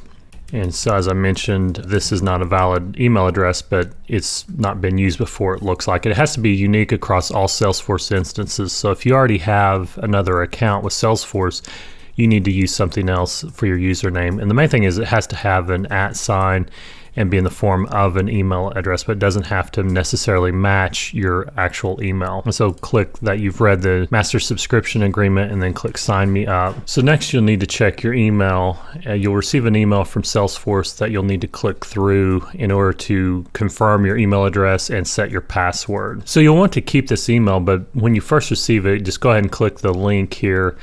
And the reason you want to keep this email is because it will remind you of what your username is that you've set. I have several students that have problems finding their login information. And so if you click here, this will take you to Salesforce to where you can confirm your account and you set your new password. And it has to have 8 characters, 1 letter, and 1 number. So I'm going to enter my password, and you confirm the new password by typing it again, and then you answer a security question. And so that's not where I was born, but for privacy reasons, we're just going to leave it at that and click change password. And so now I've set my password from a new Salesforce instance. And so now that we're logged in, we are in the new Lightning Experience interface. I want to show you how to switch to Salesforce Classic. A lot of what you're learning in this course is going to be in Salesforce Classic.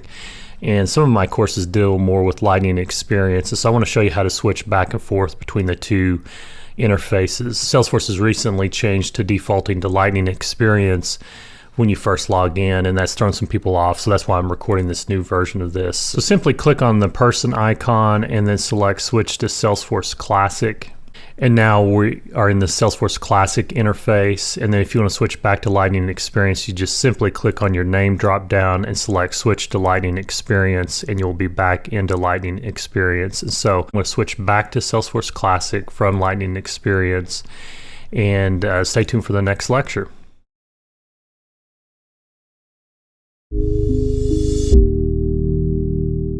All right, so you need 2 things, ideally, in order to land a Salesforce job. You need certification and you need experience. And a lot of times you'll be speaking with hiring managers or recruiters, and they will want to see or expect to see some sort of relevant experience on your resume. And so you might feel like, well, this is a catch-22 sort of situation, especially if you're changing careers. But I don't want you to worry about that a whole lot, because one, the demand is so great for Salesforce professionals that very minimal experience will usually be enough to get you a job, because companies are frankly desperate to find people. And 2, there's a lot of opportunities out there that you can utilize in order to get experience, in order to put that on a resume, in order to get hired. And then finally, I personally know of people that have had neither certification or experience on a resume and still been hired as a Salesforce admin. And so neither one of these are requirements, even though they may be listed as requirements on job openings on the various job boards. But I want to speak a little bit right now about how to, get those 2 things, the certification. The other is how to get the experience, how to get something on your resume, because it is crucial. I understand if you're switching careers, and I was there as well a few years ago when I was switching from being primarily a technical writer and a trainer to a Salesforce developer. I got the certification, and then I was able to get some hands-on experience. And how I did that is through a philosophy that I like to call grow where you're planted. So I was working for a software company as a technical writer. I was hired on there as a technical writer.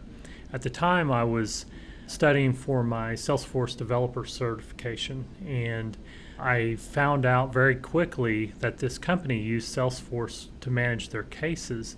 And so I volunteered, I rose my hand that in addition to my existing duties, I asked if I could be included in some of the solution sessions that they were having with their Salesforce partner that they were using to solution some of their application builds.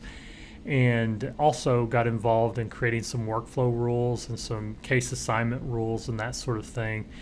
And I recall that was when I first started doing things like customer portals, which are now known as customer communities, and got the opportunity to do branding of a customer community and even speak at a conference on Salesforce Chatter. And so even though I was technically a technical writer at the time for this company, I was doing Salesforce related things that I could then in turn put on a resume.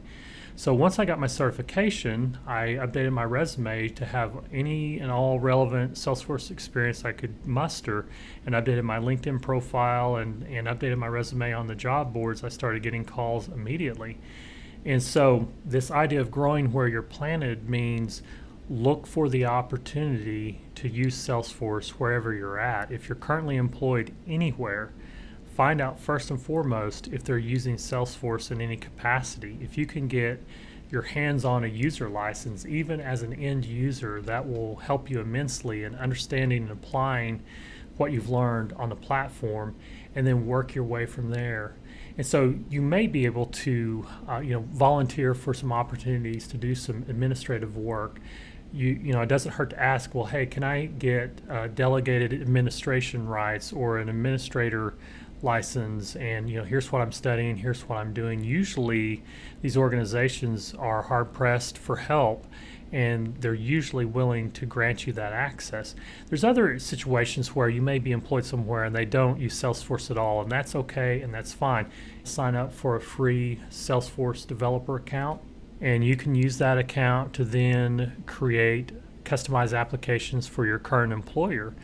And you can do it on your own time, as a learning exercise, and use that as a proof of concept to then show to the powers that be, to your supervisors, and really try to pinpoint or hone in on any sort of processes that tend to be email and spreadsheet heavy. And what I mean by that are, there's a lot of times there's processes that happen in a company where people are emailing back and forth a spreadsheet, and it's really unclear who made what edit and what's the latest version that's out there, what's the gold standard, what's the latest version of truth, and it's just a mess to manage. And so if you have any sort of scenario like that, you can very easily create a few custom objects and create some automation, and even utilize the few user licenses that are available through this developer account in order to spec out or build out a proof of concept for the company that you work for.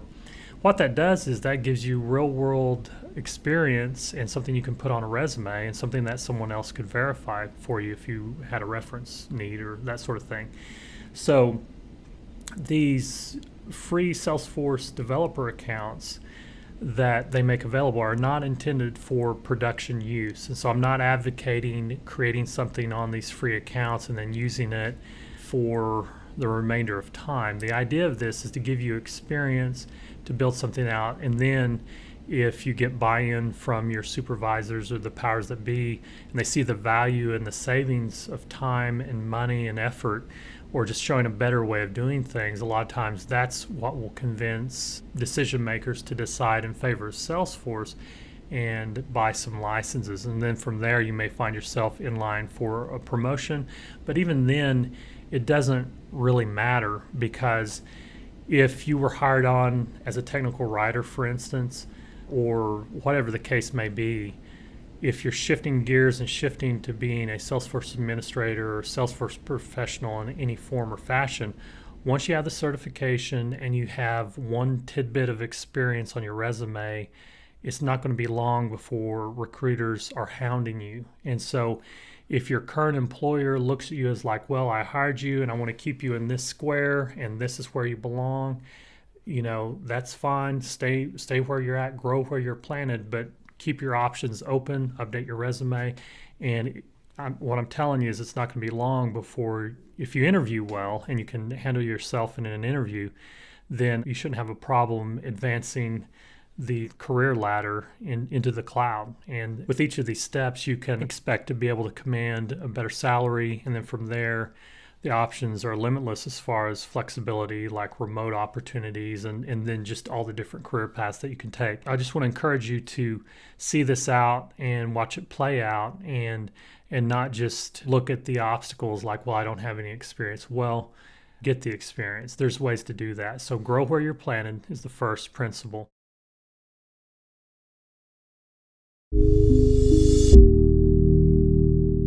So grow where you're planted is the first principle. And then just real quickly, another way that you can do that is you can volunteer for a nonprofit organization. So there's a lot of nonprofit organizations out there that use Salesforce, and they're strapped for resources, they're strapped for finances, they're strapped for professionals that can come in and help them with their Salesforce instance and help, automate their fundraising efforts and that sort of thing. And I just got to say that any sort of Salesforce related work that you do for any nonprofit organization looks like gold on a resume, because that means you have Salesforce experience and you've done something for a nonprofit organization. Hiring managers tend to look favorably on these things, And I guess the barrier to entry is lower because you're volunteering your time. There's a lot of demand out there. So there's various websites out there that list volunteer opportunities for Salesforce. This goes to the core beliefs and the foundation that Salesforce is built upon. Mark Benioff's 111 initiative is a good example of how they believe in philanthropy, and Salesforce encourages their own employees to give back to their community and do nonprofit help and nonprofit work. And so not only that, but, and this is kind of a not well-known fact, a little tidbit or a little extra here at the end of the course, but you can get a 10-user nonprofit Salesforce org for your own nonprofit organization. If you're a part of like a Rotary Club or a church or something like that, you can sign up for and request a nonprofit instance of Salesforce. And that gives you 10 licenses with which to work, and you can then automate processes for your own nonprofit organization. And so it has to be a legitimate 501(c) organization, and they will ask for, verification and proper paperwork. And so this isn't, some loophole way to get a 10-user org. It has to be a legitimate instance. But so your paths to getting experience in the nonprofit world would be either with an existing organization that's looking for Salesforce help, or a nonprofit that you're a part of that you could then apply on the behalf of and get a 10-user license. And then you can, from there, start implementing Salesforce and setting it up. And then finally, if you're a veteran, you'll want to visit veterans.force.com. There's a lot of programs around getting veterans trained on the Salesforce platform, and also a lot of job assistance there. I know I've covered a lot of material, and so I'm going to make these links and resources available in the resources section of this lecture. You can take it from there. So if you've got your certification, go get your experience, go get you one or more jobs on the Salesforce platform.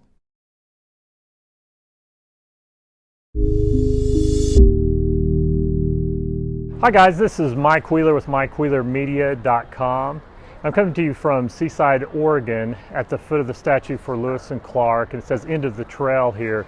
And so they're inspirational figures in our history of the United States. That's because they ventured into the great unknown, and you probably feel a lot like these guys did whenever they were coming along across the country and going into areas that they're unfamiliar with. With the employment landscape today, it's hard to know where the jobs will be in the future, and you hear a lot about computers and robots even replacing and automating jobs and outplacing workers, and a lot of outsourcing to other countries.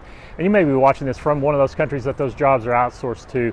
And so regardless of where you find yourself today, you can rest assured that you can find good employment on the Salesforce platform. And so I want to talk about three primary paths that you can take in order to get your career into the cloud. The first one would be that of a Salesforce administrator. That's someone that does administration work on the Salesforce platform. It provides a good foundational basis for your understanding of the platform, and from there you can go into an advanced administrator route and certification. Another great option for you to pursue is that of a Salesforce developer. If you're familiar with coding, that's a good path to take into the cloud, and you can get up to speed very quickly if you have a background in Java or object-oriented principles. Then finally, you can also get work as either a consultant, a business analyst, or a project manager. And so the Salesforce administration certification is a good baseline knowledge and understanding in order to get started in that career path. So whenever you're going on a great adventure into the great unknown, there's a lot of times that you might be having a lot of fear. And I want to take your thinking away from this whole mindset of what if, like what if something bad happens, or with Lewis and Clark, I'm sure they were thinking, what if the weather doesn't cooperate? And right now I'm thinking, what if the traffic patterns don't cooperate with this video? But there's things that happen that are well beyond our control, and we don't know the future, but all we know and can control is what we do today. And so I want to encourage you to just go for it. And as we've got another bike crossing the path here, I'm sure there were a lot of obstacles that crossed these guys' paths, but what the main point that I'm trying to make is, instead of, you can go ahead. People are really polite here. They're like not wanting to interrupt. So the main concept is that I want to take you from a place of what if to a place that I call why not. So we're going from what if to why not. So rather than when you're encountering this career change into the cloud, rather than thinking, well, what if I'm not smart enough to do this? Then instead I want you to couch that with why not? I want you to think, why not me? Why not us? Why can't the traffic stop while I'm trying to film? But that's okay. We can handle this. We might just leave all this in and not even edit it, because I mean, this is real life here. So, but I want to encourage you guys, because I get notes from people saying, well, maybe I'm not smart enough to work on the Salesforce platform. I am no genius. I'm no Einstein. I'm just a regular guy who saw an opportunity and went for it. And so 99.9% of you out there are just regular people looking for a career change. I'm speaking to you, okay, and that's who these courses are for. And so don't worry about it. You don't have to be the smartest person in the room. You don't need to be the smartest person in history. Lewis and Clark, I'm sure, felt inadequate at times and felt like imposters, like who are we to be venturing out into the great unknown like this? But you can do it, and the time is now. And so we're going to go from what if to why not. Why not me? Why not us? I want you to think that way and just go for it and not worry about it.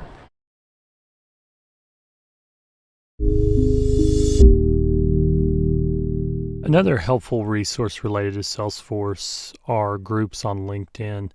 This is not something that's on the administrator exam, but something that's helpful in your job pursuits, whether you're certified or not, is to become a member of the various Salesforce groups that are out there. I'm logged into my own LinkedIn account right now, and I'm filtering the different groups that I'm currently in by the term Salesforce. You can also do a search for the term Salesforce here for groups as well. And I'm just going to scroll through and highlight some of these real quick. There's a Salesforce Power Users group and Salesforce Professionals. One especially that you can become a member of is the Salesforce Certification Group. This is one that's administered by Salesforce, and once you are certified, you can request to be added to this group, and that's a way of also verifying that you're certified. And that's not so important nowadays because Salesforce does provide verification of people's certifications through their own website, through certification.salesforce.com. But this is another good LinkedIn group that's out there. There's other groups around different topics such as Salesforce integration. There's study groups that are out there that can help you study for an exam. There's Salesforce job-related groups. Things around the Service Cloud, for instance, or if you're in a certain industry, you may find such as Salesforce Insurance Group. That might be helpful. And then things for even remote or part-time projects. That's one of the nice things about this Salesforce ecosystem and being a Salesforce professional is there's a lot of opportunities for freelance work, side work, part-time work, remote work, etc. And as well, here's for developers, contractors, freelancers. Here's a group even for example certification questions, and then just different consulting groups. Here's a local Nashville users group that I'm a part of, and they'll have different meetup information. Salesforce for nonprofits. I've mentioned previously that you can volunteer for a nonprofit, get experience that way. And then also there's even statewide networking groups. I'm not even sure why I'm part of the Texas networking group, but I am. So why not? And then Salesforce training, for example. So keep in mind LinkedIn as a valuable resource as you're starting out, especially in trying to break into the various Salesforce careers that are out there. You can become part of these groups and start to network virtually through LinkedIn. A very powerful tool, very useful, and a good way to keep up to date with what's going on and learning and getting to know others doing the same.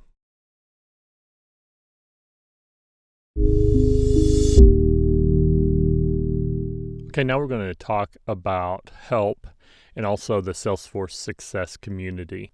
Anytime you're logged into Salesforce and you need to access the online help, you simply click on the help link here in the top right next to the application drop-down menu. And that opens up a help and training link for Salesforce. If you're already logged into Salesforce, you'll be automatically logged into the help and training. And then from here, you can search knowledge, articles, best practices, etc. And so if you needed help, for instance, on approval processes, you could do a search. And I'm just doing this search as an example, and it comes up with a list of results for you. Top results, here's documentation for how to create an approval process, a lot of different developer documentation as you scroll down, and just a whole lot of page links for additional results. You can narrow that down to be able to see different answers related to approval processes. And these are questions and answers or Q&As here, where you see examples of where your search term appears. You can also see items related to your search term, specifically on the App Exchange. And here's just an example of an app on the App Exchange called Approval Manager, for instance, or another one called Approval Analytics. As you can see, there's 1,162 results there. Articles related to your search term. You could also get developer-related information in the developer forums, and then other options here for training, ideas, known issues, marketing cloud, and videos. So there's a lot to search through here. And so also these other tabs here, beyond help and training, you can hit answers. And that takes you to a section for questions and answers where you can go and do a search and see if a question that you have similarly has already been answered by someone or not. If you don't find a result, you can post your own question and get answers. You can also access upcoming events through the Success community, through the Events tab, such as Dreamforce. You can register, that sort of thing. And then as well, there's a collaboration tab here in the Success community where you can collaborate with others. And here's where you get into the Success community chatter feed, and you can become a part of different groups. You can join like the All Dreamforce group, for instance. You can also access ideas. And here's where people post ideas, and this is based off of the ideas standard object that is in Salesforce that you may run across from time to time, especially in a Service Cloud environment. And this is where you can submit ideas to Salesforce for features that you would like to see them enable or enhance on the platform, and open these up to the community to vote on. And you can see some of the ideas that are getting votes or attention, for example. And then there's a section for feature groups as well. And these are various success resources where you can join different groups based on interest. And you see here, you can browse even by product, etc. We've got groups by region, women and tech user groups, industry user groups, nonprofit user groups, product user groups, and then more links down here, such as known issues, which you may have the occasional known issue. So there's a lot that you can access through the Salesforce Success community. And once again, that's available at success.salesforce.com. And then as well, you can access the help and training, which I mentioned previously. And then I also want to show you that you can hit help and training either through the Success community, or if you're logged in through Salesforce, clicking the help link here. And so the help and training has the link to the Success community. It has quick links to getting started, has links to documentation. Here's where you would go into technical support. You click go here to log a case, for instance, with Salesforce. You may need something enabled in your org, and you would log a case for Salesforce to take care of that for you. There's a section on Lightning Experience and how to get started on that. Release readiness, and you can join the group related to that, so you get alerts on each major release, and so you can be prepared for those and preview those in advance and make sure any functionality you've built on the platform is ready for the next release. You can access your billing and invoicing, so that if you need to see what you've spent on Salesforce or what licenses you're paying for, you go here. There's additional links scrolling downward for Salesforce Trailhead, which are guided paths for learning and interactive where you earn badges. And there's also a group for Salesforce developers and a developer library that you can go to from here. There's training and certification, and this is where it would get into helping you find your certification path and registering for an exam and that sort of thing, and finding a course as well if you want to go on site somewhere and pay like $3,000 or $4,000 to attend a class. That's usually something that a company would fund for you. Otherwise, you might find yourself in a class such as this that is much more affordable and covers a lot of the same things. But if you like a classroom session and are able to do that, you can research that there. So then there's additional help and training that you can explore at your leisure. So help and training and the Salesforce Success community are very helpful resources available to you. So I encourage you to check those out as you have time and as you have questions. And even if you find yourself looking for an answer and Googling and find yourself Googling for an answer. A lot of times it'll direct you to the success community or the help documentation or developer documentation. So you'll be running across this as you progress on the platform. So be sure to make use of these resources.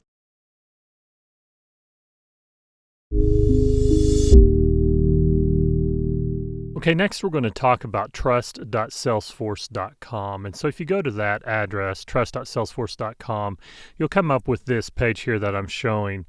And this site is helpful for telling if there's any sort of performance issues happening on Salesforce or if there's any sort of maintenance windows going on.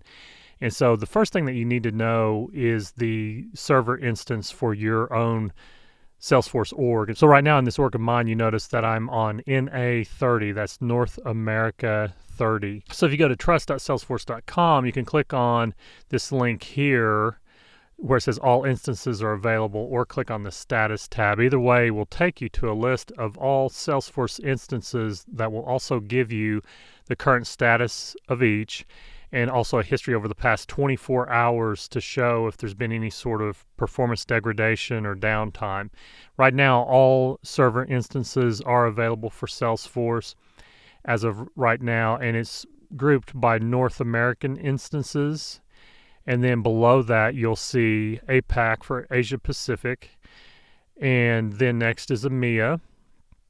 And then finally, sandbox instances as well, which have these CS numeric values. And so, as I pointed out earlier on my Salesforce org, I'm on NA30. Okay, so if I wanted to see the maintenance schedule for that particular server, I could find it here in the list and then click on it. And this shows me that it's currently available. And then you can see the maintenance calendar for this month for this particular server. And on Saturday, February 13th, there was the Spring 16 major release that went out to these particular servers at this time from 6 to 6:05 UTC. So it's a 5-minute downtime while they updated those servers to the Spring 16 release. That's one of the 3 major releases each year that Salesforce does, and they roll that out across various servers at various times. There's an upcoming maintenance window here on this Sunday date. If I click on that, that shows that there's a live agent system maintenance window, and it looks like that during this maintenance, there's certain functionality that will be unavailable 2 times for 10 minutes. And so live agent and omni-channel are service cloud functionalities. Don't get bogged down in that. And also I just want to mention as well that trust.salesforce.com is not on the certification test. This is more intended to help you as an administrator.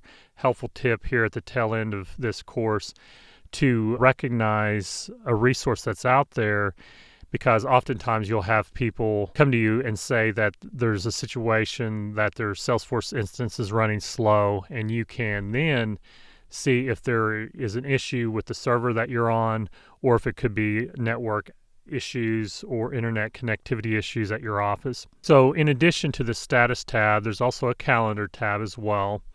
And this is Salesforce-wide, the various maintenance windows and release cycle windows that are out there. And you can click on those to see what's happening on each server during those different dates, and it gives you more details. So then as well, the performance tab, this gives you a daily transaction count and daily transaction speed over the past 30 days. And then down at the bottom, it gives you the total number of transactions by day and the average transaction time in milliseconds. And you'll notice as well that weekdays tend to be higher traffic than weekends, which makes sense. And the heavier days of traffic are approaching almost 4 billion transactions a day. And that's all transactions occurring across all Salesforce instances worldwide each day. So as well, if there's a slower performance day, it may be attributable to a high traffic or high volume day in general for Salesforce. And so you can see the numbers here and see what sort of load that they're under across all of their various data centers across the globe. Moving onward to the security tab, this is where you can find information on recent email threats, and it gives you more details around that and samples of email images and technical details, for instance. And you can then see these different dates around certain recent email threats or phishing scams, fraudulent emails where people will email you trying to get access to your Salesforce instance. So you always want to be wary of those sorts of things. And so you can go to the security tab to learn more about recent email security issues, for instance. If you click on the Learn tab, you'll see some information around security and privacy. These are real helpful links as far as for data centers. This gives you more detail around Salesforce's data centers and how there's access control, environmental controls, power, network, et cetera, et cetera. Several years ago, when cloud computing in general was newer, there was a lot more concerns around security, and people had a hard time letting go of control of moving things off-site. And instead, they felt more comfortable with having on-premise data centers that they could see and touch and keep tabs on. And so for cloud computing to really take off, Salesforce and other companies had to address those very real security concerns. And so these sections here under security give more detail around how those common questions and concerns can be answered to those that are considering using Salesforce, or if you yourself have concerns about the cloud in general. These sorts of sections here under security and privacy can help allay some of those fears. And so beyond the data center information, there's also security information around threats. This is information around phishing and malware and that sort of thing, and how Salesforce does things to help you spot suspicious emails, for instance, suspicious links, et cetera, et cetera. And then best practices. This gives you more details for administrators, et cetera, for best practices and doing things such as implementing IP restrictions or two-factor authentication, and other options as far as best practices for security, password policies, and that sort of thing.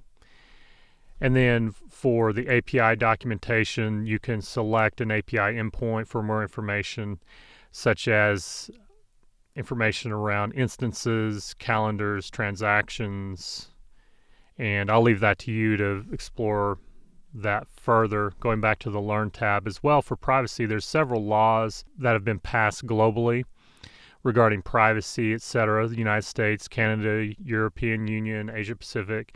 And so Salesforce has put all of their laws that they are compliant with here in this section. And then speaking of compliant, this compliance section has to do with the different compliance standards that Salesforce meets, and that are sometimes geographically specific.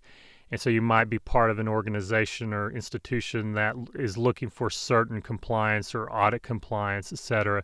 So you can find more details around the different compliance standards that Salesforce meets by going to this tab. And then finally, protection. So this goes into the information handling practices inside of Salesforce and how they take security seriously, and you can review that as well. So going back to the first page of trust.salesforce.com, on the splash screen, you've got the tabs here across the top, and then you can see very quickly right now that all systems are go, all instances are available. If there were issues, it would say something like 2 instances affected or that sort of thing. And then scrolling down, there's just some, generic information there. And then, I showed earlier the transactions and the milliseconds, and then some clicks to some updated security information. But let's go back to the instances real quick to round this out. Although all instances are currently up, you can see historically over the past 24 hours, there are a couple of instances where there's been some downtime or some performance degradation, such as NA12 here. If I click on this, that shows that there was a performance degradation from 2045 to 2108 UTC, and it gives you more details on what occurred and what the root cause was and what the resolution was. And so you can then pinpoint what happened during a specific time if there were performance issues, and if you're curious what that was about, you can go and track that down historically. So everything is clickable, and you can then troubleshoot further from there. So next we'll go into help and training, another helpful resource as you administer on the platform.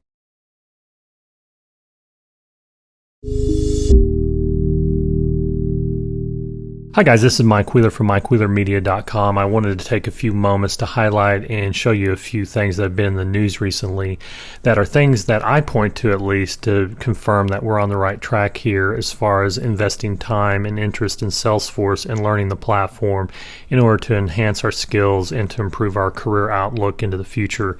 Whether you're someone that's in the midlife stage and looking to do a career pivot or towards the end of your career and trying to ride out the last decade of your career in a meaningful way, or if you're someone fresh out of college or even high school looking to make that jump directly into the cloud at the beginning of your career, Salesforce skills are in high demand in 2017 as CIO reports. And I wanted to highlight a few articles here. This came out on February 13th of 2017. And in this particular report, they reference a study that was done by an organization called Burning Glass. You see this link to the actual report. And they have analyzed their proprietary database of more than 100 million job postings collected across over 40,000 sites and found that more than 300,000 job postings between July of 2015 and June of 2016 called for Salesforce skills. And so the gist of this is that you're seeing that Salesforce is now the 7th most in-demand software skill, which is up from number 18 just 4 years ago. Well, the press is beginning to catch on, and also these studies are being done and showing that the 7th most in-demand skill up from 18th just 4 years ago, and that puts these skills ahead of Python and .NET and C++, for example. And so it puts it more in line with commonly used applications such as Adobe Photoshop, which is a household name. And so I want to show you as well, and some of these other things I'm going to point to, how Salesforce is well on their way to becoming a household name because of this trajectory and growth.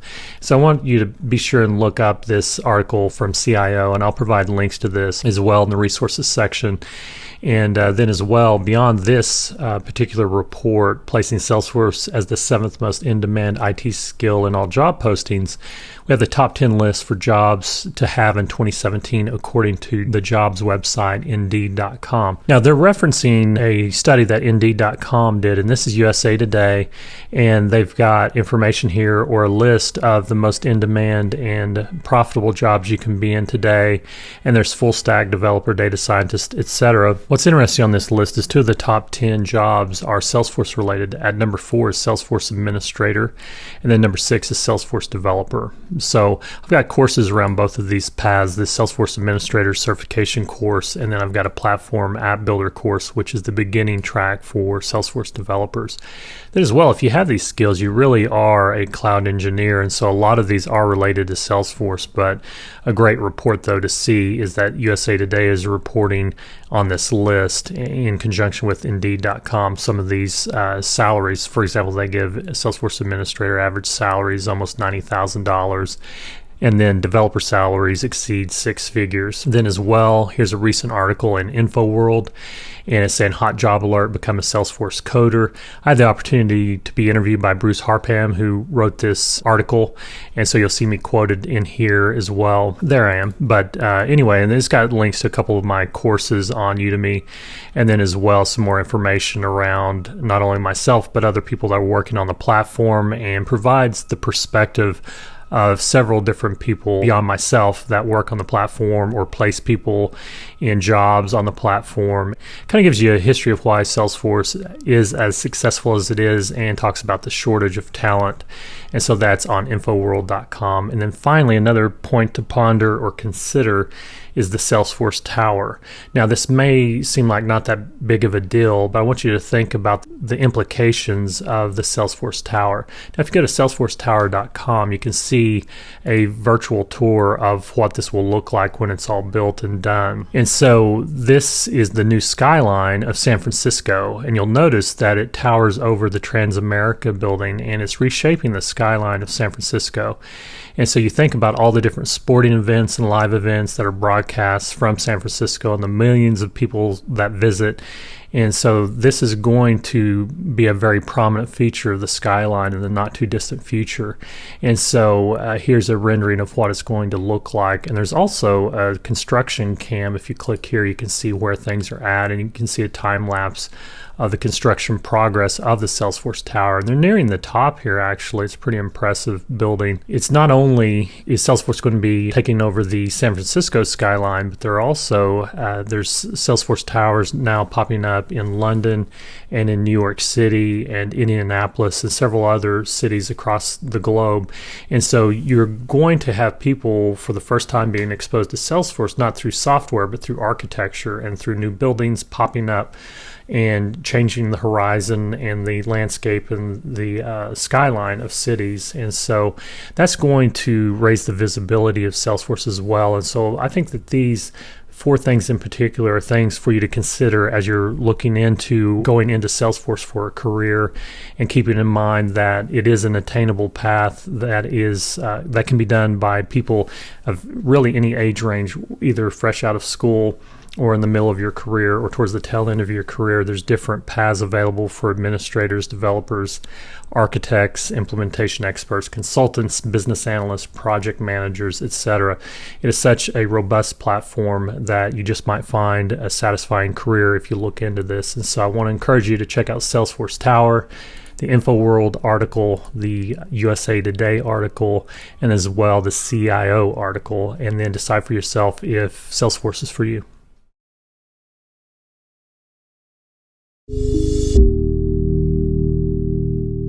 Okay, so let's talk about the different certification options that Salesforce provides. And so this is an ever-expanding list that seems to be growing with each passing month. Salesforce is coming out with more and more certifications. And so if you go to certification.salesforce.com, you'll arrive at this homepage, and there's different links for credentials and schedules and then verification and support. But I want to hone in on the credentials link here. And so this takes you to a page with the different credential options for administrators, app builders, architects, implementation experts, marketers, Pardot experts, and platform developers. Now, if I go back to the certification homepage and hover over credentials, there's also a new link here for specialists. I wanted to highlight this, and this is an update for the Spring 17 release cycle for Salesforce. There's a brand new certification known as the Salesforce Certified CPQ Specialist Credential. And so a CPQ, that stands for Configure, Price, Quote. There's a lot of different tools available out there to be able to do CPQ functionality, and that has to do with quoting and configuring products and price books and discount schedules. These are really complex and involved things that you can do on the Salesforce platform. There's a lot of confusion around it, and so it's hard to find people that know what they're doing in this realm. And when I've put together the training in the admin course, I went into a lot of the different scheduling options for products and different features of price books as well. But this sort of certification here would go really in depth in these areas as well. So in addition to this CPQ specialist, you have your traditional ones, such as the administrator certification and the advanced administrator as well. And these have been around for a while, and these are often referred to as the admin 201 and the admin 301 certifications. The one to highlight here is the Salesforce certified administrator. That is a prerequisite for a lot of the other consultant certifications, and it really covers the fundamentals of the platform. And then as well, you've got the app builder certification. This is platform app builder, and this is what was formerly the developer 401 or the force.com developer certification, which has now since been retired. And so that one is going away in favor of the platform app builder certification. I do have a course on that as well to fully prepare you for that certification. And then we've got the architect tracks. Now this is where they've really started to explode in the number of particular certifications. And so you see we've got data architecture and management designer, development lifecycle and deployment designer, and a whole lot more. I'm not going to read all these for sake of time, but what's really of interest is the Salesforce architect journey. And so you've got your related certification here at the bottom, which is certified administrator. And that's optional, but it's saying, you know, a foundation that you need to have on a platform would be administrator related. And then these two paths that ultimately lead to the certified technical architect. Just below that is the domain architect, and there's two different ones. There's there's the Certified System Architect and Certified Application Architect. And so then below that, you have your specialization. So there's different certifications that appear for these, and this image is not that great when you zoom in, so I'm going to stop that. But you see here there's some optional certifications on either side, and then you see as well the Platform App Builder is on this side. One that's shared across the two different paths is the Platform Developer 1, and that's the new Advanced Developer certification that's taken the place of the old Developer 501 certification. There's actually a Certified Platform Developer 1 and then a Platform Developer 2. But as far as an architect goes, you've got to pass the Platform Developer 1 on either side of these two paths, and then there's different specializations, and then you ultimately become either Certified Application Architect or a Certified System Architect.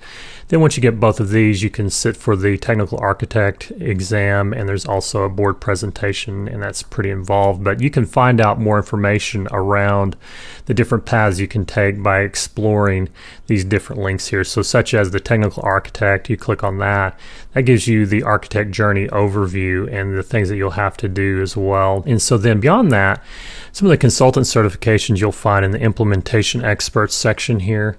And so here we have the Salesforce Certified Community Cloud Consultant. This is a newer certification around the Community Cloud, which used to be known as portals. You can exemplify, you have expertise building out communities with this certification. Then you've got the Marketing Cloud Consultant. This has to do with ExactTarget, which is the marketing cloud now for Salesforce. They acquired ExactTarget a few years ago, and that's really used for business to consumer marketing is where you'll find ExactTarget functionality. Now, if you're dealing with business to business marketing, then you'll be dealing with Pardot. That's the B2B or business to business marketing solution that Salesforce provides, and they also have a consultant certification for Pardot. And then as well, some of the older certifications that are out there is the Sales Cloud Consultant and the Service Cloud Consultant certifications.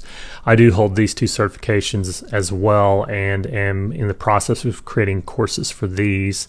So be looking for updates on the release of those courses soon. And then I do plan to get these other certifications. Ultimately, I hope to get as many certifications as time will allow, and then train others on how to do likewise, basically. So that's the Implementation Experts section. And then beyond that, there's an additional section for marketers. There's a little bit of overlap. There's that same Marketing Cloud Consultant certification that was under Implementation Experts. But then beyond that, there's a couple of other marketing specific certifications, and one is the Marketing Cloud Email Specialist, and then there's the Marketing Cloud Social Specialist, and these have to do with ExactTarget as well. And so you may just be interested in doing the social marketing or the email marketing, and so there's certifications for those. So you have to become pretty familiar with ExactTarget functionality in order to pass those exams. And then beyond that, there's Pardot Experts. There's Salesforce Certified Pardot Consultant. I believe that's the same one that was in the Implementation Experts. And then there's a Salesforce Certified Pardot Specialist. And so that's another credential around Pardot, the business-to-business marketing platform from Salesforce. And now finally, platform developers. This is what was formerly the Advanced Developer Certification, has been split in two and is now called Platform Developer 1 and Platform Developer 2. And so that rounds out all of the different certifications that are available, and those are really segmented once again under Administrator, App Builder, Architect, Implementation Expert, Marketers, Pardot Experts, Platform Developers, and Specialist. I expect to see this list and number of certifications to continue to grow as Salesforce expands and matures over time and gets into different specific verticals. I imagine we're going to see certifications around the Commerce Cloud and the Health Cloud and the Government Cloud. I can see there being a need for certification around nonprofit organizations as well, and people implementing the Nonprofit Starter Pack for Salesforce. And so I wanted to at least get an update out there, since there's been a lot of updates coming from Salesforce University. They've done a great job in being able to provide people the path and opportunity to exemplify their expertise in certain areas of the platform. And so if you're thinking about a certification, the usual path to go is to start with the administrator exam and get that certification. That gets you the foundations of the platform, and I think that's why it's listed first here in the drop down and on the website. And then from there you can decide to go the path of of either a consultant, an architect, or a developer, or a marketer, or one of these ones that we've talked about. And really the underpinning of that, of a lot of these, is administrator. Now, if you're a natural born coder or coming from a Java or object-oriented background and are just interested in coding, you don't need to worry about so much the administrator path. I know you'll want to just dive right into the development path. I understand that. And so it is a good idea, though, to still get those fundamentals of the platform covered by being familiar with the administrator certification, at least, so that you understand some of the security model. But if you want to go the technical architect route, you'll cover a lot of that as well. And so, anyways, to wrap this up, be sure and check out certification.salesforce.com. And then beyond that, you can also hit the schedules for maintenance exams, programming assignments, and review boards. And then as well, you can verify your own or other people's credentials by typing in their name or email address and then searching for their certifications and verifying certifications as well. So you can view those, and here's the 6 that I currently hold. And so until next time, this is Mike Wheeler from Mike Wheeler Media. Thank you for watching.